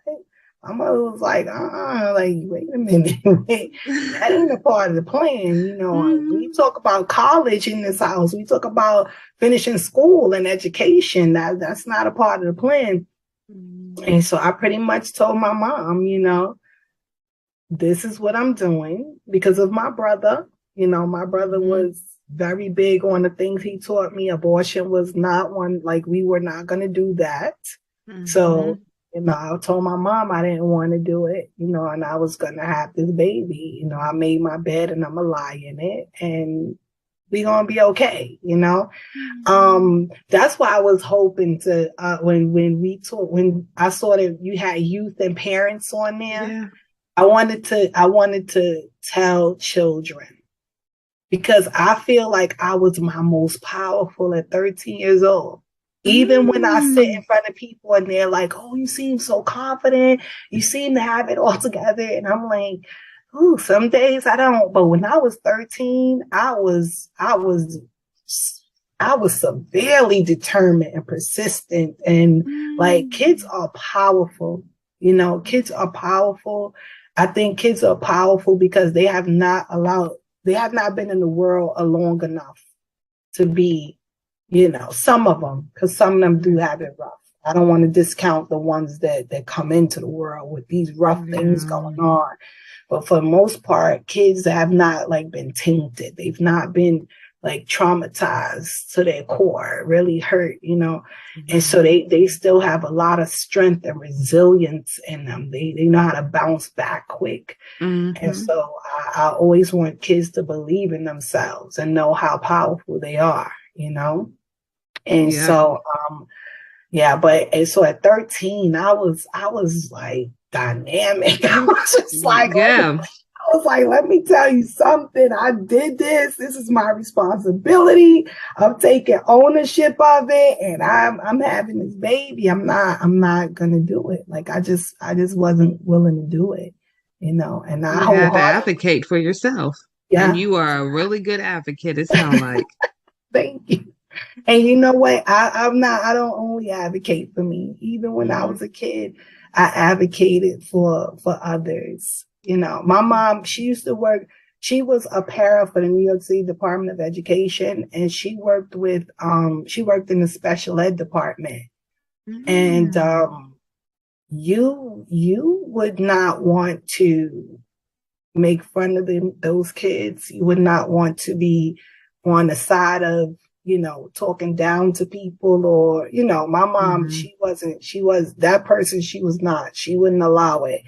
And so if we did it as her kids, we would have something to pay once we got home. So, you know, we grew up looking at other people, you know, as equal to us, you know, not beneath us in no way, education wise, financially, anything of that nature. We had to respect people, you know, whatever station in life they were in. And so, I think that's what made me a big advocate for kids even when I was younger. I don't like bullies. Yeah, I don't like clique mentality. I have a zero tolerance for it. And so I've always been willing to stand up for those that are like less fortunate and things like that. in my book, my mission, I have a mission in my book. And so let's get to the mission. Yes. So for a certain amount of books sold, I do fully loaded backpacks for the homeless. Okay. I love it. It's like so cute, right? So New York has this thing called the Midnight Run, and what they do is they go out at night, and some of the homeless people might know where they can go to meet up with the Midnight Run, or they go around the city and they give out different stuff. And so I used to give out blankets like during the winter and things like that. COVID came, so it kind of threw me off my game, but I'm definitely gonna get back into it. Now I like to do little backpacks, right? Make them a survival kit. Put some blanket in there, socks, a hat, some gloves, because it gets cold out there in the wintertime. Some soup, some hot chocolate, some toiletries and stuff, toothbrush and different things. Let's give out some. Me and my husband did it a couple of times. It was awesome. It was really, really good. It was really good. Keep me updated. When you guys are doing it, let me know if there's a way we can donate some items or funds. Maybe if we have some extra funds, we don't mind helping out for Definitely. the cause. Let me know. I know I've talked to you. You're still in the Bronx, right? Yes, ma'am. Okay, I think I talked to you before, but we work with a hospital really closely in that area. So we do have a lot of families in Glo Preemies who live in the Bronx. Okay. So I will be coming out there soon. We were supposed to come last year, but COVID. So we'll probably be there next year to take a little tour of the Bronx area. Yeah. But I would love to help meet you face to face. Yeah. Love to meet you face to face. I would love to meet you too. I got one more question. Hold on. But wait, I want to say this to you. I want to thank you for doing that for people in the Bronx. The Bronx is a very low socioeconomic territory, and we don't have the greatest health care. We don't get, the Bronx in New York City, to me, gets treated like the little redheaded stepchild. And so And so there's not a lot of programs for our families here. And so I take my hat off for you for coming from somewhere else to help the people here. I really appreciate that. I will tell you, thank you so much. Let me start with that. I appreciate it. I'll tell you this much. My family is not involved at all with what I do. Okay. So if you ask them, hey, what does Ashley do? They'll probably tell you, I don't know. She works from home, I guess. They have no idea what GLO Preemies is. They have no idea what the Alliance is. They have no idea how many policies I have single-handedly helped change. For your area alone, I believe we have already sent maybe 6 breast pumps to new NICU moms, Black NICU moms. We are working on sending more right now as we speak. Okay. So that is just one of the little things that we do. So just to let you know that I am very appreciative for you acknowledging anything that I do, but I never do it for clout.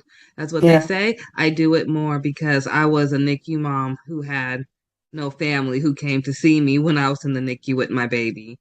I'm a mom that never had a baby shower because I had preemies. I'm a mom who's been let go by a doctor because I was too sick.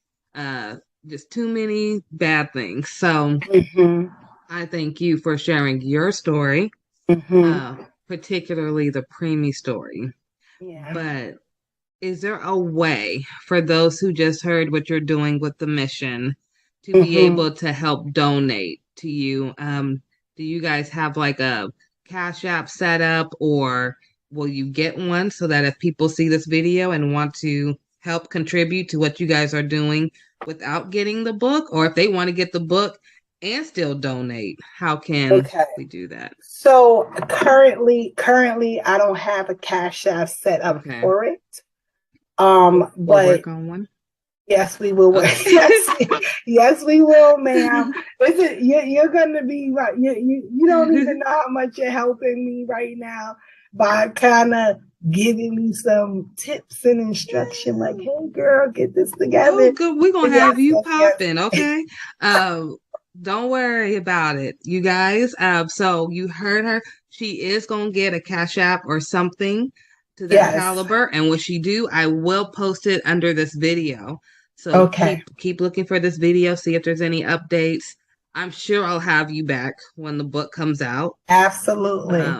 I do want to do a giveaway for the holidays. I need that book for the giveaway. Okay. For and sure. we will definitely stay in touch. I want to see you when you come to the Bronx. I want to, I want us to get some lunch or something. Yeah, I can't wait. I greatly appreciate you having me. It's been an honor. And to know what you're doing here in the Bronx is really, is very moving to me. Because like even when my sister was in the NICU, there was no helping. There was no, it was thank God we had my mom and my sister to do stuff and to help and to, even me when I had my daughter as a teen, I was like that, growing up, I was like, there's nothing here to help, people that have I did have a high school. I did go to a high school that had a daycare, but even with that high school is still an alternative high school, but it no longer, I don't believe it has the daycare center anymore, which was tremendous because that gave people a real opportunity to go to school and continue their life and, so, but yeah. Do they have any of those options anymore? I'm not really. That was the only school. It was called Bronx Regional High School, and I forgot the name of the extension because they had an extended piece to it where all the pregnant girls went to school. So if you were pregnant, you can attend and you just be in class with other pregnant girls. You wouldn't be amongst the general population. Yeah. And then once you had your child, you were able to still come to school and bring that baby to the daycare center. But they don't have, it was beautiful. New York used to be a really awesome place to live, and it had a lot of resources, but not much is going on here anymore, so for you to still be in the place of trying to help out here, it's wonderful. We're gonna have to connect for sure. Definitely, because I'm ready. It's the winter months are coming soon, so I'll be this year I'm doing something special. This year, all of the blankets that I buy, probably in the blankets and maybe in the hats, I'm gonna have my daughter sew in patches that says Jesus loves you, because I want them to know that it comes from him, not from me. Look at you. So I love that. I want them to know that he is thinking about them. He's not forgotten. He's not forgotten. Yeah, because I would not have gotten to this moment without him. Absolutely. I feel the same way. Yeah. I don't. Yep. That's why I said earlier. I believe everything happens in divine timing. God little ones is what GLO stands for. So GLO stands for God's little ones, and I truly believe because quick backstory. When I first got pregnant with Aiden, my oldest child, it was in 2010. I was going to Xavier in New Orleans and Tulane at the same time. Going to be an OBGYN, wanted to be a doctor. That was my main goal. I wanted to be a baby doctor.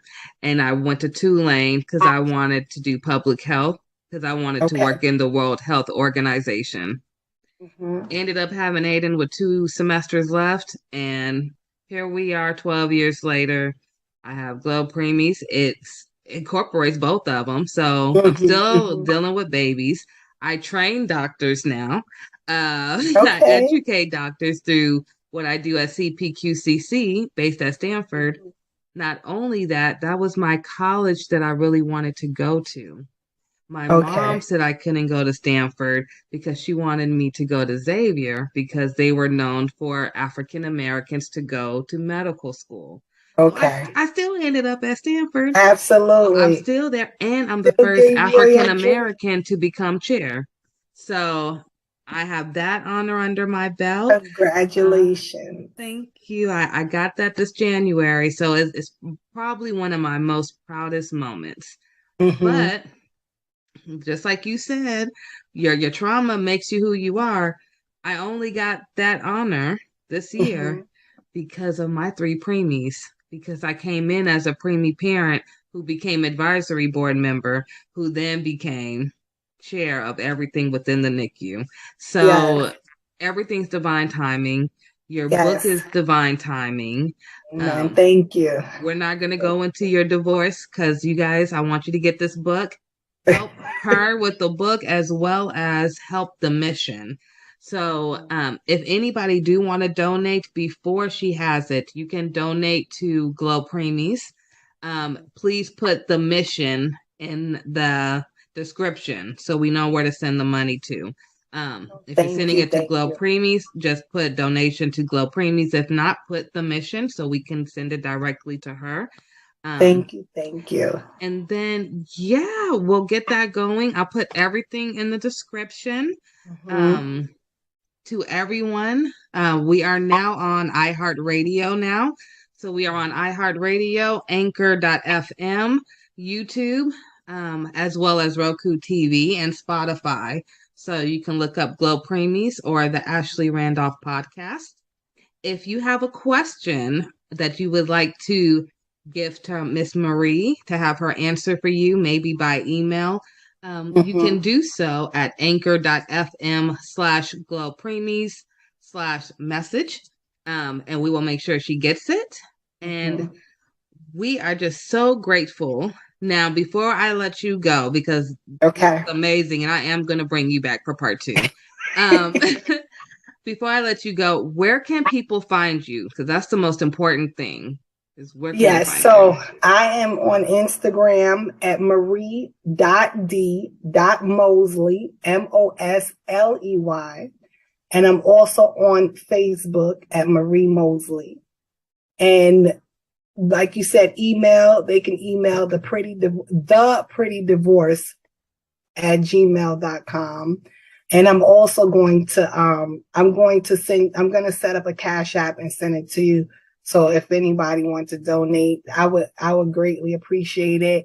I will share photos so you can see that your money is going to good use, because I would like to do at least 50 backpacks this coming winter. I want to do more, but I'm saying my minimum is going to be 50 to give out to the homeless. Yeah, so there's a lot going on out there right now. And people need our help, And let's not forget that it does snow, so it's very, very cold. So this would be going to a good cause. If everyone helps, even $5 adds up. I do hat, glove, scarf, and socks, and a blanket. And the blanket. So, yeah, I think it's wonderful. You have such a good heart to say everything you've been through. Your family sounds amazing. Thank you. So we know that you came from some kind of good background. We may not know them personally, but we know that they're tough, they're strong. And you're the baby, so you're gonna just take everything that you've seen from them. So you have to be a tough cookie. So we are so appreciative of you and thank your you, work. my dear. I appreciate you. On behalf of all the millions of women who may be going through a divorce right now, thank you for writing this book on behalf of them, so that they can move forward like the women in my family. Hopefully I'll never have to go through that. I don't think I will, but you don't want to go through it, but it's those that have been through it, or those that feel like they're stuck, I definitely feel like my book would help them. Because I have a little bit in there about us divorcing ourselves, not only from men, but some other toxic behaviors. See what I'm saying?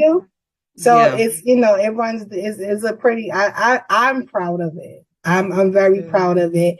And I can't wait for everyone to read it. I appreciate you. My husband appreciates you. My 4 babies and my 2 grandsons appreciate you. I could not get off the here without mentioning my kids. They are awesome. They are resilient. They went through this divorce with me. Yeah. They empowered me and I empowered them. And we built amazing bonds with each other behind it. And so, yeah, it's doable. It's okay. I got a question. Yes, ma'am. How comfortable is your husband and kids with being on TV? I don't think my kids will have any problem with it. Let me tell you something. First of all, not for an interview though. My son is Mr. Congeniality. He's so astute, and he's such an awesome young man. My girl, I have one daughter though. She's very much into her faith, and she's very modest. And so she might be like, "Mommy, I don't want to be on TV." But the oldest two would get ready for you. Like, here we are. I'm here. Yes. And hubby, like I said, hubby's an alpha. He's very confident. He believes in himself. He would have no problem. We'll show up. We'll definitely talk after this. Yes. We're doing a holiday special for our Roku TV. Okay. And I would love to offer you and your family a little part in it. Okay. And I'll talk to you off of here about it. And then, I just want to offer it. We are trying to uplift as many Black voices as possible.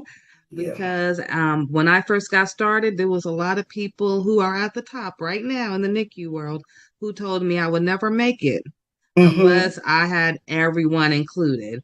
And I said, absolutely not when we have the highest rates.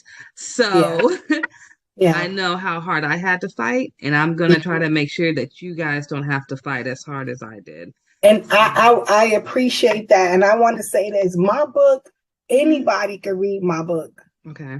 But I really did have us in mind. Yeah. We go through a unique set of circumstances in almost every situation out here.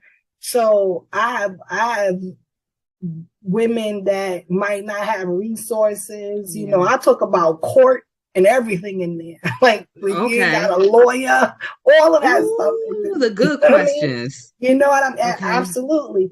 Because we have to speak up for one another. We have to, and I don't shun anybody. Like I said, it's because we all women, we all go through divorce.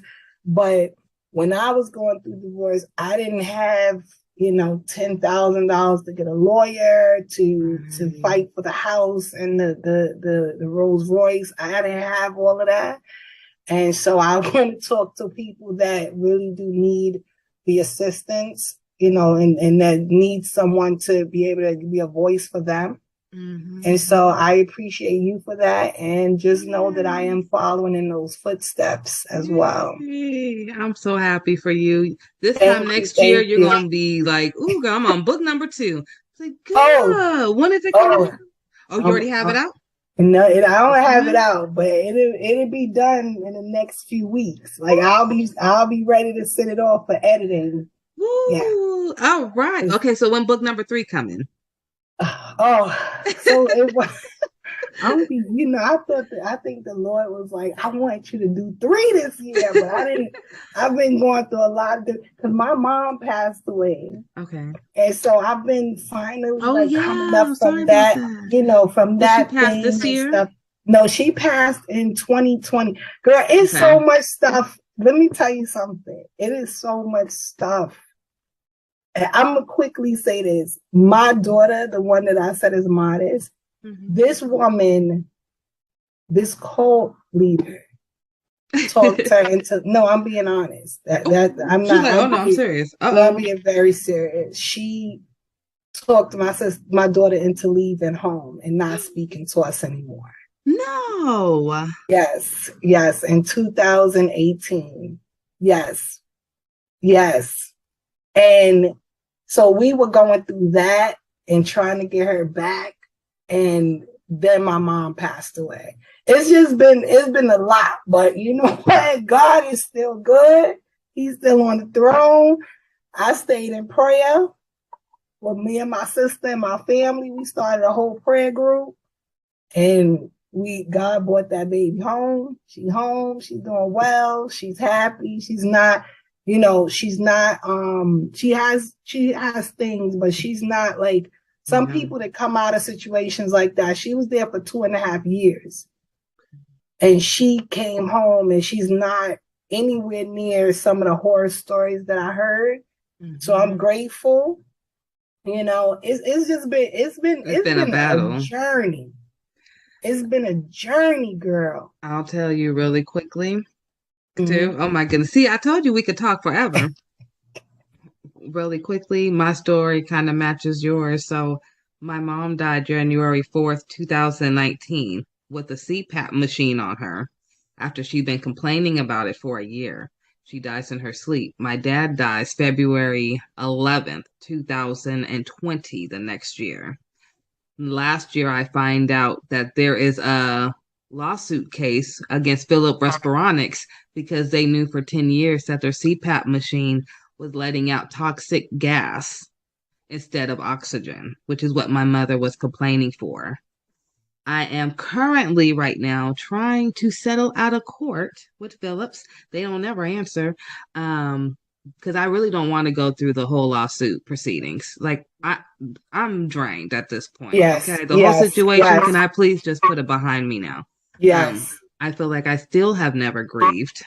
So I'm just here, just like, come on, let's close this so I can move on.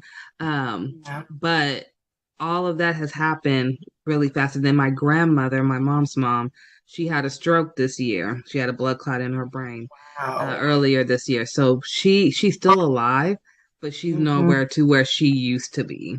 So if you ask me, I feel like since 2019 to today, all the close relatives I had growing up, they're all gone, and they drop like flies really fast. Close uncles, everything. Just girl, we lost, starting with my mom, we lost 9 in 7 months. Starting with mommy in 7 months, we lost 9 back to back.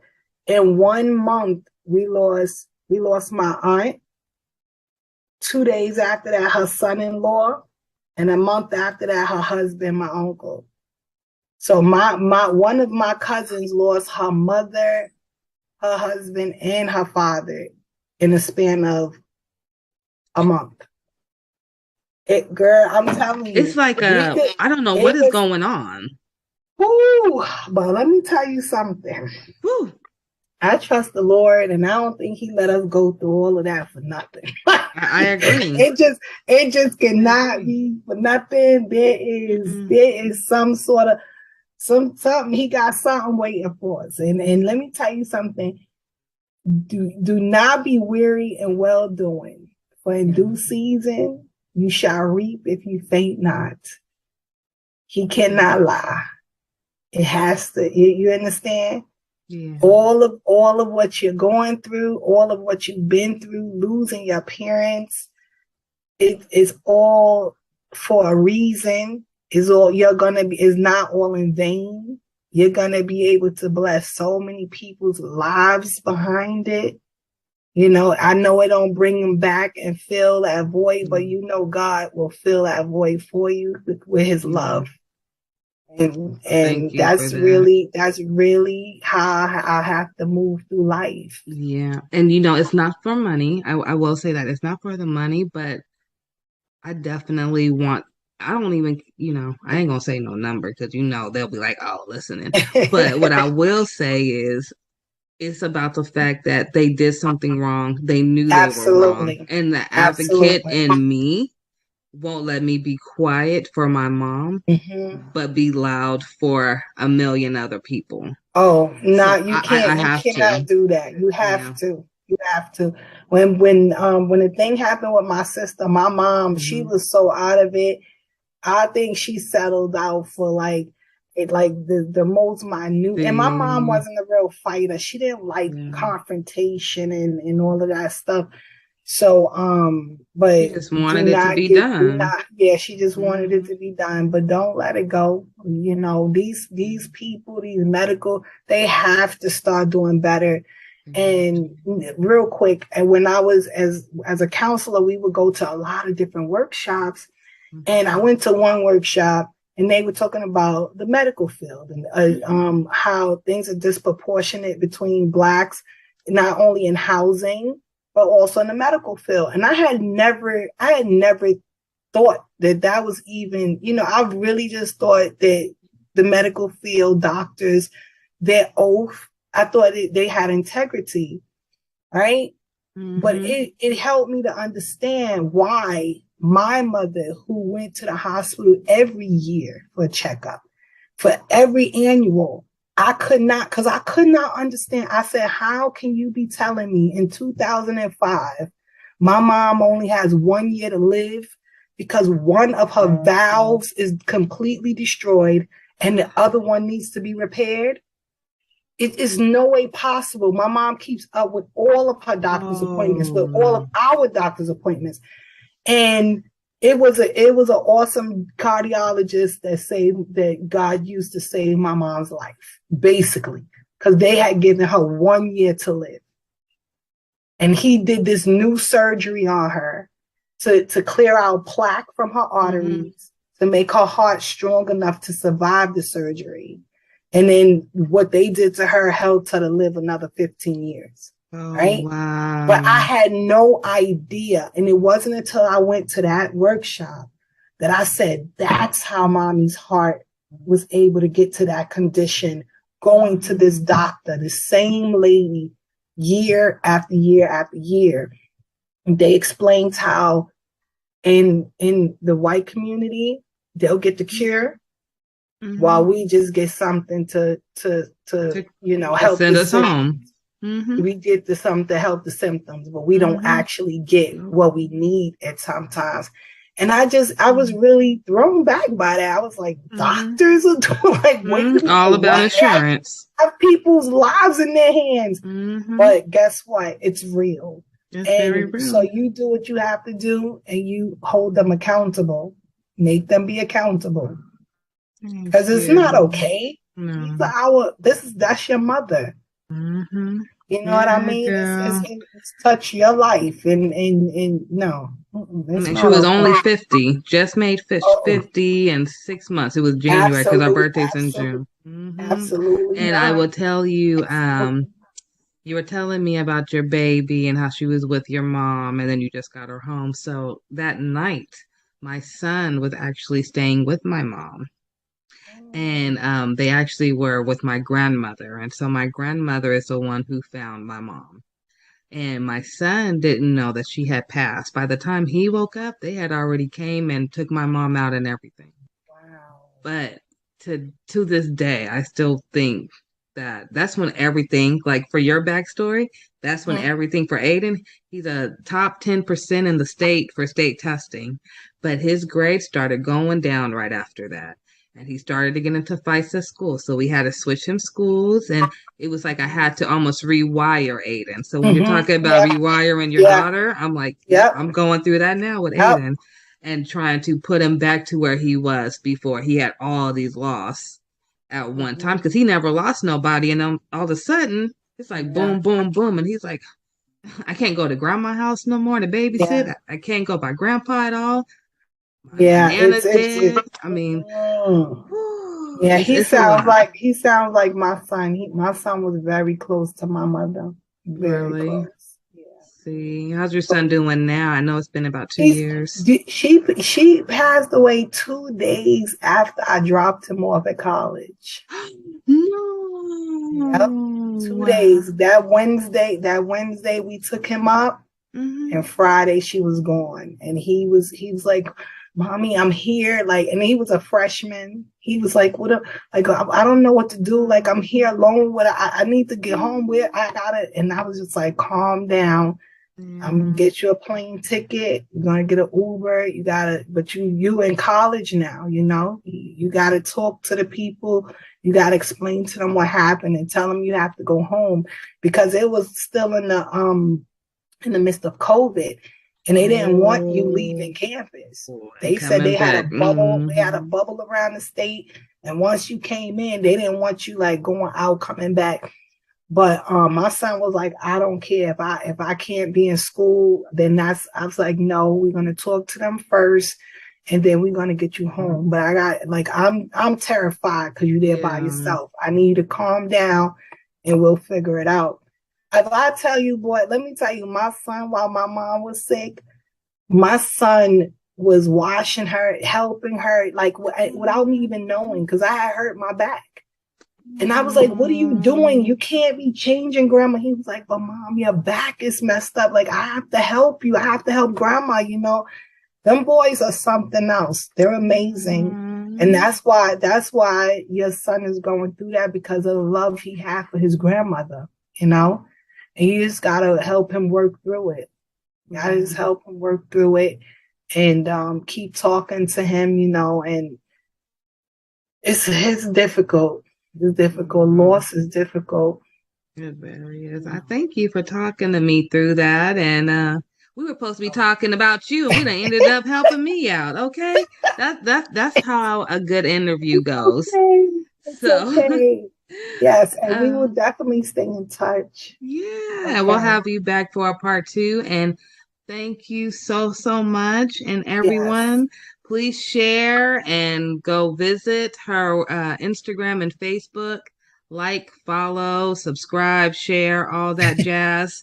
And look out for the mission. That's what we're going to call it now. So if you hear me say we're getting ready to do the mission, we're talking about them backpacks, okay?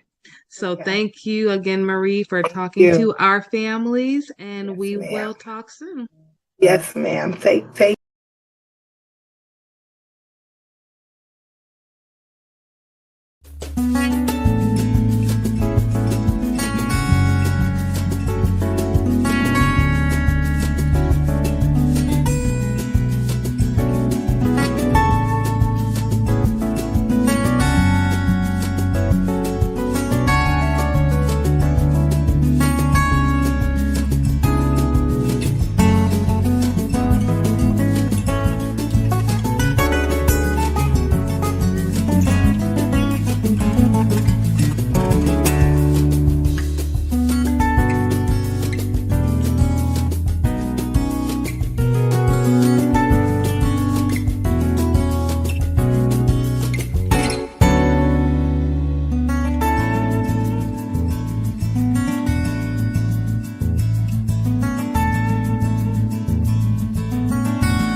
Hi there.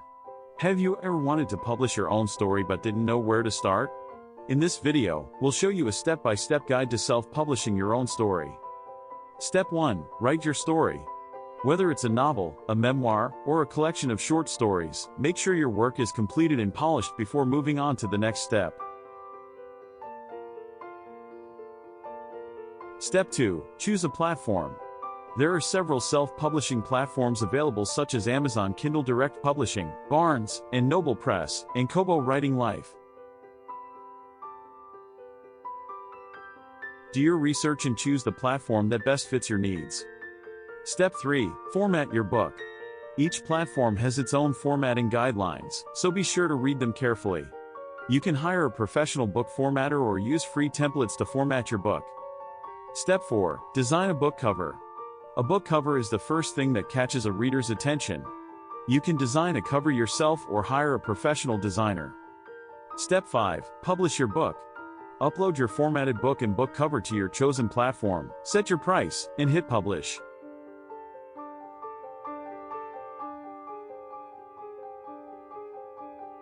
Step 6. Promote your book. Use social media, book blogs, and book review sites to promote your book to potential readers. And that's it. With these 6 steps, you can self-publish your own story and share it with the world. Thanks for watching this video, and don't forget to subscribe to our channel for more tips on writing, publishing, and marketing your books. Hey everyone, welcome back to our channel.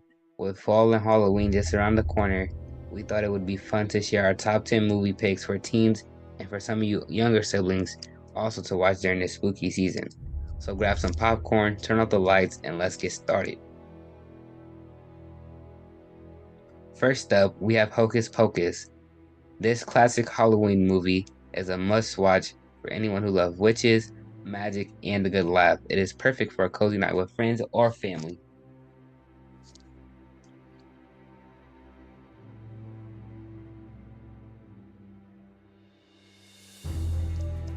Next on our list is The Nightmare Before Christmas.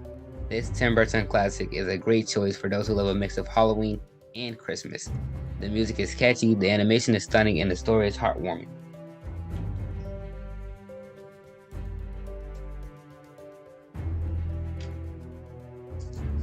For those who love a good scare, Teenage Mutant Ninja Turtles Mutant Mayhem gives the right amount of thrills and excitement throughout the film.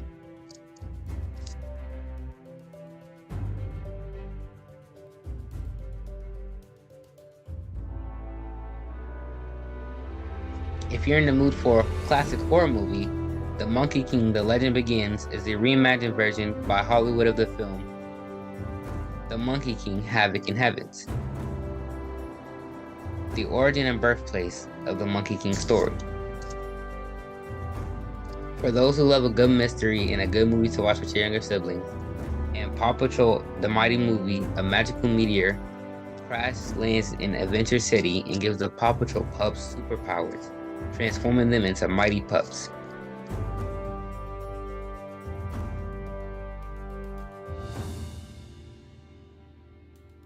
If you're in the mood for a comedy, Leo is a great film. A 74-year-old lizard named Leo and his turtle friend decide to escape from the terrarium of a Florida school classroom where they have been living for decades. For those who love a good coming-of-age story, The Witch is a great choice, and you can watch it with your sisters. Witch follows a young girl named Asha who wishes on a star and gets a more direct answer than she bargained for when a troublemaking star comes down from sky to. If you're in the mood for excitement, watch Wonka with your parents. They had Willy Wonka and We Got Wonka. The story will focus specifically on a young Willy Wonka and how he met the Oompa Loompas on one of his earliest adventures. For those who love a good film, Ghostbusters Afterlife is one everybody loves. Set 31 years after the events of Ghostbusters 2, it follows a single mother and her children who move to an Oklahoma farm they inherited from their estranged father, Egon Spengler, a member of the original Ghostbusters. The sequel will come out in December 2023. For the last film, but not my least favorite, we have Migration. Migration is a film about a family of ducks trying to convince their overprotective father to go on the vacation of a lifetime. A film for not just you, but for the entire family.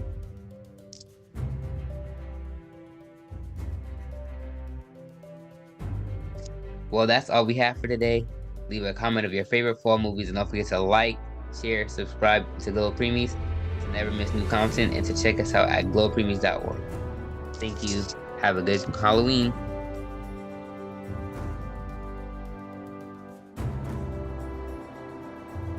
Host, welcome back to our channel. With Christmas just around the corner, it's time to spread some holiday cheer. And what better way to do that than with festive wreaths? Today, we'll show you some amazing DIY ideas to create your very own wreaths. The first step is to gather your materials. You'll need a wreath frame, some evergreen branches, pine cones, holly, ribbons, and anything else you'd like to add for a personalized touch. Start by attaching the evergreen branches to the wreath frame. Use floral wire or hot glue to secure them in place. Now, let's add some pine cones and holly. You can arrange them in clusters or evenly spread them out. Get creative and make each wreath unique. To give your wreath that finishing touch, tie a beautiful bow with a festive ribbon. You can choose traditional colors like red and green, or go for a more modern look with silver or gold. And there you have it, a stunning DIY wreath, ready to spread Christmas cheer. Don't forget, wreaths can be made in different shapes and sizes. Hang them on your front door, over the fireplace, or use them as centerpieces for your Christmas table. Deck the halls, top 3 Christmas wreath designs. Let's get started. Design number 1, the classic wreath. This timeless design features a lush green base adorned with vibrant red bows, golden baubles, and pine cones. It's a traditional choice that never goes out of style and will bring that festive spirit to your front door. Next up, design number 2, the whimsical wreath. This whimsical design takes a playful approach to holiday decor. It's filled with colorful ornaments, sparkling ribbons, and jingle bells. Hanging this wreath will surely bring joy and smiles to all who see it. And finally, design number 3, the rustic wreath. If you prefer a more natural and cozy look, this is the one for you. With its combination of fresh pine branches, pine cones, and burlap bows, it provides that warm and inviting touch to your home. There you have it, our top 3 Christmas wreath designs. Which one is your favorite? Let us know in the comments below. Don't forget to give this video a thumbs up and hit that subscribe button for more festive inspiration. Thanks for watching, and remember to have a joyful and magical holiday season.